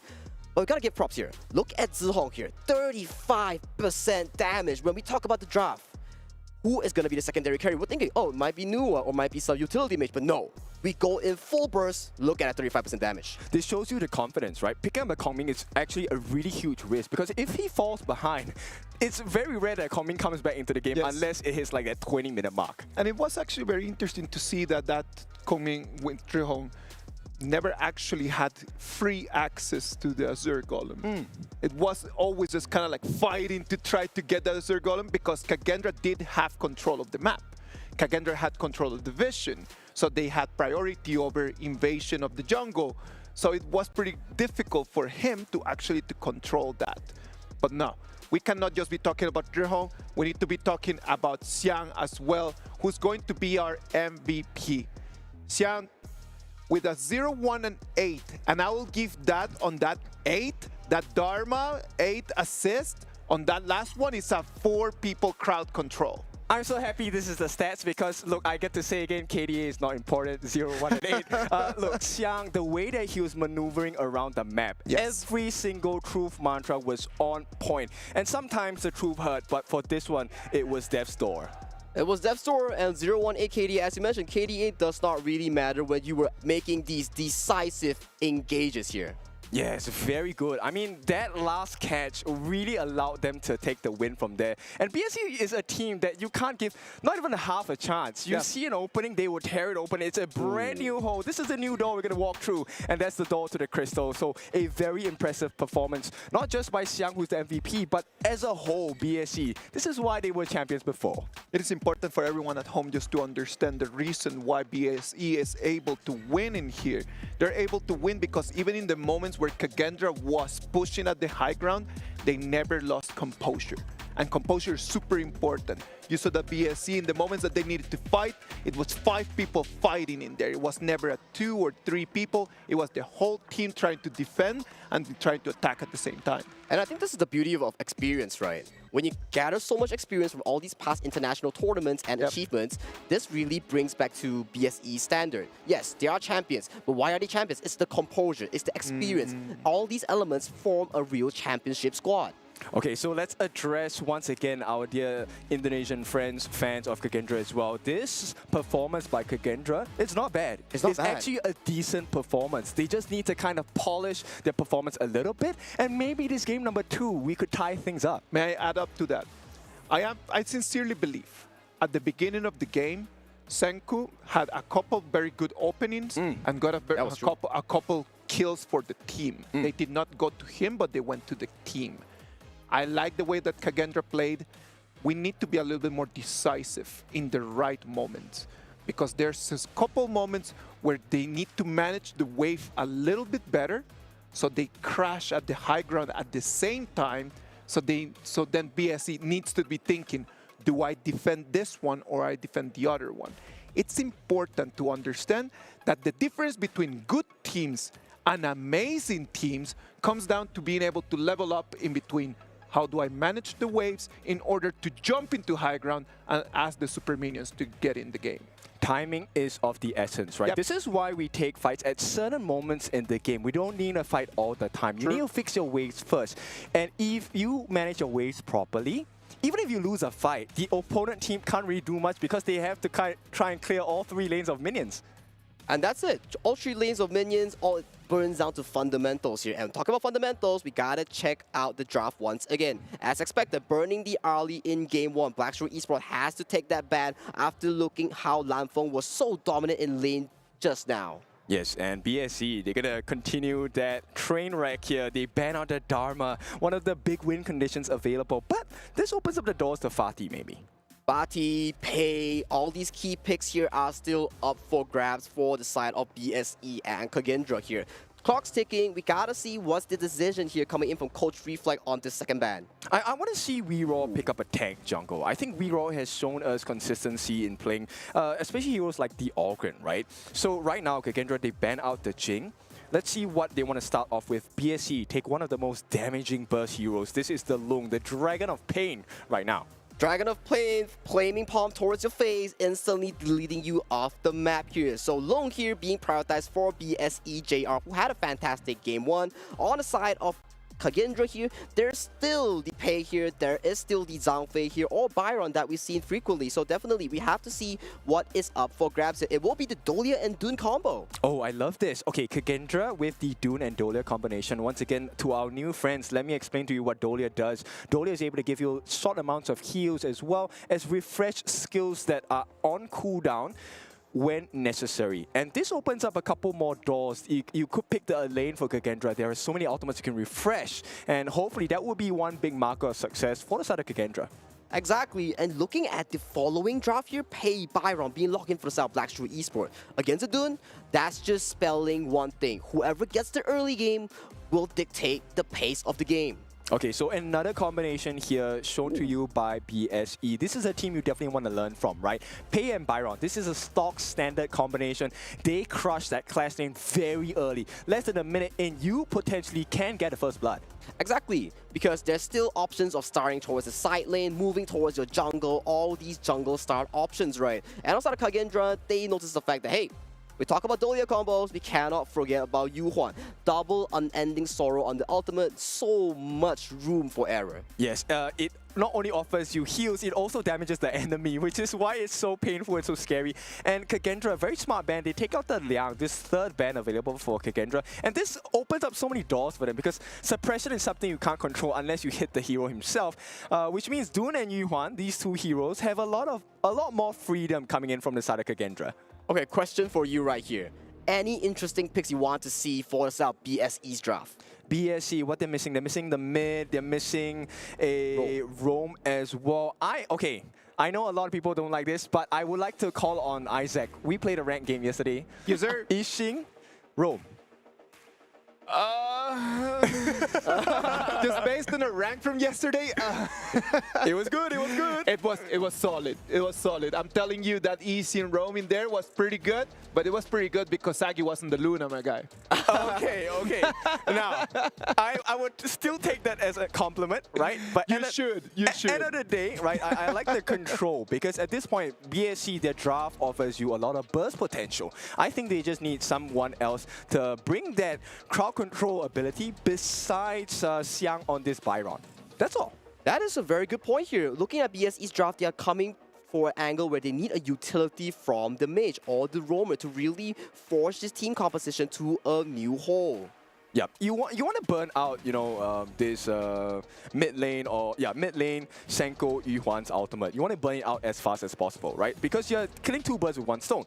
Not only do you burn out the Yuhuan ultimate once, you're burning potentially Dolia's ultimate as well, because they want to be in a position where they have options to explore. So burn it out early and then you go and take a team fight.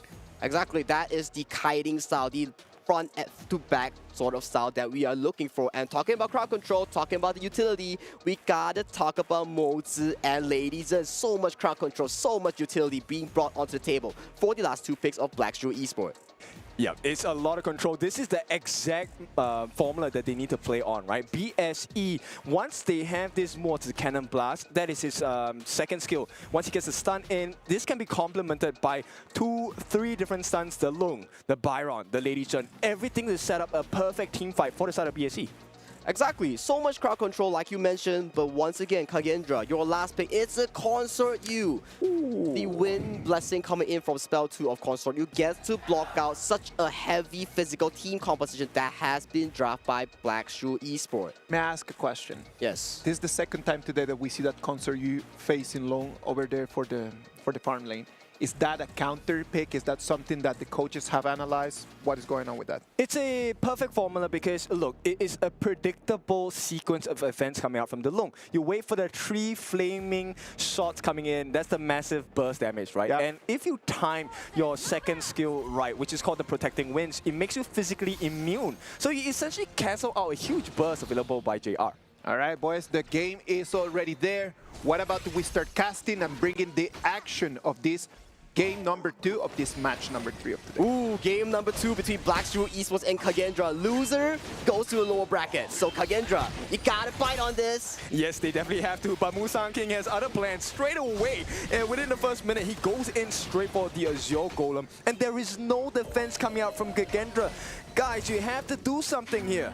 Guys, you gotta do something. That's the entire blue side being countered for Black Shrew Esports here. And look at Musang King. They want for a dive. Oh, Lanfeng, is this first blood? No! JR, they actually get it as well. BSE, a dream start.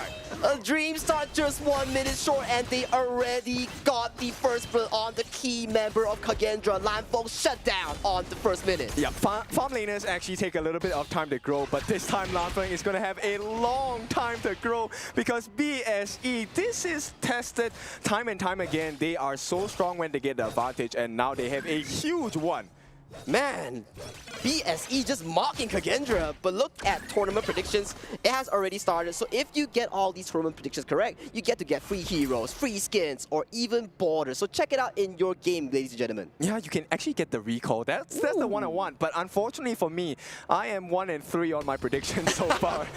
So let's take a look at better things, which is going to come in the form of BSE. Shihong here holding the lane for his team so they can share the experience. So every little nuance, every action decision by BSE is making more sense. Exactly. Zihong as utility mage, you don't benefit from so much gold. You funnel all this gold to your main carrier. Who is it? Musang King. Yeah, man, I hate to say this, but take a look at what JR has. He already has the Meteor. This is one of the critical core items that has physical pierce, and he already has it in his hands. JR, this is a great start for him. Great start, and Lanfeng losing out the lane. And what's next? Musang King once again with the invade. The colors of the rainbow are showing up on the side of BSC. Rainbows and butterflies as BSC take a 1,000 goal lead 2.5 minutes into the game. Man King, BSC has woken up and this is their true form here. They're dictating the pace of the early game with whatever they have. Yes, and there's so much pressure right now. If JR steals that, I think he did. This is going to be a horrible situation for KAGENDRA. KAGENDRA, we need your support. The fans of Indonesia, the fans of KAGENDRA, cheer them on in the comments because we need that comeback. Come back. KAGENDRA, you gotta figure it out here. But ladies and gentlemen, just look at the goalie here coming from the jungle, coming from the farm lane of BSE. Whew. 800 and 400. That's crazy for early game. Yep, and with less than 1 minute to go, I think this is not an ideal situation for KAGENDRA, but this is a situation they find themselves in. Wow, the 3v3 mid coming to a mid side, but this situation here, Ken, are they still going for the 30 seconds on the clock, the Tyrant take? I think you have to consider, because probably at the same time as these buffs spawn, that's when your first Tyrant is going to be showing up, right? So why not prioritize the buffs instead?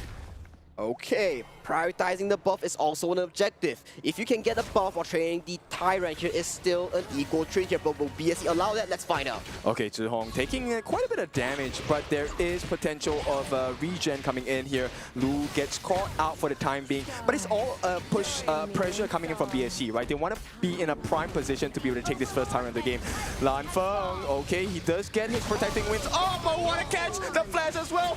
Once again, Lan Feng, he's taken down. BSC find another opening. Swift box coming in from there to immediately catch out Lan Feng, and that closes off any opportunity that KAGENDRA has on the Tyrant here. And right now, another invade on the Azure Golem. Oh, greedy is good this time. Weeraw gets caught out. The stun comes in from Xiang, and it's not enough to put any pressure back in the hands of BSC. They force out the ultimate from Senko as well. Ehans once again finds himself in the middle of 4 members, and there is nothing that BSC is afraid of at this point. They don't even go for that first Tyrant of the game. They are just setting up tempo so well. 4 minutes in, 3,000 goal lead already here.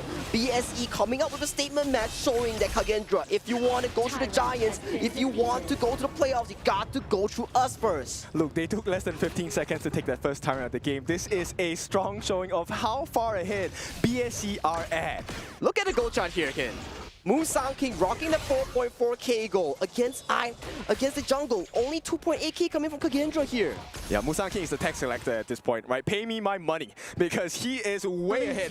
4.6 thousand gold. He is close to almost double of Weeraw's net worth at this point. Man, masterclass for Musang King here. The team is definitely playing towards Musang King's tempo here. Every little decision, every rotation here is following Musang King to further push up the lead here. Right now, 3.5k gold lead in the hands of Black Shrew Esports. Yep, and they're pulling them apart, right? Because right now, you have Musang King who's able to take turrets, T1s, T2s on his own. In the meantime, you also have to stop the pressure from the rest of the team, and they're just flying all across the map because until that 10-minute mark, the space dimensional portal is open. And it provides so much mobility here. Talking about mobility, they're once again coming for this Azure Golem. Oh, this pressure is immense. BSC, this is the team that we know about. It goes into the hands of Musang King. They committed. The physically immune Lan Feng is available for the taking. But hey, we don't need to fight. We take the T3. And Musang King, the true king, has shown himself. Oh, this is not a good situation for KAGENDRA at all. 6 minutes in, we have a T3 potentially being taken down. This is BSE style. They don't need kills. They play the map to a perfection here. If you look at the Azure Golem too much, you're gonna be burning your side tower here. And right now, they're once again looking to attack the middle lane tower. Yeah, look, there was a hint of confidence coming in for KAGENDRA in game number 1, but game number 2, absolute silence. They have put Weeraw to the back ends of the room. There's nothing much they can do here. T1 is going to be gifted to the side of BSC. And right now here, the Musang King looks for one on the eye hands. Can he run away? No, Ehans, you have to run. The backup comes in. Musang King still gets the kill, and he will back up. Do they want to look for more? Senko gets caught out by the knockup at this point, but with 18,000 in the bank, 4,000 behind BSC, I don't think they want to take these fights. There's no fights that they can take at this point. And look at Musang King, he's just backdooring the tier 3 onto the bottom lane of KAGENDRA here. But the cavalry is here. Can he run away? Oh, what a save. A beautiful cannon blast from Dien. He points them in the right direction. Hey, you want to punish my jungler? Nah, no way. not today. No way. Yeah, and this is a beautiful performance by BSC.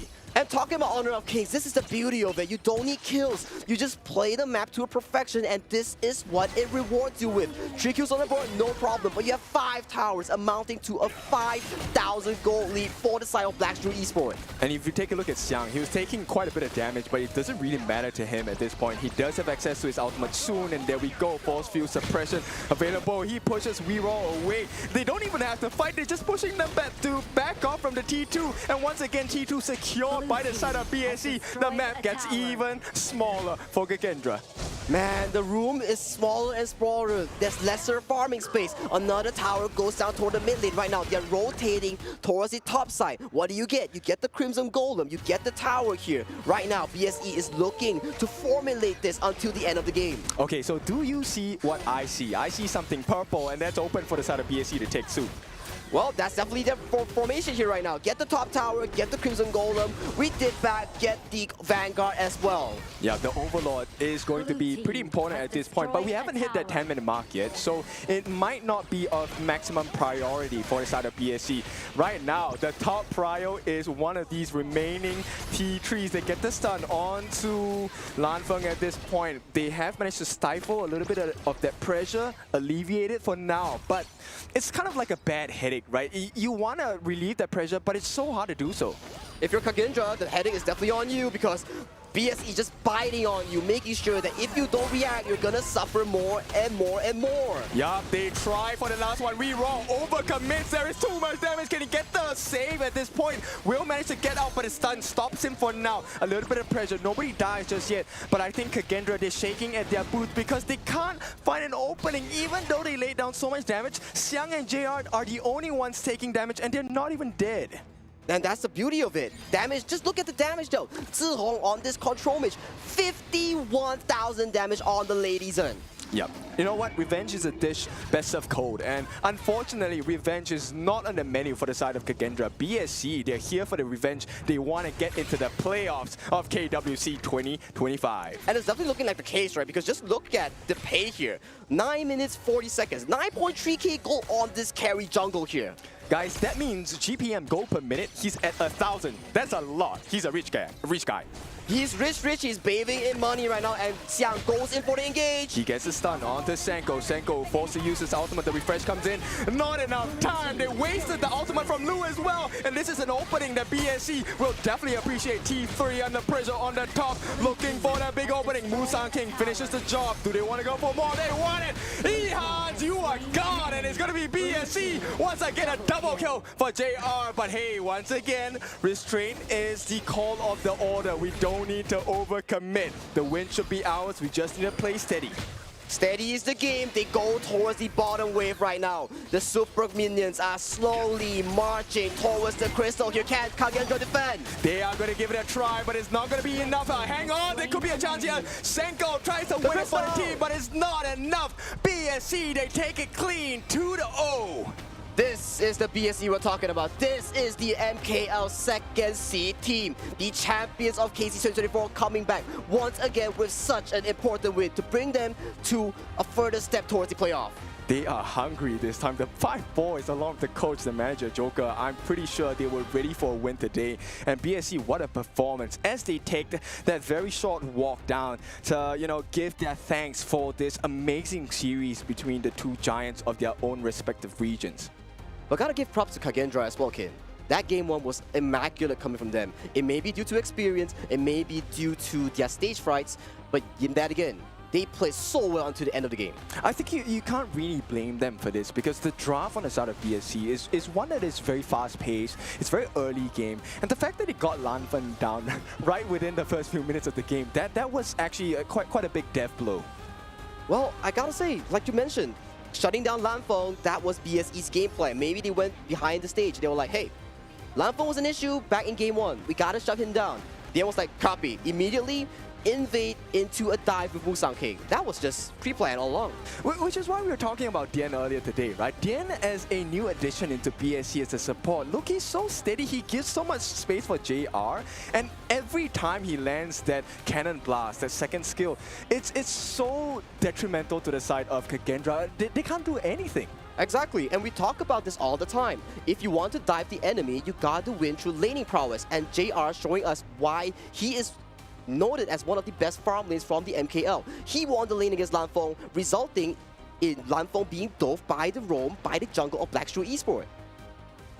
It is difficult to see just how KAGENDRA so early in the game just let Pei had so much farm. It was just so much gold going in for the jungler from the other side that it was inevitable that the game was going to end up in 10 minutes. There was no way that they could have turned things around. We talked about just even when you are being pushed on your high ground, you need to stay there, you need to believe, to stay composed.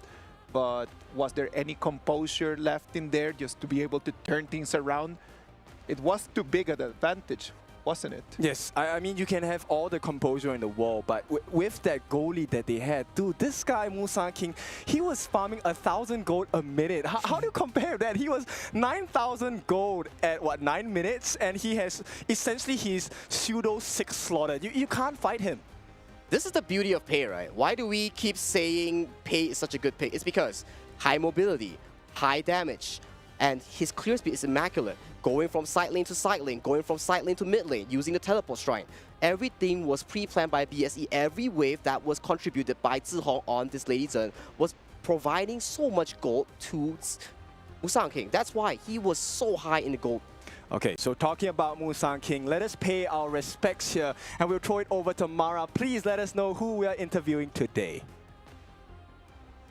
Right now, we're with Zhihong. Congratulations. You've secured the upper bracket. Now, what kind of confidence do you think this will give your team? And what kind of statement are you sending to the rest of the teams with that Game 2 performance?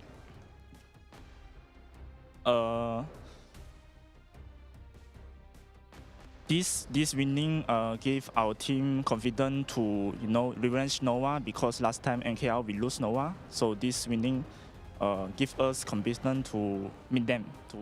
Yeah. So for the statement that for our team to show other team is like this game show other team what is our teamwork, our confidence. Yeah. Great teamwork, by the way, especially with game number 2. Now, what's the mindset moving forward, knowing that you're one step closer going to the playoffs? Very excited because we got the opportunity to stand in the world stage to play with KPL, revenge our opponent Nova. Yeah. You did so amazing today. I'm sure you're going to have a great celebration once again. Congratulations. It's time to celebrate that win with something great to eat. Now we're going to head back to our casters. Lead the gorge. Revenge is the words from BSE. It's the one capital word that they want to put in everyone's mind right now. They're coming in here with a clear agenda. They want just to take back what they believe belongs to them. Yes, and I truly believe it does belong to them. But at the same time, you know what? Their other contenders are playing later on today, which is, of course, Nova, right? And I'm curious to see whether Nova is going to match that kind of performance today. But I think we need to kind of break down more of the stats, right? How well did BSC actually do against KAGENDRA in this second game? When we talk about that, we definitely gotta look at the stats here. We have to dissect based on the stats on how well BSE actually did. For me, BSE's game 1, yes, it was a bit shaky, but you cannot be comparing that because even though it was shaky, they were playing the defense so well. It means that they are not just a team that excels when they're winning. When in times are tough, when they are losing all these objectives, they recuperate, they protect themselves, they play as 5 to really defend the tough times. And when they are winning, they win hard. Yes, and this is one point that Mara was saying, like, she really liked the teamwork. And I think BSC so far in the 2 days of competition that we had, I think BSC has really shown like they are one of the most synchronized teams so far. Synchronization is one of the characteristics from BSE, right? And that's not something new to us. It's always been like that every single time that we've had a chance to see them perform. They're always acting as one. And oneness is definitely important, right? So we take a look at Musang King. As we know, he is very strong, 3-0-2. He actually went a hybrid build, right? Rapacious Bite as a jungle item. This is an item that increases your physical attack. But at the same time, he does have the Frost Scar Embrace. This is the blue item you see in that 4th slot. This actually allows him to get the slow in after he uses a skill. So that was how he actually caught people like Ehans in that last ditch attempt for that tier 3. Oh yeah, that 1v1 Ehans, he was destroying him on the Musang King. And especially getting a Blood Weeper as well, making sure that the sustain was always there, reducing the downtime, having to recall. But man, what a low kill count game, but masterclass coming from BSE, making sure that every step mattered and it was systematically breaking down KAGENDRA's line of defense. Yes, and if you take a look at what benefits Musang King when to get out. Look, a king acquires resources and he distributes it to the team. So take a look at the benefits. Zhihong here with 63.6 thousand worth of damage. JR as well, a respectable 48. And this came in the hands of not just Musang King pushing everyone away, but also because Dian was busy shooting people in the face and telling them, stop, we hold it here. Yeah, they shoot him in the face. They was like, hey, you want to go through our carry, you gotta go through me first. And Zhihong was the same as well. He was acting as the bodyguard. He was poking, giving so much space for Black Shrew Esports to actually push further and further. And just look at the goal chart. Smooth sailing towards the late game, 8,000 goal lead, closing the game at just short of 10 minutes. And look, 8,000 gold is one thing. They had 8 towers. And KAGENDRA had nothing. They couldn't do anything because they were so busy defending all of the pressure coming in from BSC. Exactly, this is what we talk about. When you catch on a lead with such a strong team as Black Shrew Esport, you will make a snowball, and that snowball gets bigger, bigger, and bigger, resulting in such a dominating win in Game 2. Yes, and I think Musang King's performance is just so spectacular today. It has been amazing 2 games by Musang King. Like the 2 times that we've seen him perform, it's been just amazing. And that's the reason why we're just going to have him as the MVP, right? Like, I don't think that there's any other reason why people are just really thinking of someone else to be like the most valuable player for this game. I think we take a look at Musang King. You can't just take a look at KDA. You have to take a look at his performance around the gods, right? He was busy stealing camps. He was taking kills. Not a lot, like you mentioned. 3 kills, it's not like a super huge amount, but what he did after getting those kills was super important. He dove the tier 3 and forced KAGENDRA to go back and defend, even when there were opportunities for KAGENDRA to push forward with their pressure. And that's exactly the case. Giving Musang King the lead will often expend the potential of Musang King dictating the team, making sure that they play towards his tempo, and every objective, what do we see? Towers, buffs, choking slowly KAGENDRA from any resource that they actually have to actually extend Lanfeng towards the late game. There was no late game. It was a 10-minute game and it was ended clean by the side of BSE Musang King and Black Shrew Esport. Musang King was clearly the director of the victory for BSE in this game number 3. Now, we're gonna go into game number 4 right after this break, so go home, go get something to eat, go get something to drink, and we'll be here waiting for you.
This land is calling.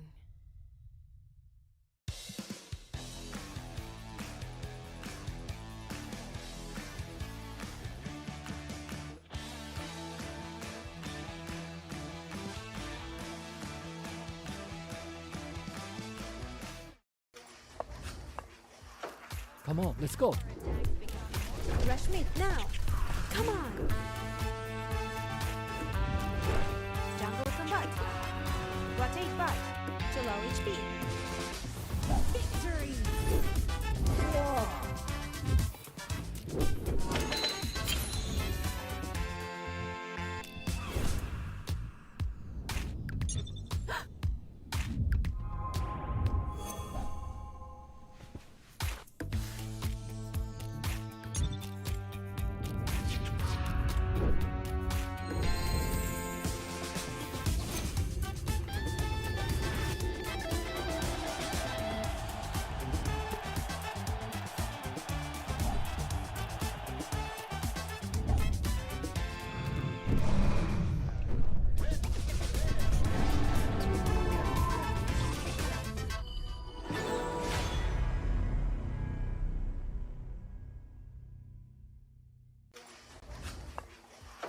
Come on, let's go.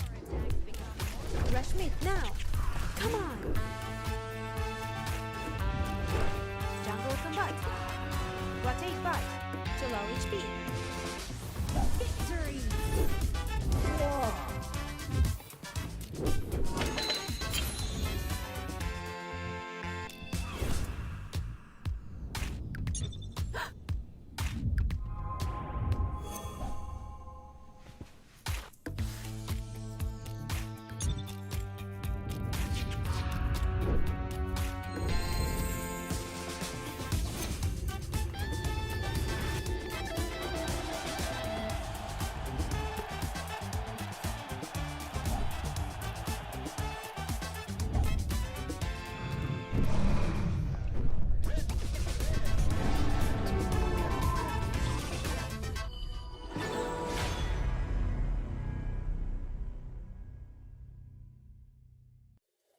Hi everyone!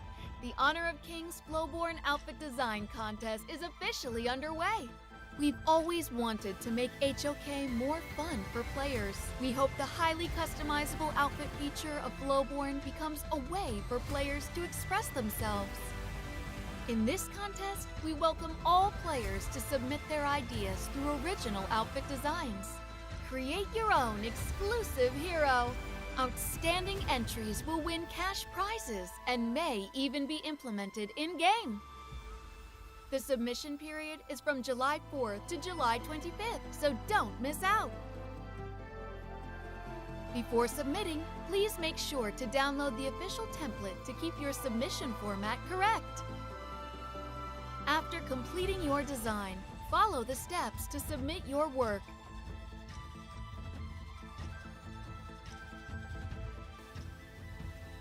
Please wait patiently for the official review results. What are you waiting for? This time, be your own hero.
Activating warp jump. Destination? The brightest star.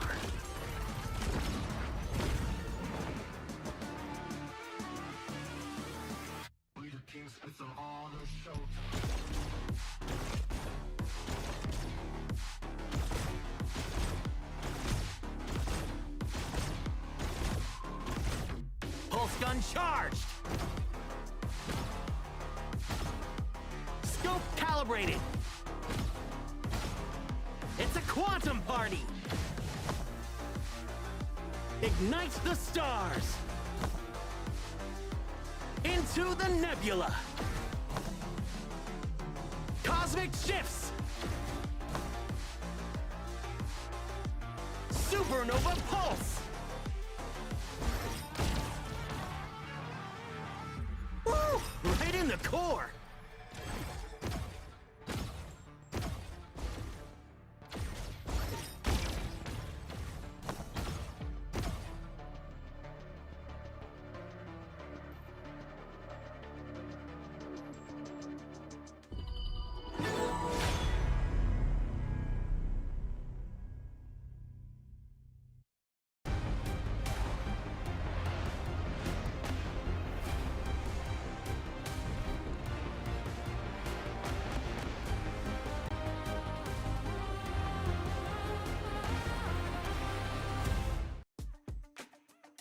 Ladies and gentlemen, we are coming in for Game 4 of Day 2 of the KWC 2025.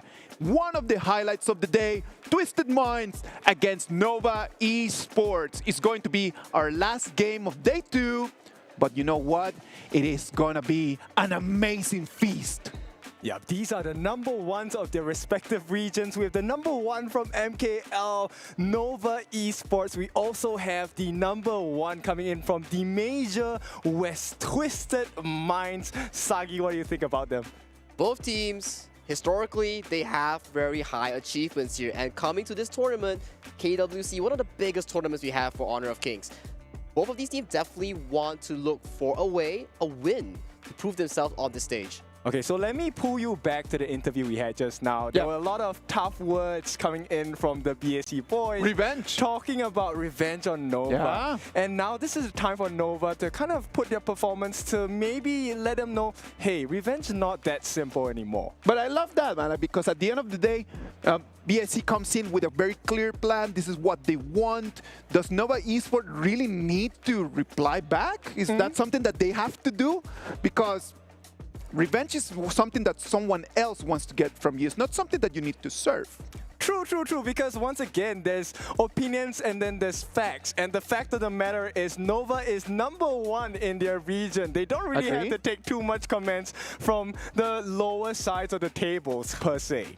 Lower side of the table. Ooh, spicy words in the mouth of Nova In a world of numbers, first place is higher than second place and higher than third place. I think it's just pure mathematics. That is pure mathematics. If you do put it like that, Nova Esports does seem to be at a higher realm compared to Black Shrew Esports. Although they do come from the same MKL region, but hey, it is up to them whether they want to take the words of Black Shrew Esports, right? So they say, yeah, we want to take revenge on them, but first to take revenge, they gotta make it to our stage first. You know what? We're just getting ahead of what's going to happen. Nova Esports is not going to be playing against themselves. They're going to be playing against Twisted Minds, and they are first place of their own region as well. Twisted Minds are going to come in here. They come wanting to make it to the upper bracket. They do not want to make it to that lower bracket because that means that you're losing one extra life. That's right. I think that during their Pro League, there were a couple of comments that said, you know what, maybe Twisted Minds isn't that strong. And boy, did they prove every single person wrong. And right now, today, we're going to see if we put the number ones of their respective regions, who's going to play it out to be the best. That's the beauty of KWC. We gather all the champions together. We get all the champions together, every single region. Today we have KMW's first seed against MKL's first seed. It's gonna be a legendary battle. If you ask me, Sagi, who's gonna win? I can't tell you because it's such an interesting battle that we're gonna have. It could really swing any way, and that's the beauty of HOK, because look, you can be in a bad position at the start of the game, but if you keep calm, keep composed, and know exactly what to play for, you have a chance of winning the game. And Twisted Minds, they're going to be playing against Nova. And Nova Esports is one of those teams that we've been seeing through the whole Honor of Kings evolution. They've always been there. They're always competing in their own league, internationally. They always stay present, they always raise up their hand, and they always perform really well in any stage that you put them in. And the history of both of these teams are really quite cool, because I think you might relate to this. They have always been the lower parts of qualification. They didn't even make it past qualifiers sometimes. And for the first time now, both of them, they have learned really quick. So you at home, as a upcoming maybe community, grassroots teams, you can achieve this same result as well. And how do you achieve it? You go towards the open series here. You play as a bunch of 5 with your friends, with your professional teammates. You look to conquer the open series. And where does that lead you? To the closed qualifiers. Closed qualifiers direct to your region's Pro League. And if you win the Pro League, you get to be here at the same stage. With who? Twisted Minds. With who? Nova Esports as well. Yes, greatness can be achieved. You just need to know which direction you're supposed to go. And of course, HOK, we all welcome you. The direction is right here. Talking about players, who do we need to be looking out for? Okay, if it's Nova Esports, it gotta be the FMV player Nova Shrew. This man, when you need him the most, when Nova Esports has been from time to time in clutch situations, in tough times, right? Yeah. Shrew always steps up, be it the Guan Yu, be it the Mayin, be it the Dharma. He always finds these angles to breathe life back to this team. Okay, it's time for me to breathe life into the Twisted Mind side. And I'm talking about the player Clean. There's a reason why he's called Clean, because he has very clean gameplay. And I'm expecting this. This is my expectation of Twisted Minds. I voted for them to win this series 2-1. If you have placed your predictions, hopefully I'm right and you are following all along with me. Or else you'll be joining Sagi with his predictions. What do you put for this series? 2-0, Nova Esports. All right, so you guys are talking already about predictions, and I love all of this, but I need to know it's based on what? I need argumentation more than just discussion. What are your arguments to say that Twisted Minds is going to take a 2-1 victory? Okay, this is not the first rodeo for Twisted Minds. They have come onto the world stage before. They were under the previous banner of Vitality, if you guys remember. And of course, they have changed organizations now, and they have added new members. City Boy, you have Hailang. These are members that have been there since the past. So there is international experience. There is also experience playing on a live stage. And I think that makes a big difference, because you are able to calm yourself down. You know, hey, there's not too much pressure here. Let it go. We play our game. We let them play theirs. So you're talking about the fact that the experience-wise, Twisted Minds might have a little bit of the upper hand. Do you agree with that, Sagido? For me, when we talk about experience, we gotta talk about winning internationally as well. Oh, wow. Who won internationally? It's not the Twisted Mind bunch, it's the Nova bunch. They just came with a fresh victory on HOK S3, carrying that momentum. They beat out who? They beat out BSE, champions of HOK S2, champions of KC 2024. So with that momentum, I do believe if they do bring it to today, they could achieve it as well with a 2-0 clean victory, or at most, a victory in the BO3. Okay, I love it that we're going in this direction. So let me paint the story for you. So, okay, great. You won Season 3. You beat teams like Nongshim, right? But then Twisted Minds, although they have not met Nongshim, they beat the #1 seed in the pro season of Major West, which is OG, and OG crushed Nongshim. So doesn't it mean kind of like, you know, Twisted Minds win this series easy? So many things to look forward to, right? Like all these teams have previous history, and that previous history might have an effect in today's result. It might not. It might just end up being just the past. In the present, today, who understands the meta better? Who's going to be able to take the resources? Who's going to be able to protect the turrets? It's going to define who makes it forward to the upper bracket and who goes to the lower bracket.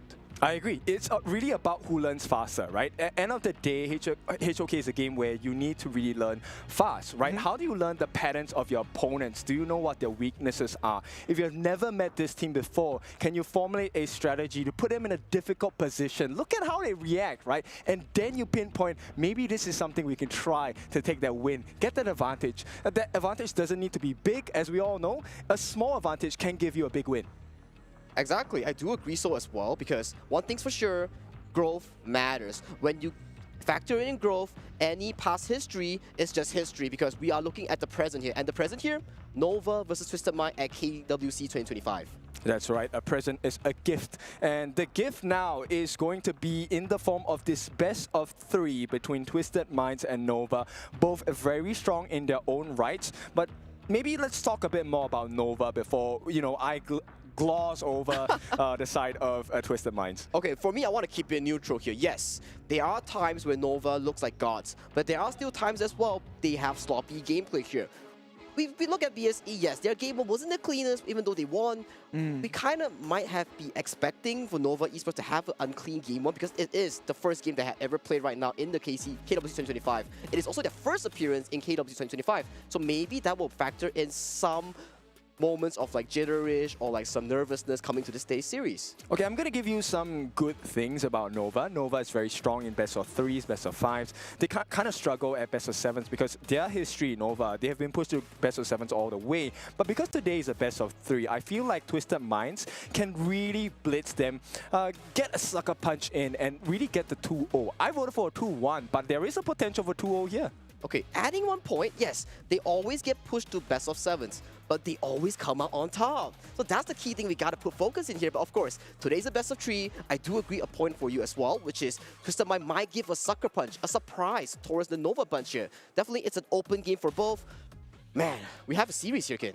Definitely, and I think what's really interesting about both these teams is that they have a really deep hero pool. There really is very little heroes they can't play. In fact, I would go as far as to say, I think they can play almost every hero available in HOK. And that is the crazy part. That level of mastery really stems and important towards our global ban pick system. If you only know 2 to 3 heroes, you're going to get banned and you lose all access to your mastery heroes. But enough talk about Nova, let's talk a bit more about Twisted Minds here, Kim. What do you think?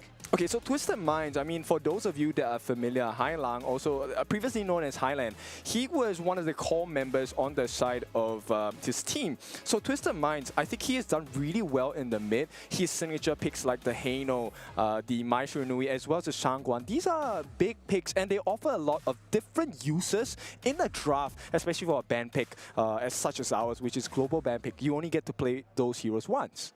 Ooh. The battle of mids, is that the picture you want to be painting? Because Nova Wendy is also a very strong player here. So Hai Lang, we got to keep eyes on this player. With this diverse hero pool, we got to jump into the pick and bans real quick because Nova Esports banning out the Jing and Dharma as their first 2, with Twisted Minds replying with none other than Mai Shiranui. A lot of big burst damage taken away as an option, right? We have the Dharma special, which is going to be that catch potential. At the same time, we have already seen so many teams over these 2 days pick up the Jing, and Jing has one of the most powerful initiations. He's able to bypass that front line and get straight towards your farm laner. All right, so we can see that the first pick over here is going to be Pei. Okay, meta being allowed, I'm going to take it. Is it really that good that it's going to be the first pick? Because right now we have 5 options just to counter it. Well, depending on the situation, Nova Esports, they love to play the fast tempo, and Pei is a fast tempo pick. But the only down part is this pick is high risk, high reward. If you can make sure that you get all these early objectives, early ganks, suffocate the enemy jungle, yes, you win. But if you do fall off against, especially like a Byron, you're going to be suffering. I'm telling you, man, like normally you would play that Pei with that Byron, is what we've been seeing in all the games. And right now, Twisted Minds decide like, okay, you take the Pei, I'm not allowing the combo. I might allow one of them, but not the 2.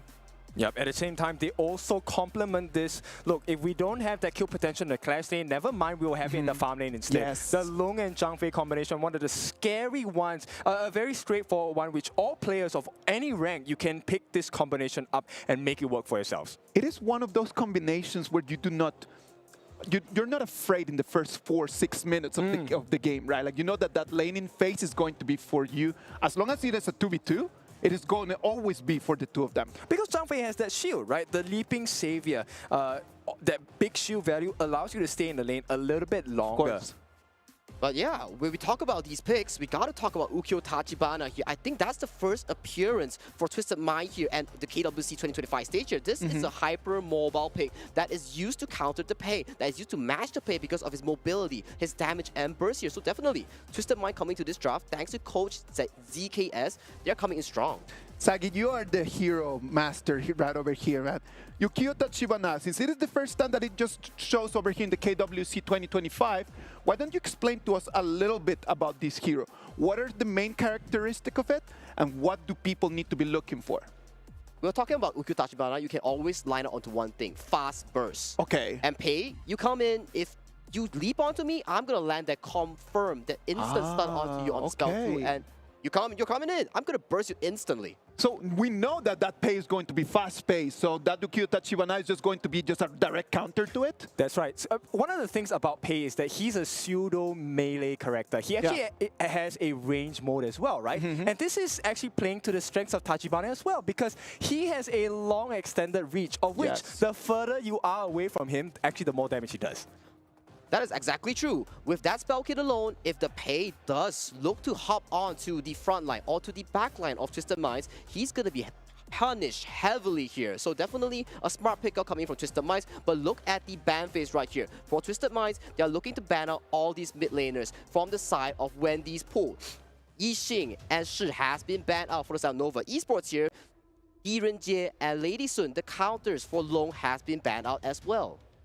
Okay, so we are looking at a farm laner that can survive the initial burst, right? Because you don't want to be put in a position where the Lung gets those flaming palms, there are 3 fire dragons coming at you and you're instantly dead. So Shanks needs to have someone tanky enough, but still be able to deal consistent damage against Nova. And I feel like the options are really cut down by a lot. That's really cut down. Like right now, if you start looking at the numbers, already like very few of them. We've already seen Consort Yu being the option against that Lung, and I do not know if that is going to be the best, because up until right now it hasn't been working. Yes, and the fact that, look, they might consider Consort Yi, which is also one of the reasons why Nova picks up this Kong Ming, right? Because, okay, you can have physical immunity, never mind, Kong Ming comes in with his winning strategy and you're dead. Yeah, coming with the winning strategy, the extended range we're talking about, the reach of Kong Ming is definitely longer than the Consort Yu here. So, the final question that we have for Twisted Minds draft, what is going to be filling for your farm lane pool? Is it going to be the channel? Is it going to be the Marco Polo here? Time is ticking and they have to answer this question. And look at that, it's going to be Ho-E. Ho-E is going to be the option against that Lung. Burning Sun Arrow, this is a long-range global ultimate. You can aim it anywhere on the map, and the longer it travels, the longer the stun. But at the same time, Ho-E is also one of those farm laners which you can build a tank build and still do damage. Of course, of course. Exactly, and you also have the Burning Sun Arrow with the Annihilation from the Nuwa here. So anyone that gets caught by the arrow immediately gets sniped down by the Nuwa from high. Sniper game, right? Yeah, I love that you are so hyped by this, because this is a Twisted Minds draft. And you know what? They're going to win against Nova. It is a twisted draft, man. I'm telling you, it is a Twisted Minds, twisted draft. This is looking amazing. The coaches come in, they shake hands, they're going to go back to their rooms, and everything is set to see who's going to take that last ticket to the upper bracket. Is it going to be Twisted Minds? Is it going to be Nova? The boys are ready. They're stretching, warming up. The Gorge is almost ready for us. Okay, so I think we need to start discussing about how do we open this game on both sides, right?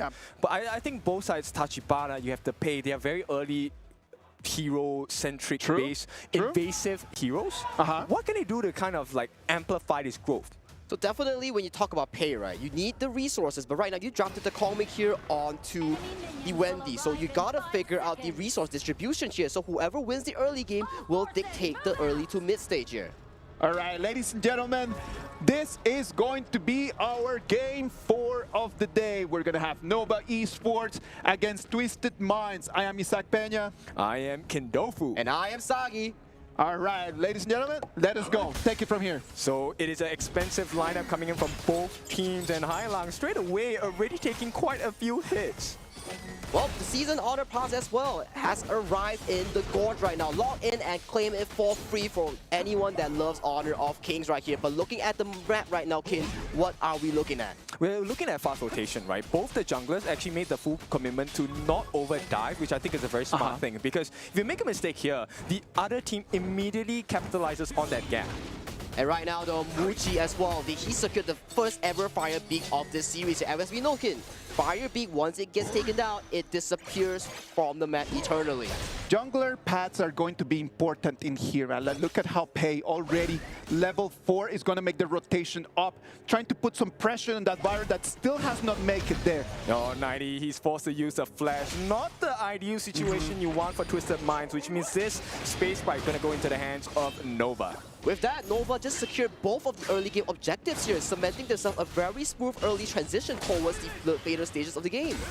Okay, that rotation coming in. City Boy looking for an opening, does have the stun available if they need it. A 3-man offense against the 2 members on the side of Nova. Do they want to take that fight right over there? It might be a little bit too much of a stretch. It is too early in the game right now, and they do not want to drop the ball. Exactly, they do not want to go for the 2v3. They play it safe, they play it calm. Right now, they secure the mid priority for South Nova Esports, and right now the map is open. Both teams are looking for certain things on the map. I'm telling you, it's going to be a matter of who makes the first mistake. No one in here wants to lose that 4-minute fight, and it's only 2 minutes. They need to be a little bit calm in here.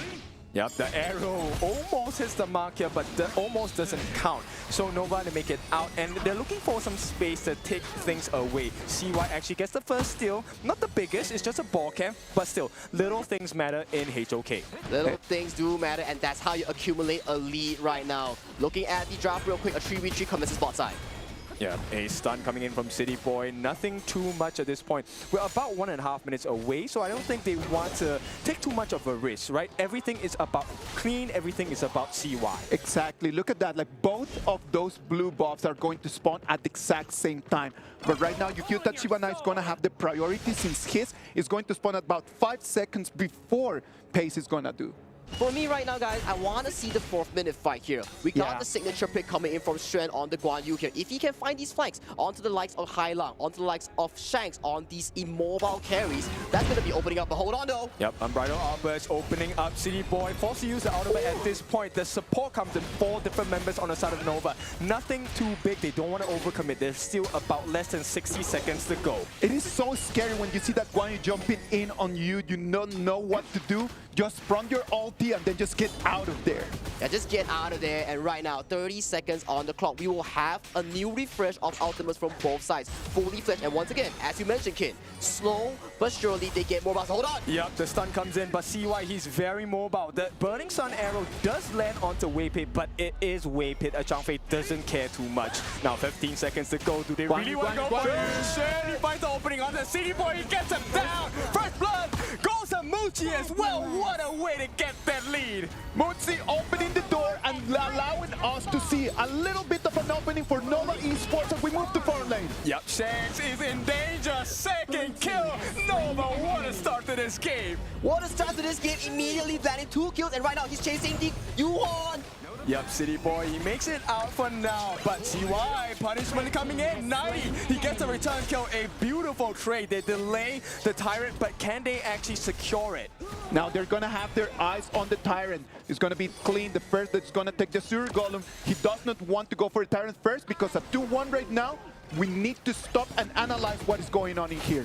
Right now, 2-1 in terms of the scoreline here. Shrew found a beautiful engage towards the mid lane here, immediately capitalizing on clean. But hanging on to that Tyrant here was 90, making sure that he gets the catch on the jungler of Nova Esports. Okay, so a lot of you will question, I know we read the comments yesterday, why don't they go for the Tyrant right now?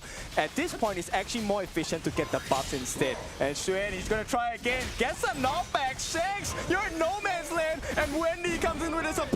You are dead. No! It is a trade! A trade, but it's not a trade any longer. Wendy might get caught out. City Boy joining in on the action. CY on the backline. They do get it clean, gets that kill, but the Unbridled Alba is going to help them out. City Boy, it is time and time again. They escape and Twisted Minds don't get punished. We talked about snipers, and this was a snipe kill. That was a lovely assist, and Highland right now is going to have an amazing smile on his face. This is the beauty of the global ultimates we're talking about, right? Yes, I cannot physically be there, but my ultimate will reach you. You overextend for my farming? Fine. I catch you with my annihilation on Lua. That is beautiful. We knew that Twisted Minds against Nova Esports was going to be a good game, and ladies and gentlemen, 6 minutes of the game, I am very entertained. Yes, it is very close, right? Even after 3 kills each side, the goal is going to be exactly the same. They will stop them from coming in 90 on the position to make sure they don't get anything free. What a nice stun! Clean! He starts it right, but is there a finish? Because they get the stuns, and I think Twisted Minds, I don't think this is the right idea to overdive. They need to watch the waves coming in. Right now, a 3-3 scoreline. A 9 Annihilation goes through to clear out the bot side here. Bot tower is slowly going down, but let's talk about the game state right now. It's a 50-50 game state. Yes, Twisted Mind did secure the Tyrant here. It's a small buff. It allows you to push out turrets fast. But now we gotta look at the key engages here. Shred. He's a tempo maker. He has to find these backline engages for the side of Twisted Minds. Clean has been clean on this Ukyu Tachibana so far. I am telling you, man, that Guan Yu, it's just a matter of a second initiation. A lot of people might disagree with me saying that, oh yeah, you need to initiate with that Guan Yu. When Twisted Minds starts the fight, if they don't have eyes on the Guan Yu, that's going to be the worst mistake. Yeah, they actually wasted that unbridled outburst, and Clean, he takes advantage of the chaos. He gets that T1 on that top. Ultimate forced out on the support by City Boy. CY is falling a bit low. The opening for Shrew, can he get it? They're looking for more. The wraparound by Clean, he's coming in for the back. He's waiting for the open target. CY is the item of choice. He doesn't really want to go for wave pit. That is the last target he wants. But the flash and Clean leaves them up as the T2 is going to be open for the taking. Nova getting destroyed by Twisted Minds, and they're going to continue as well. A killing spree. Clean, he is doing so well. T3 going to be opened up. Twisted Minds, wait, can they actually end this game? It's 7.5 minutes. Boys and girls, Wendy's falling low as well. This could be the opening. What a beautiful finish. They are going for it, but here comes the save. Shrew comes in, pushes them away. He doesn't have to die. He doesn't want to die, and they survive for the moment. That was a beautiful chain of events coming from Twisted Minds. They got the Tyrant, they want to pressure the tower. Yes, all the ultimates expended for Nova immediately. Punished by Clean's wraparound, like you mentioned. 90 was so timely with that flash engage right now. Twisted Minds is in full control. I'm telling you, it was just a one push right over there. They saw the opportunity, and they saw how their opponents fell on the ground. And as they fell, they just hit and hit and hit, and they do not let them breathe. All right, for the 3 of us and our audiences, can you agree with me that we have never seen Nova in this state before? It is rare. It is rare to see Nova like this. I wouldn't dare to say that we have never seen it, but it is really not the way that we are used to see them, isn't it, Zach? For me, from the MKO region, this is definitely some form of stressor that they have to tackle right now. It is the international stage, the jitters, the nerve, playing on a stage, it may be getting to them right now, but that is not the worry right now. They have to worry about the current game as of this point. Rotation to farm lane right now, look at that. It's a clean rotation, right? Shrew has heard the calls of the teammates. We can hear them screaming behind us. They need to look for an opening. The wraparound is so important that positioning is the only way they're going to win this fight against Twisted Minds, because the goal lead is pretty big. It's about 3,000 in advantage to TM. 3,000 is a big goal lead coming 9 minutes strong, and right now 10 minutes, 44 seconds on the clock. We will be seeing the Shadow Tyrant being spawned onto the map. We gotta see who is the key engager here from Nova Esports. Shrew on the Guan Yu, Wave Pit on the Zhang Fei here. If these two don't find an angle, the firepower coming in from Twisted Mind will just be so darn heavy. Let's take a step back and analyze what is happening right now. The waves are coming in from the Clash lane, and that's going to give priority to the team of Twisted Minds just to put their hands on that Dark Tyrant in 15 seconds. I really like this, right? If you take a look at the positioning, Twisted Minds, they are actually baiting out that movement towards the Tyrant. They want to go for the kill. A blind Burning Sun arrow does not hit the mark, but they're looking for more. 90 has actually forced out Muchi to use that Infinite Vastus. The Dragon is no longer available. He takes to the skies, which means Twisted Minds, this is a clean opening for this 10-minute Shadow Tyrant of the game. Waypit does have his ultimate. He can stop them, but it's not fast enough. City Boy actually uses his ultimate, but the catch, Shrew, he's pushing them back. Can he get Clean? Clean is knocked back. He's shut down by Wendy. A beautiful knockout by Waypit as well. Nova are coming back. And that's the third kill for them. As Nova, they are going to take everything with them. This is what we're talking about. A 3-0 trade. A 3-0 trade for the side of Nova Esports. And this is what we're talking about, guys. When you count on Nova Esports, Shrew will step up. Exactly. He is the key difference maker in this Nova Esports lineup. That Guan Yu is so deadly with the Razor Cavalry flank. Yes, how many times have you seen a team that has lost a T3 actually turn the whole map around and actually putting pressure on their opponents instead? We talked about that Dark Tyrant, right? Like, we knew that it was going to be free for them, and they knew exactly how to counter that immediately. Yeah, Wendy, look at the damage, man. Sagi, how much is he dealing? 67,000 damage on a Calming here. We were questioning, will it be enough resources? Will he have enough space to shine? Of course. He's proving it to us. So much firepower for one Calming. A very, very costly composition that they chose, and they're making it work. They might have a little bit of an advantage. It's not a big one, it's just 1.5k. But that advantage right now is going to the one person that needs to stand up, and that's Wendy. Yeah, they actually relieve the pressure, right? But this pressure relief is momentary because right now, I think the map is being controlled as the Burning Sun arrow, once again, does not hit the mark, so Nova make it out with scraps for now. Exactly, as Shadow Vanguard has joined the battle. The lanes will be pushed out, and Nova Esports want to further push out their lead as of this point. Yeah, too much tankiness coming in, right? The Nova group understand that Clean is a burst hero, and if you can't burst someone down as a Ukyo Tachibana, you could start losing the game. It is going to be very difficult right now in this moment for Nova to try to get into the high ground. Having that Guan Yu allows them to take fights right over there around the river. But when it's talking about high ground, it's going to be a completely different option. And just look at Wendy pressuring with winning strategy, but hold on, the 90 gets caught out. Yep, 90 forced to use the flash. There is a flaming palm. It's not enough to get the kill just yet. But Nova, slowly but surely, they're getting control of the entire gorge. This map is looking a little more blue for Nova. Now it's going to be the Shadow Vanguards that they're going to come in, knocking at the high ground. What is going to happen? What a flash! Oh my goodness, the burst Highlang is down! And right now, Shrew is pushing them off the one corner. He's going to give his life, they don't care. Mushi takes the T3, they even out the odd, but it's still the Shadow Overlord. 75, 12 minutes in. Can they end the game? 90, he's going to try and mount the defense for now.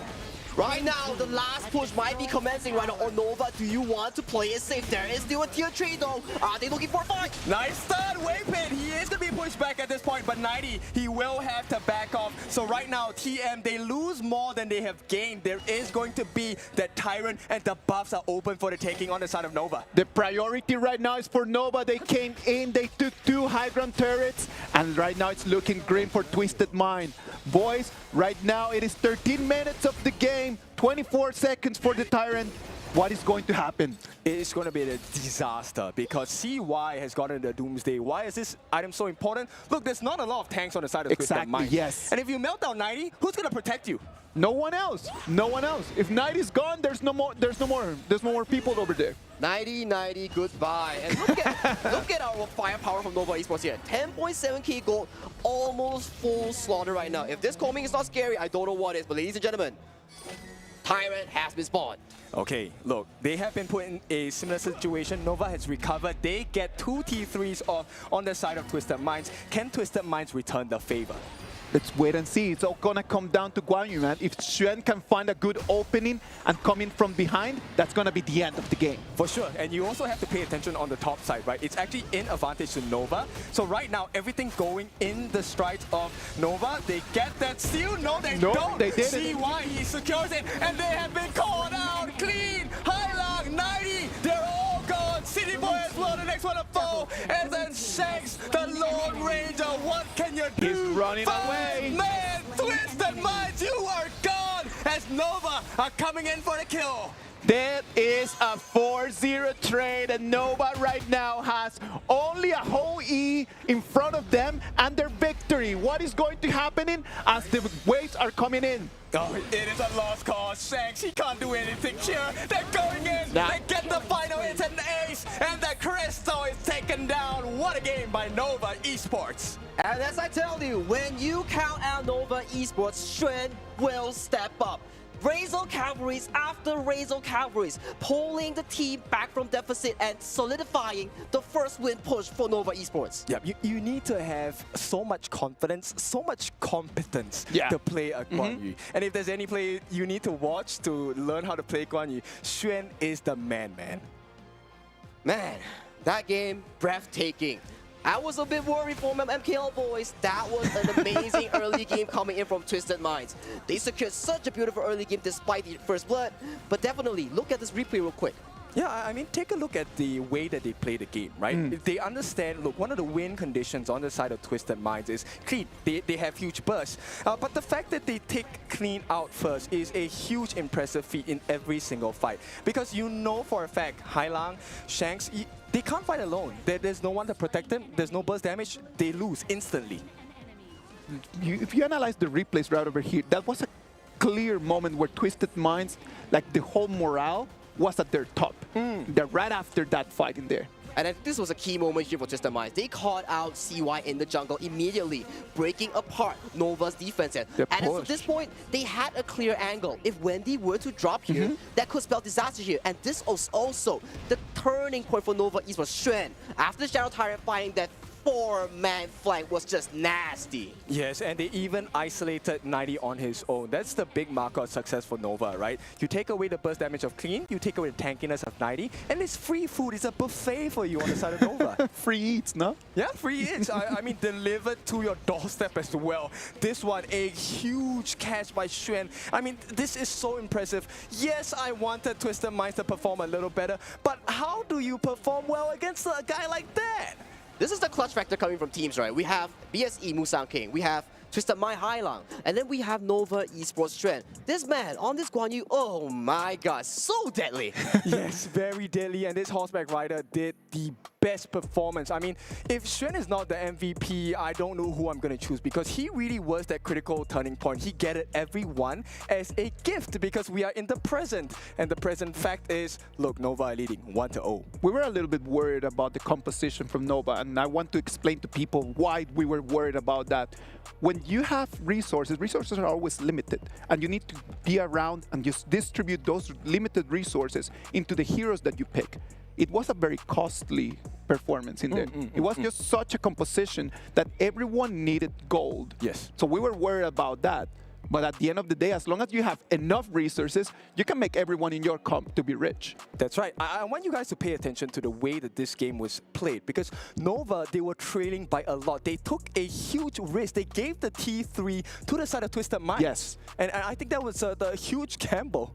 That was truly a huge gamble, but I gotta give props to Twisted Mind as well. That was a beautiful early game despite falling 0-2. They clenched moments after moments. That flank coming in from 90 and the jungle was so crucial here. And let's check out the scoreboard real quick. Break it down for us, Kin. Okay, so I want you to focus onto 90. I think he did a good job on the side of Twisted Minds, right? While the damage dealt isn't, say, a lot, 46.6 thousand, it was amount of time that he bought for the team. Him, along with Clean, was also the setup that allowed Hailang, Shanks to really get those skill shots in. City Boy as well, providing the stunts. But then once again, I need to highlight and pull us back into CY and Xuan. And of course, Wendy, take a look at the damage. 37% of the team's damage dealt by him. 116. He had the freedom of time to choose. This was the calming pick, right? We were worrying like, will he get the resources? Does he get the farm? But if you look at the total gold here, Xuan, although he has all these fantastic engages, he was sacrificing gold for his team. He was the anchor, the backbone of Nova Esports. You need gold? I'll pass it to you. Wendy, I trust in you. And this was Xuan's belief. Okay, so I know how to play a better game as a roam now. Normally I take the buffs, I take everything away. So guys, if you play like me, this is a lesson for you. This game is very important. You have to watch the replay many times, because when you give the advantage to the correct person, you will win the game naturally. I'm telling you, if you come and you play fives with us, we are giving all the money to Sagi, even though King wants to keep it for himself.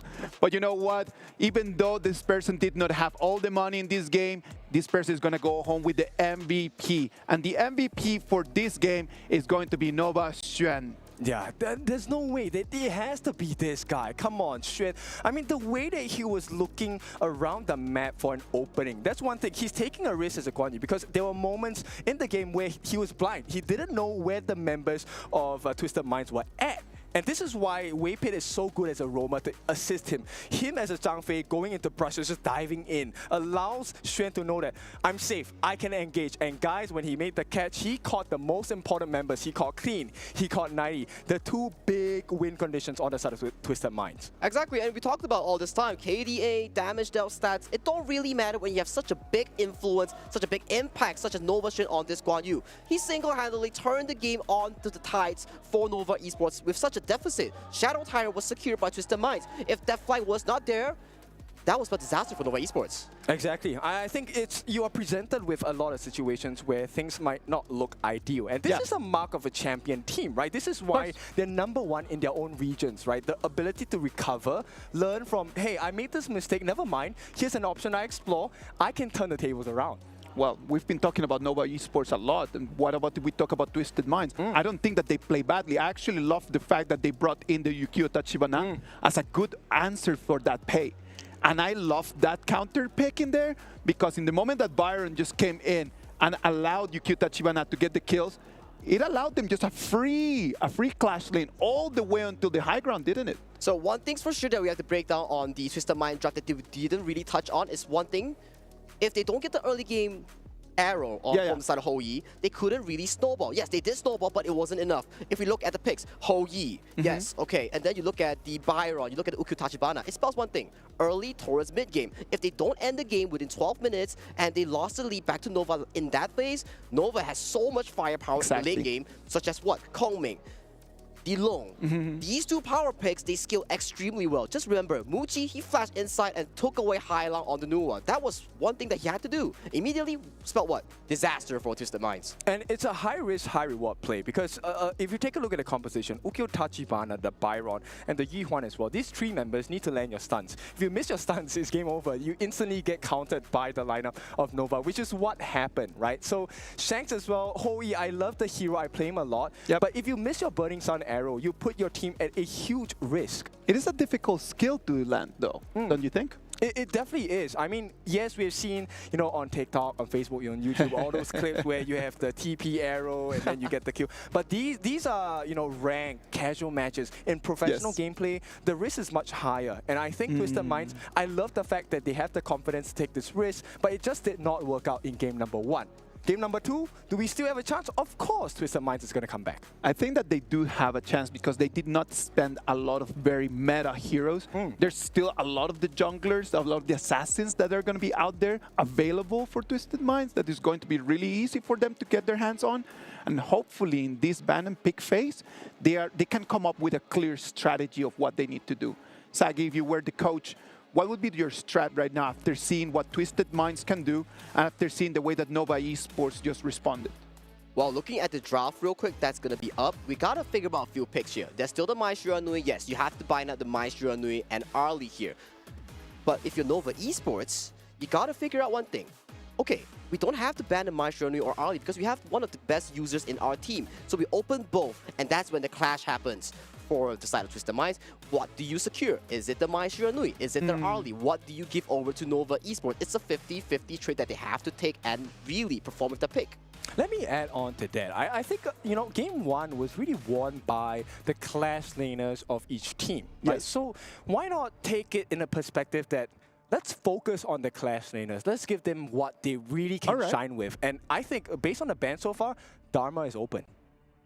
Dharma would be a good option, and it's going to be Nova Esports, the ones that they could get their hands on it. And I would go for the Dharma because it's just such a flexible pick.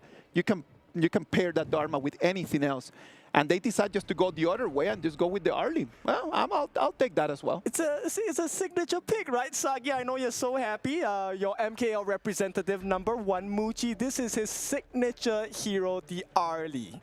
It's his favorite pick, and he always performs on this pick. But of course, picking the Arlie here does mean that it locks off the option of picking the Luna. Arlie is a very big counter towards the Luna. And we talk about counter, D-Rinje as well is a solid counter towards Arlie in the laning phase. Yes, and they pick up the Dharma for themselves on the side of Twisted Minds. So that was the first option I was going to offer you. But the second option I'm going to talk about is, look, there's Fatih as well.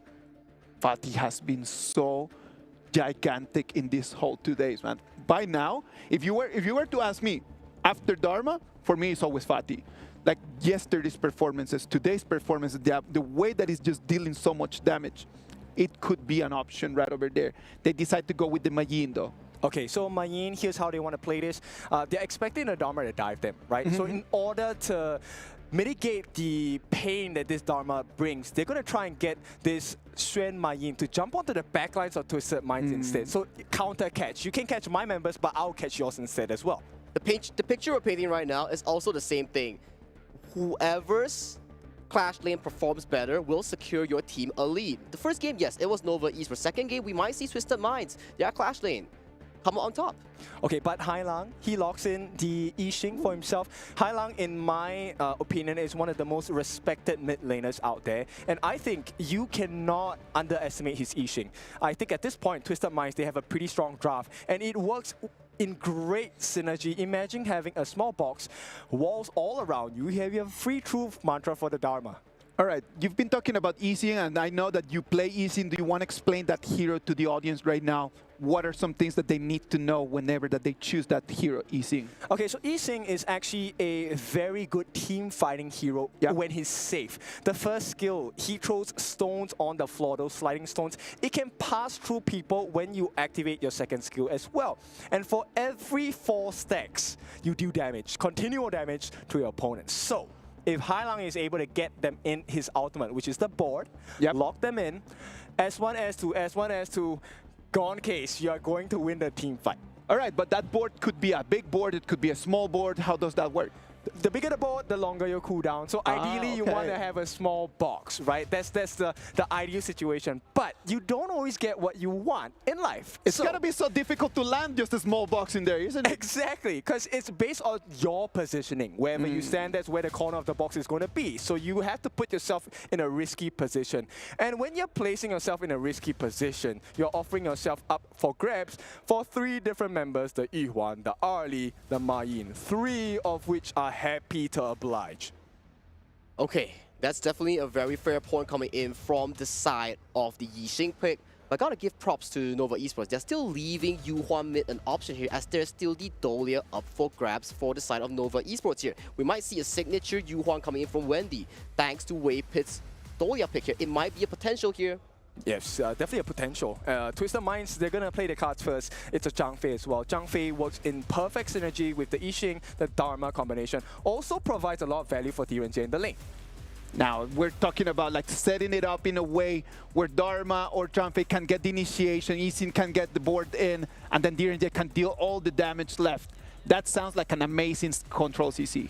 Yes, it sounds amazing, but it's not as easy to pull off, right? Of course. At the end of the day, you're playing against professionals, and of all the professionals to play, you're playing against the #1 seed in MKL. So are they going to be able to do it? I don't know, because it's Nova we're talking about. And Nova, they are putting disruption galore. They have the Mozi coming in, they have the Aguro as well.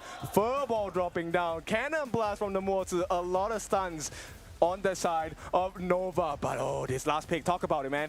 Hansing, so much mobility. The icon, the jungle that provides the solo carry style coming in for Twisted Minds. If you want to bank on the late game carry, yes, Twisted Minds. The first 4 picks, yeah, very strong early to mid game, but when you talk about late game, it gotta be Hansing, one of the strongest late game jungles. I love Hansing because there's so much history behind that hero, man. Like Hansing is just such an amazing hero in terms of that.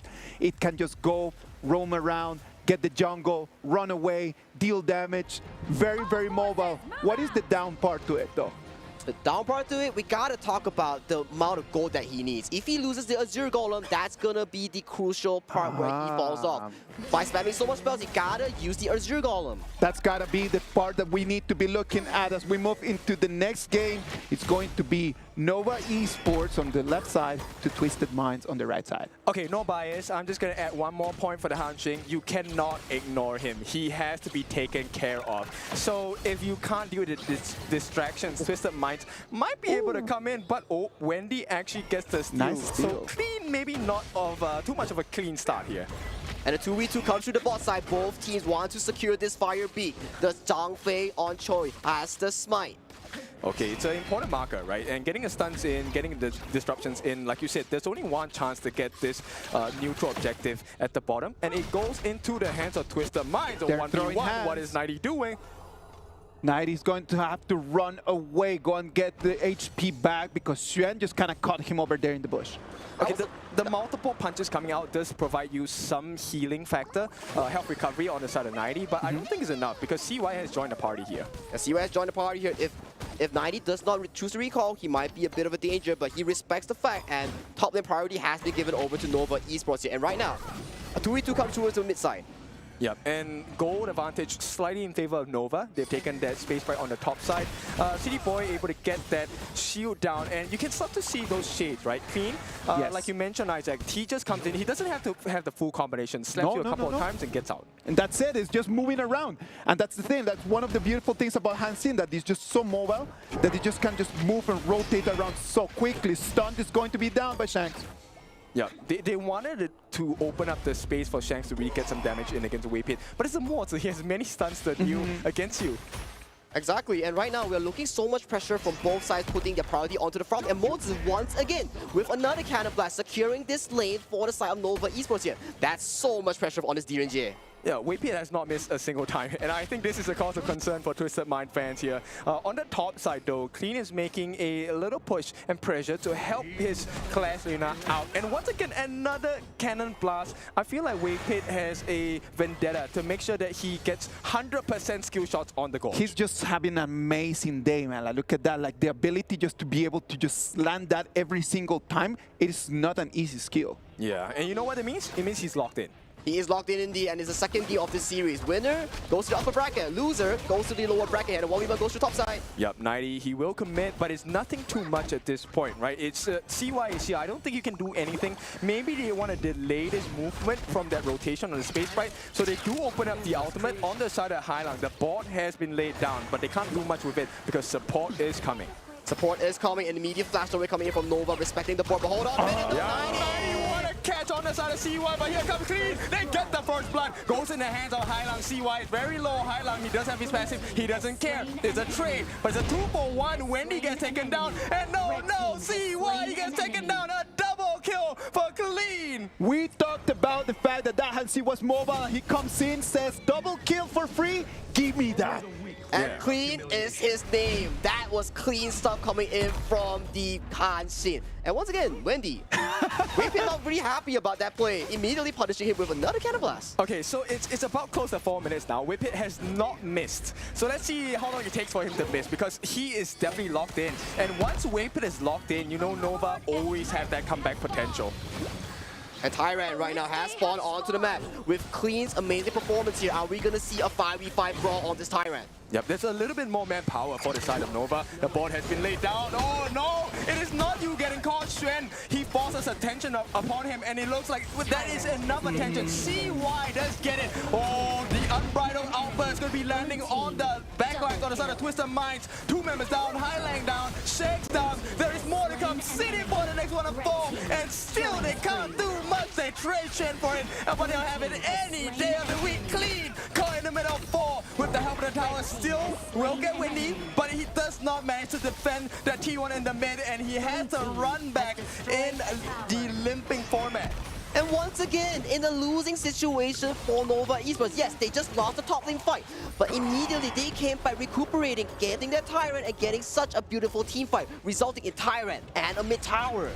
Yeah, it's a 2,000 goal lead going for the side of Nova. It's just a repeat of game number 1. I'm telling you, man, it's just a moment in the game right now that Nova is completely in control of the game. They need to just continue fighting like this. But I'm telling you, Clean, on the other hand, every single time that Nova has been looking like they're very, very unstoppable, he comes in, deals damage, and then leaves back. Exactly. If it wasn't for Clean, there will be another turret going down. And right now, I want to talk about Muji. He single-handedly flanked 2 members on the side of Twisted Minds here. This R lead is devastating right now. Okay, I know we talk about the damage of Clean, right? The ability to split push, but the results haven't been showing. Look, Nova's 9 turrets have not been touched at all. And just look at the build coming in from Muji. It's not the traditional Doomsday. He's going for the Spark Force Dagger, speeding up his farm, but 1v1 going to the top side. Yep, clean. He works onto Shrew, but this is a pillow fight if I've ever seen one. There's no finishing count here, but the rotations are coming in. Muji, he's looking for some food. He's pretty hungry. I can see that Nova Esports, they're not thinking that much about the fights. They just want to quickly control the vision over the map, and they're just focusing a lot more on the turrets. I do agree so as well, but right now, more and more pressure is surmounting the top lane wave. There's no one attending to it, and right now, Shrew is teleporting towards the bot side as they are looking to push towards this Clean's next Azure Golem.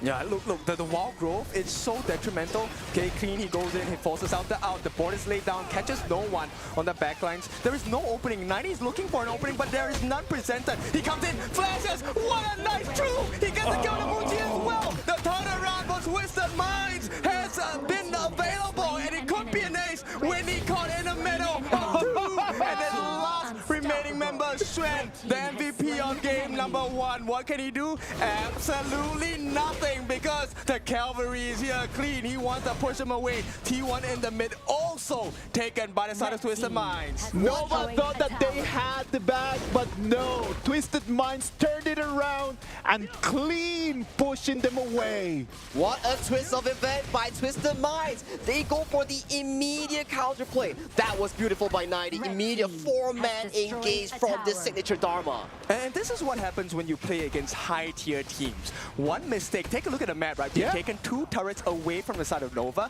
and there's plenty more to be taken on the side of Nova Esports. Immediately, they just turned things around, right? Like we were talking, it was just like we jinxed it. We said that Nova Esports was controlling the vision, and then immediately after that, Twisted Minds turned things around. Is it really a jinx? I mean, Twisted Minds coming back? Well, we gotta see. It's still a 1,000 goalie strong coming in from Twisted Minds here. Teams are still 50-50, as we mentioned. Nova, strong team when it comes to team fighting. Twisted Minds proved themselves as well with a 90 beautiful Truth Dharma onto 4 right now. Teams are heading strong. CY Waypit, they're planning something on this red buff. It's really timing, right? The longer the game goes, I feel like the chances of catching Clean out are close to 0 at this point. Yes, exactly. It's going to be really hard just for the late game. Just try to catch that Hansin. It's a tough situation. Waypit now has eyes. Shrew going to be forced to move away from the back of the fight. 90, he is primed for that perfect truth mantra as Clean provides the vision. But the stuns do come in, so Waypit, he knows that, hey, guys, it's unsafe. Let's not try to traverse without the help of the others. It is going to be such a difficult momentum right now because they want to go for that Tyrant, but they do not want to engage and lose. So they need to wait for the right moment for them to be able to kind of like push for that. Yeah, Clean, look at the rotation. He's hiding. He's trying to find that backline entry into the side of Nova, and I don't think Nova knows about it. At the same time, he's working hard on the jungle camps, so he's just getting gold for himself. And you know what? Maybe giving away this Tyrant isn't that bad, but Nova, this is a good win for them. This is indeed a good win for them, and right now the side lane pressure is amounting right now. As we talk about in the draft, Clean on this Hanxing, you give him enough time, he's gonna scale even better towards the late game here. And right now, he's amounting 8.2k goalie. He's the richest in the game right now. Of course, that's already a very big gap, right? It's already a very big gap to the closest from his opponents. That is going to be 6.8k. That's already a 2,000 goal gap. Okay, I have a concern I need to say out. Wendy actually has went for the magic build. He's not going for tank build, and I feel like this might be a mistake. You think that it's just that they might not be able to soak in enough damage in the late game? Yeah, because they rely on the stuns coming in from him. So if Wendy is taken out, it instantly becomes a 4v5. And you also have Clean, who's very difficult to catch already. One good point that I can point out on this build, yes, it's a very high risk, high reward build, but once he gets the damage onto Shanks, onto Clean, it's a very high amount of burst, but hang on, I think Clean is found. Yeah, Clean will push them away. It's a prime position, actually a good one for the side of Twisted Minds, because Wendy, this is what I'm talking about, he's so low, the ball is landed, but nobody gets caught out. That's a saving grace, but at the same time, Clean, oh, what a nice catch on the backline, Shred, it has to be him. He catches out 4, but there's no follow-up because everyone on the side of Nova is still far behind. They're looking for more openings. Shanks consistently being stunned by Waypit. He has a target on his back. I love the positioning from Waypit, man, because he was there to shield Clean coming from the back lane. He wanted to come in from behind, but it was Waypit the one that kept eyes on him. Oh, 90, what a nice catch. Can they get the flash out of Shrew? They did. They forced it out, and it looks like the objective is going to be the top Tyrant for the side of Nova, but it's an immediate trade from the side of Twisted Minds. Ooh, what a 50-50 game, guys, right now. Both teams secured themselves a shadow variant of the objective here. The game is back to square one. Whoever stands up finds the opportunity. It may be 90, it may be Clean, or it may be Shrew or Muji. This is the moment where you need to turn the tides around. All right, Sagi, it's 11 minutes. What do we need to be looking for right now? Because right now the game is so close to each other. Like, what is going to tilt it to one side? For me, it gotta be on Muji. Right now, he's slowly finishing the Daybreaker. Once he finishes it, Clean or 90 can no longer tank this Arlie's DPS. For the side of Twisted Minds, you gotta find a crucial engage onto Muji, especially once he's out. Nova is dispersed. Yeah, and look, once again, I'll remind you, it's 11.5 minutes, right? Waypit has not missed a single shot just yet. Another one landed. And so far, I think if Nova has a successful fight, it's really because, oh, hang on, 90, he gets caught out the bot lane. Down. Once again, Highland doesn't manage to catch anyone. They do get that pressure in. Wendy's falling low, but Clean, he's waiting for that opening. He does catch his eyes onto 3 different members on the side of Nova. The rotations from Nova are just perfect. Everyone knows that Muzi cannot fall. And if it is not Waypit, it's going to be Shrew, the ones that are always walking in front, so they never catch it. Yeah, I have to highlight Shanks now though. He does have the Crimson Golem. He's almost 6 slotted, right? He already has the Daybreaker as well, so he does have the Armor Pierce. Yeah, Armor Pierce is exceptionally important right now. Burning down CY on this Algodo is Shanks' main task. Both these marksmen, they cannot be victims of the backline access for both these teams. Right now though, the Overlord marching down top side. Will this be an attempt for a push from Twisted Minds? I think they have to commit, right? Oh, 90, actually he's the one getting caught out. The board once again does not hit anybody, and it is time for Nova. He jumps in, but the Unbridled Outburst pushes Shrew away on the backlines. 90 trying to keep CY busy. CY activates the Blood Rage, has to run away, but Shanks gets the kill on the Muji, and it is a shutdown on the Clean, but there is so much damage coming up from Shanks. This marksman is on fire! Nova, they are suffering at the hands of Twisted Minds. It's a 3-2 trade for Twisted Minds, and right now they want to come in and take some more resources. This is the very good fight coming from Twisted Minds. They played it systematically well. Shanks was untouched the whole fight. He was playing so well and was doing so much damage, out-damaging Muji on this Arlie. And it's an opening. T3 with the next minion wave. This is opening for the side of Twisted Minds. And it's not going to be the end of the game yet because everyone is respawning. But this is a huge advantage for Twisted Minds. I love just the way how they're so decisive. 90 got caught right over there in the mid lane. He runs into the jungle just for the whole Twisted Minds team to come in to save him. Yeah, and it's a double-edged sword, right? Because if you take a look at Shanks' positioning just now, he actually wanted to come here to the backlines, but Shanks, oh no, I just put you in a bad position. 90 actually gets the kill on the Shanks. What a big turnaround of events. City Boy gets the jump in, the lockdown. Everything is going right for the side of Twisted Minds. And he gets the kill on the Wendy as well. It is just Muji and CY that has to mount the defense. Right now, they have a little bit of a breathing space because there is a wave in the middle. But Twisted Minds, they're going to turn this around really quickly. Oh my god, that's 2-3 down for Sound Nova Esports. Bang on the Muji looks for the 1v1. Clean is too clean with the moves here. They expect that. But right now, look at mid though, they're looking for the end. Yeah, I think Muji might have overcommitted. CY is on his own here. Is there a board? There is. Highland can lock them in. Muji gets caught out in the board. Do they want to dive him? Guys, where's the damage coming in? They're focused on the objective instead. Muji being chased down by Clean. He has to back off. Clean might have to sacrifice his life. Will not. At this point, it is going to be a successful defense as the neutral objectives are open for the taking. Okay. Take a breather, guys. Take a breather. We're back to another objective take. Exactly. 2 top teams duking it out. Fight after fight after fight. But definitely, Twisted Minds, they have the Shadow Tyrant right now.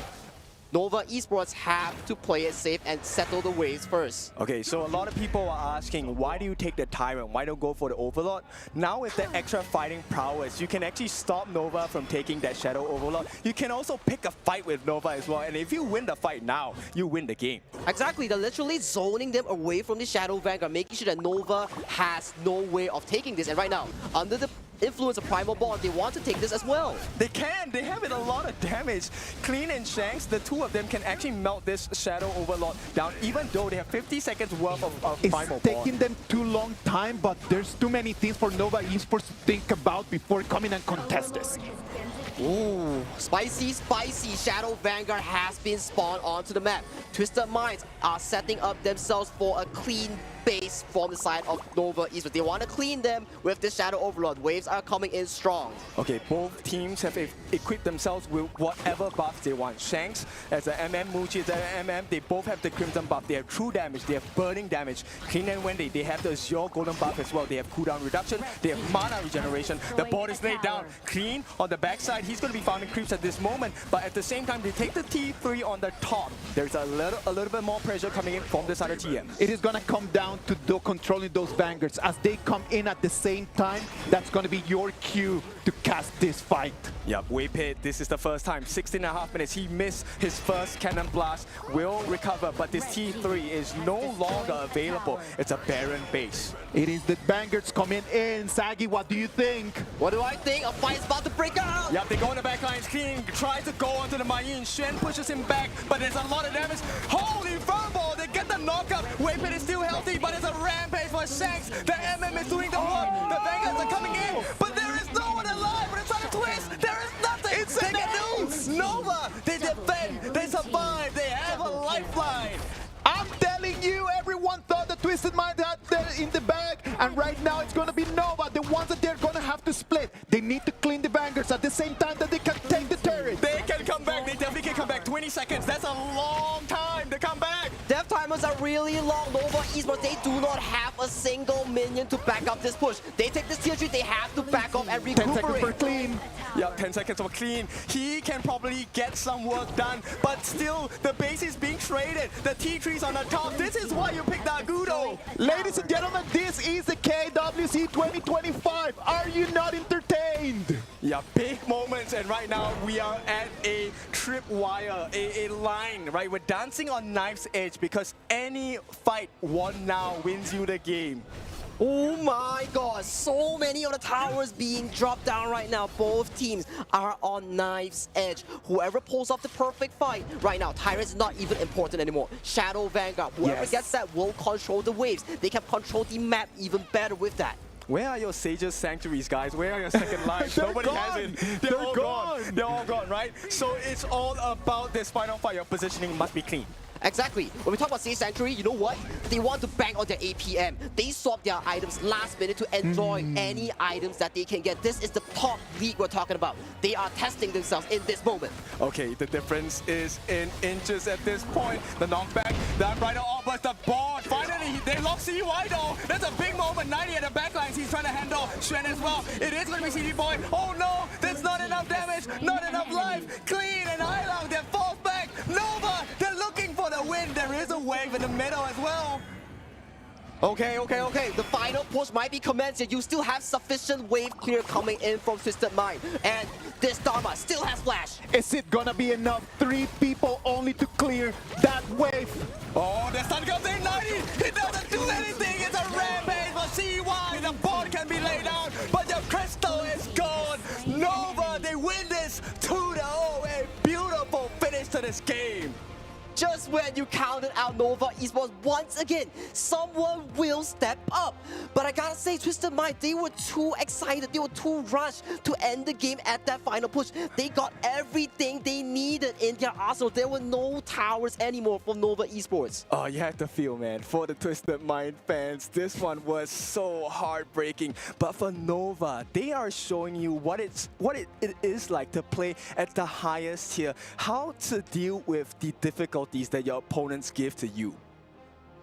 For me, definitely MKL teams back-to-back from KAGENDRA's case to towards Twisted Mind's case. Even though you lose all the towers, comeback potentials are still potent. This is the beauty of Honor of Kings. You always have potential to make a comeback. Yeah, and at this point, it really shows you how big of a difference a mindset is going to allow you to play, right? Stop looking at, hey, we're losing, we have lost this, we have lost that. Look for the openings, look for your opportunities, and when you're looking for these chances, you will get it. And that's exactly what Nova was looking all game for. Exactly, and I want to take a look at the post-game replay here. Let's break it down a bit. Yes, this fight was immediately won by Nova Esports, securing the Tyrant and 4 kills on the side of Twisted Mind. But clean, so clean with the Hansen getting picks. And this was the fight we were talking about. Shanks, literally untouched, and he was doing so much work in this fight. Okay, now, to credit Nova in this win, I don't care what anyone else has to say. Look, Waypit is my MVP. The amount of stuns this guy was landing, he only missed after 16.5 minutes, guys. Man, 60.5 minutes, landing so many of those, that was just nuts. Imagine not missing a single cannon blast in this such of a high-stake, high-level game here, kid. Yep, and this one was so close. I mean, Twisted Mind fans, they were hoping for the finishing blow, but 90, unfortunately, even though he got the catch, the backup was not enough because 90, like Clean, Shanks, the main damage dealers, they were done for. They were done for indeed, and look at the final fight right here. All the members were equally marked. Look at Shrew. He immediately marked the Dharma, the only thing that could make Muchi's life miserable. And aside from that, the front to back was won by the side of Nova Esports. Yep, it's not just about your win conditions, it's also about your opponent's win conditions. And when you lock 90 down, there is no truth mantra, there is no turnaround chance for the side of Twisted Mind. So it's a clear understanding of how well you know your draft, but your opponent's draft as well. A beauty, a piece of work from the side of Nova. It was such a beautiful game. I loved it. I was super happy about watching the top level. 2 teams that any of those 2 that could have gone to the upper bracket, I would have been actually equally happy because they were really, really, really close. Exactly, and look at this. Both of the MKL teams, yes, they qualified. Well, BSC did the same. I gotta meet you in the finals so I can beat you and secure the slot myself to take revenge. Right now, they realize it, but for Twisted Minds, both games pushing Nova to such an extent, they will always had the lead. For Twisted Mind, I think their homework is maintaining the lead and making sure that they expand the lead in a better fashion moving forward. Yeah, so in the HOK, as we always know it, right, you either win or you learn, and this time for Nova, they win. And for the side of Twisted Minds, another lesson that you have to learn in pain. They need to learn just by looking at the data, man. Like, they need to understand in which moments of the game it was like the moment where they needed to push a little bit more or maybe just not engage that much. I'm telling you, I do believe that that last Tyrant fight was not necessary. That Tyrant was about to re-aggro and they could have just pushed back and wait for the Tempest Dragon. But that's just my opinion. Well, for me, it's definitely down to all these split-second decisions. That's what top teams are for. If you have all these top teams, you gotta figure out all these ways to tackle all these high-stakes situations, these down-to-second situations. But let's check out the chart real quick. We look at some interesting items here. Muji, he knows if he goes for the full crit build, he's gonna be extra squishy here. What does he go for? He Spark Sports into Doomsday, into the Curious of Savagery, making him extra beefy so he doesn't die to one of Clean's or 90's instant engages. Yep, and Wendy took a huge risk. He went for the magic build. He didn't go for tank build, right? So take a look. He actually, with the damage he offered, that's why they were managed. They managed to clean out players like Clean. They managed to take out players like Shanks. And when you don't have the damage dealers anymore, it doesn't matter if you don't have any health. You're not in fear of getting killed. It was such a good choice because at the end of the day, if it comes down to the little details, to the little differences, that kind of surprise might mean the difference between winning and losing. Yes, so guys, if I build magic build on my Yuhuan, do not blame me. Please, I'm learning from Wendy. No. Let Wendy do his own, and you can just keep doing your own, Ken. It's totally fine. It's totally fine.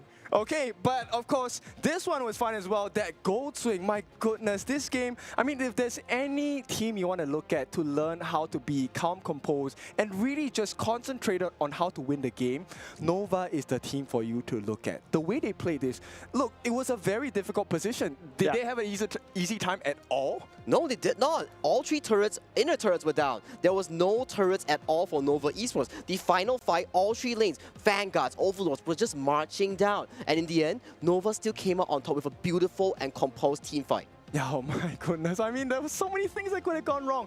The amount of balls that Hai Lang really put down, it was scary. Okay, yeah. Majority of the time he did not catch anyone, so maybe that was one of the win conditions that happened. Of course. But still, there is Clean, he's jumping all over the place. There's 90, he slams you against the wall. So many win conditions, and still, Nova was so calm. It was a multi-core coming in from their opponents that they were able to just guard properly. Let's wait and see what the players have to say about this. Let's go with Mara.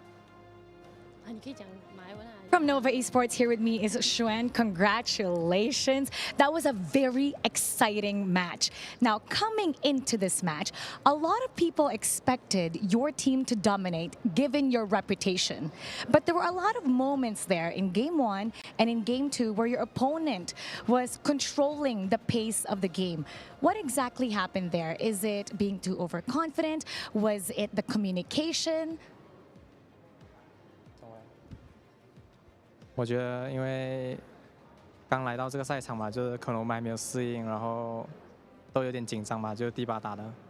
接下来可以好好调整一下，就是熟悉这个赛场。So this is our first time to play in this venue. So maybe I think that we haven't get used to it. We will come back and then adjust a bit after this match. Yeah. How were you able to turn the game into your favor? Was it a particular person that was speaking in the comms to make sure that everybody calms down so you could play at your own pace, your own way?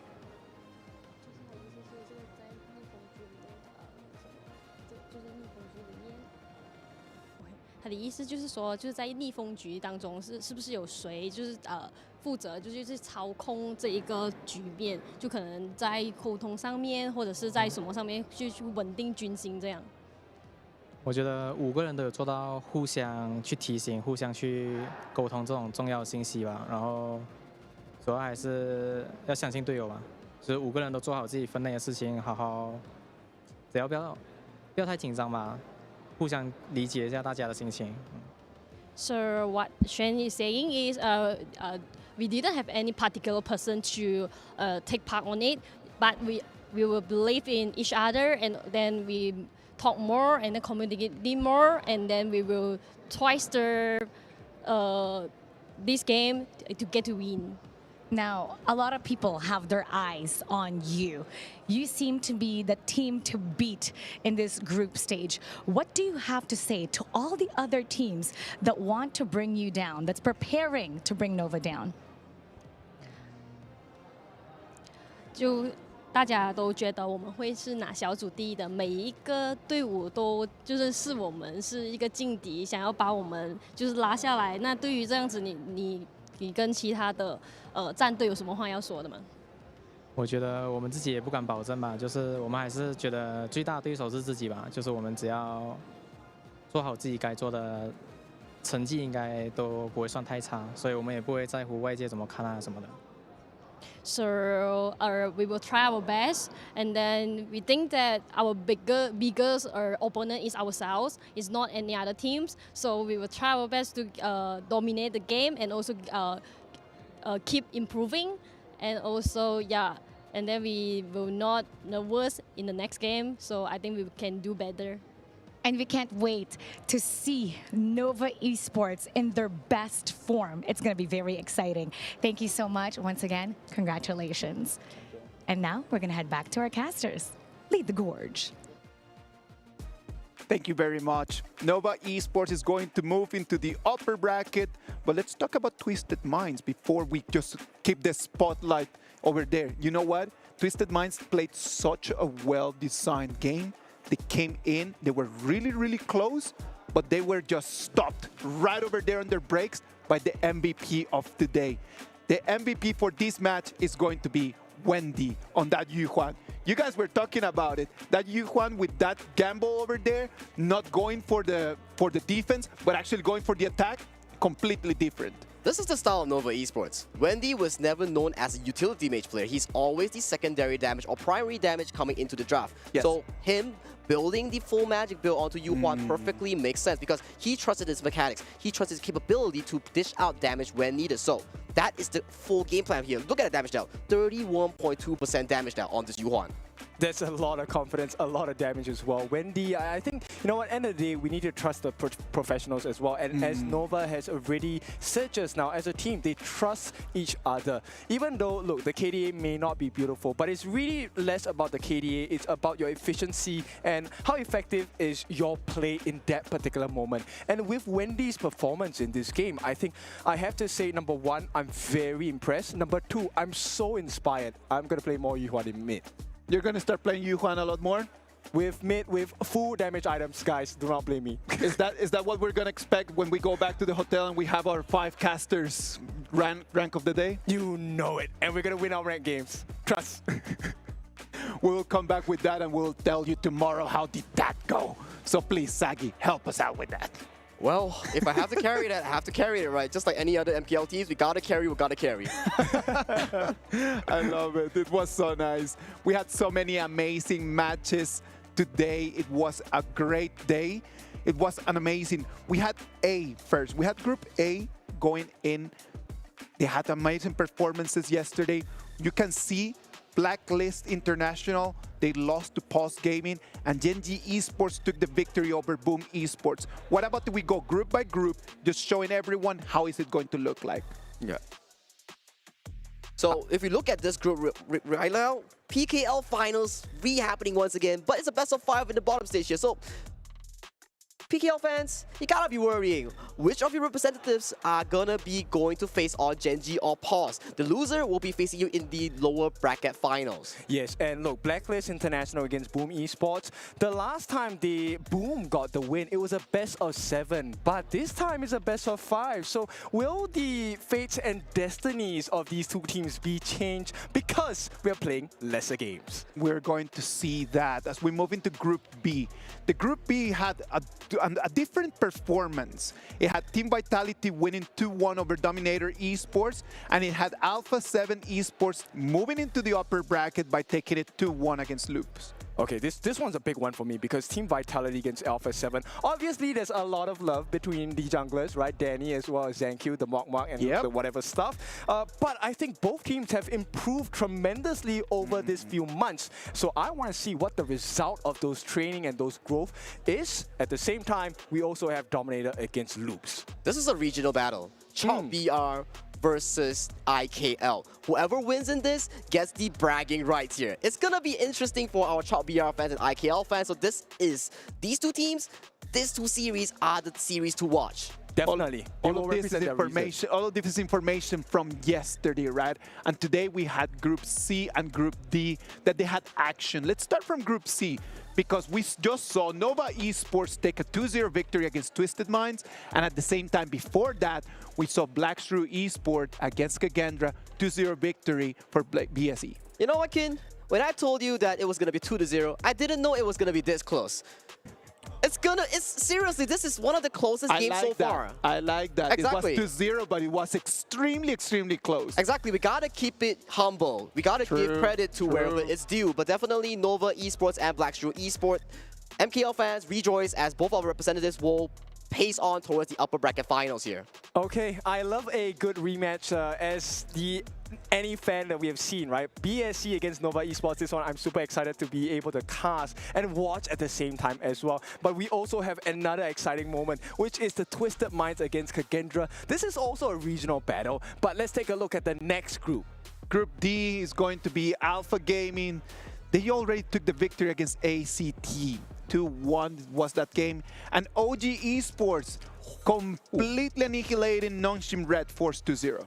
Yeah, the complete annihilation. I think that's a perfect way to describe it. OG Esports going up against Alpha Gaming. A little bit shaky on APG's side, but OG with so much strength. Can Alpha Gaming manage any fight against this OG team? We gotta find out tomorrow or the day after, right? But definitely, I want to put some spotlight onto ACT Esports Club. This team came out really surprising to me today. Lucayo was insane. Yes. A lot of people thought that was going to be a complete stump, right? But it was not. ACT really came in and they showed why they made it all the way until Saudi Arabia.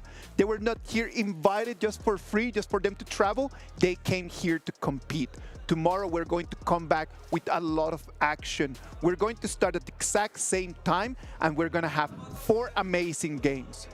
Yep, it's going to be Blacklist against Boom. There's no other way to start this series of the day. This is the one that we want to watch. After that, we're going to have Pause Gaming going up against Gen G. And of course, we have our Vitality against Alpha 7. And our last series of the day, Dominator against Loops. Another regional battle. All of the things are coming to start to piece this puzzle as we look for that #1 champion in KWC 2025. It is going to be an amazing day because we know that tomorrow, after tomorrow, in 24 hours, we're going to have 2 teams that they're going to be qualified directly to the Kings Group, and there's going to be other 2 teams that they're going to have to say goodbye to the KWC 2025. Yeah, all of the difficult moments are going to present themselves. This is where you have the chance to struggle to be the top, and you have to be happy with struggle because now you're given that chance to get stronger, to learn, to adapt, to get power, because it's not given to you, it is taken by force. Taken by force, well said. Stakes are high. Whichever team performs tomorrow, it is the time to perform indeed. It's going to be do or die. We're coming to the next part of our whole story. The groups done, and we're moving right now into sudden death. You want to stay, you need to win. You know what? Today has been an amazing day. We had 4 amazing performances, but at the same time, we got to say goodbye. We'll see you tomorrow at the same time, same place. But before we leave, enjoy the Kidia top place of the day. Tomorrow is going to be day 3 of the KWC 2025. I'm Isaac Peña, and I hope that you're going to have a good night.